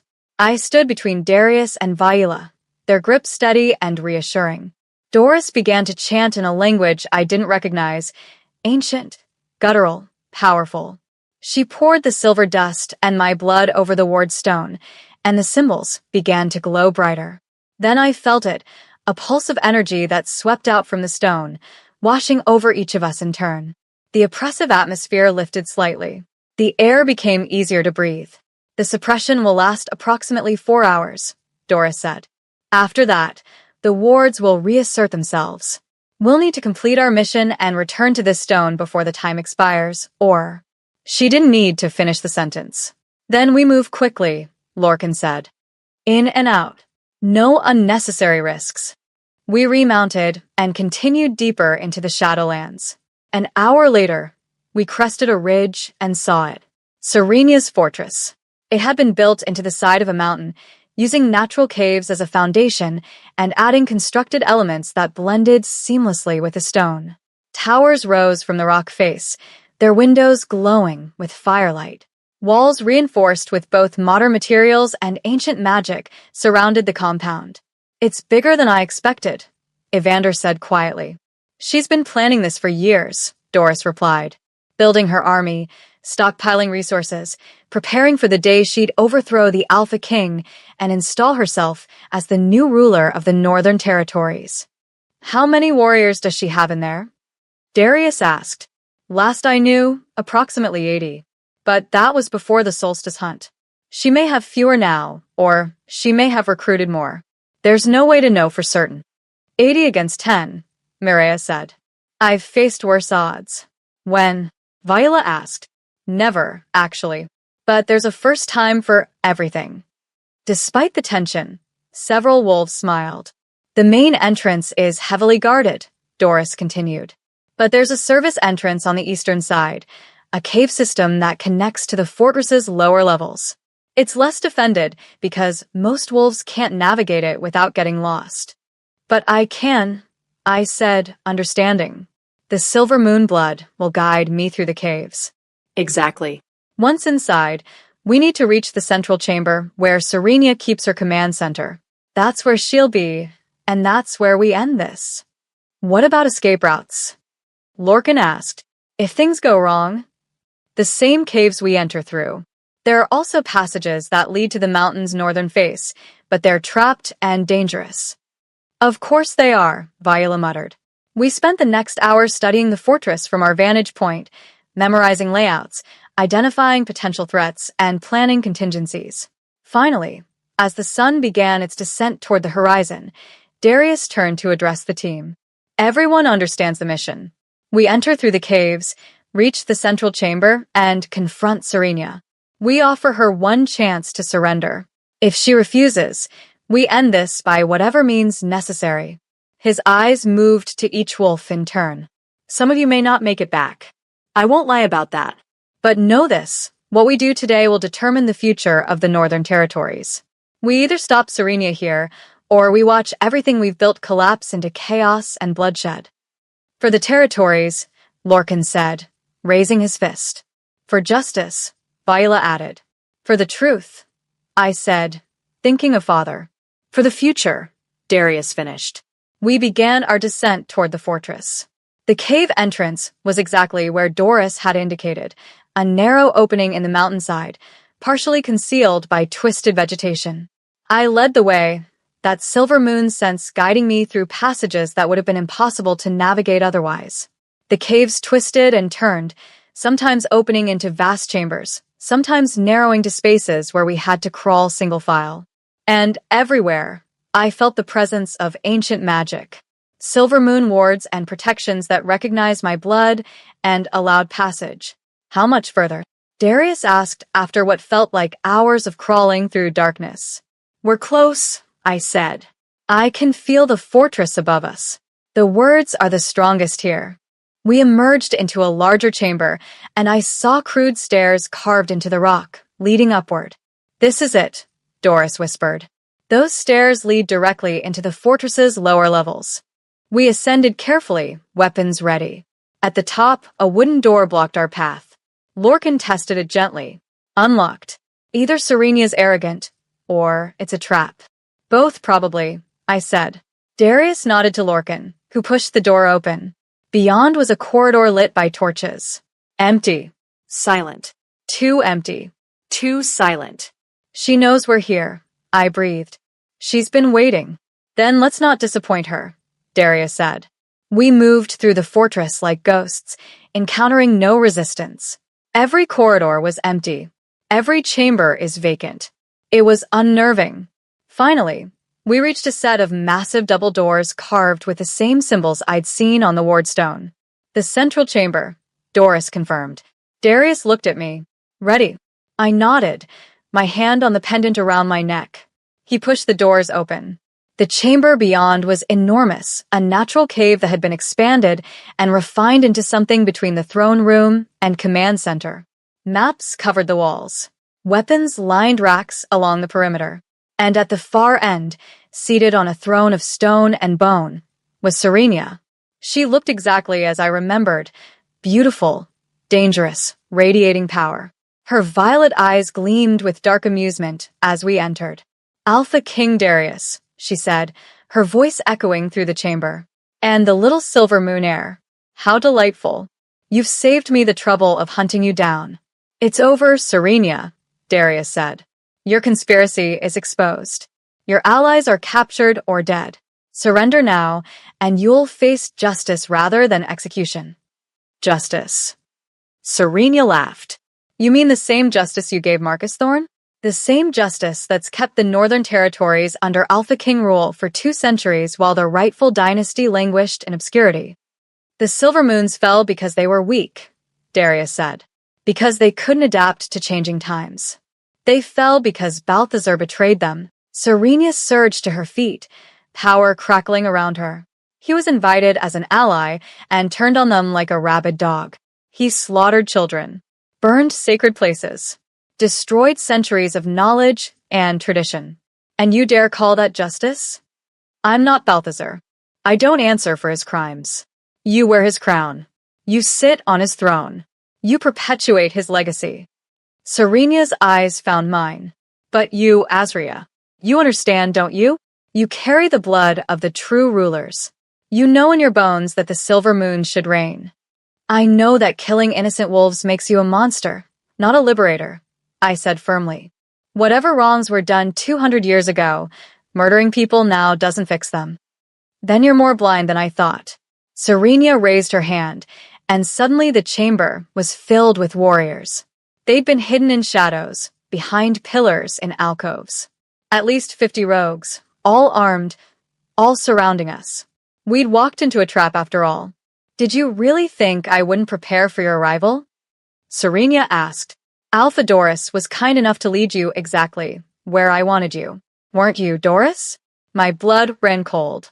I turned to look at Doris and saw the truth written on her face. Guilt. Resignation. I'm sorry, Doris whispered. She has my family, my children. She said if I didn't cooperate, she'd kill them all. You led us into an ambush, Darius said, his voice deadly quiet. After everything you claimed about wanting to help. I do want to help, but I can't sacrifice my children. I can't. Doris's voice broke. It doesn't matter now, Serenia said. You're here. Trapped. Surrounded. And now you have a choice to make. She looked directly at me. Join me, Azria. Accept your Silver Moon heritage. Stand with me to rebuild what was stolen from our ancestors. Together, we can create something better than what the Alpha Kings have built. Never, I said. Then you'll die with him. Serenia's expression hardened. Kill them. All except Azria. I want her alive. The rogues attacked. Chaos erupted. Our small team fought desperately against overwhelming numbers. Lorcan's sword sang through the air. Viola's knives found throats with deadly precision. Mireia wielded magic that sent rogues flying. But there were too many. I fought beside Darius, our movements synchronized by the mate bond. Back to back, we held our ground, but for every rogue we defeated, 2 more took their place. We need to retreat. Evander shouted. Back to the caves. We'll never make it, Lorcan replied, blocking 3 attackers at once. He was right. We were being pushed further from the exit, deeper into the chamber. This was it. This was how it ended. Then I felt it, a surge of power from the pendant around my neck. The Silver Moon magic responded to my desperation, my need to protect the wolves I loved. And I understood. This was what Thessa had meant. Trust your blood. Listen to what your ancestors are telling you. I closed my eyes and surrendered to the power.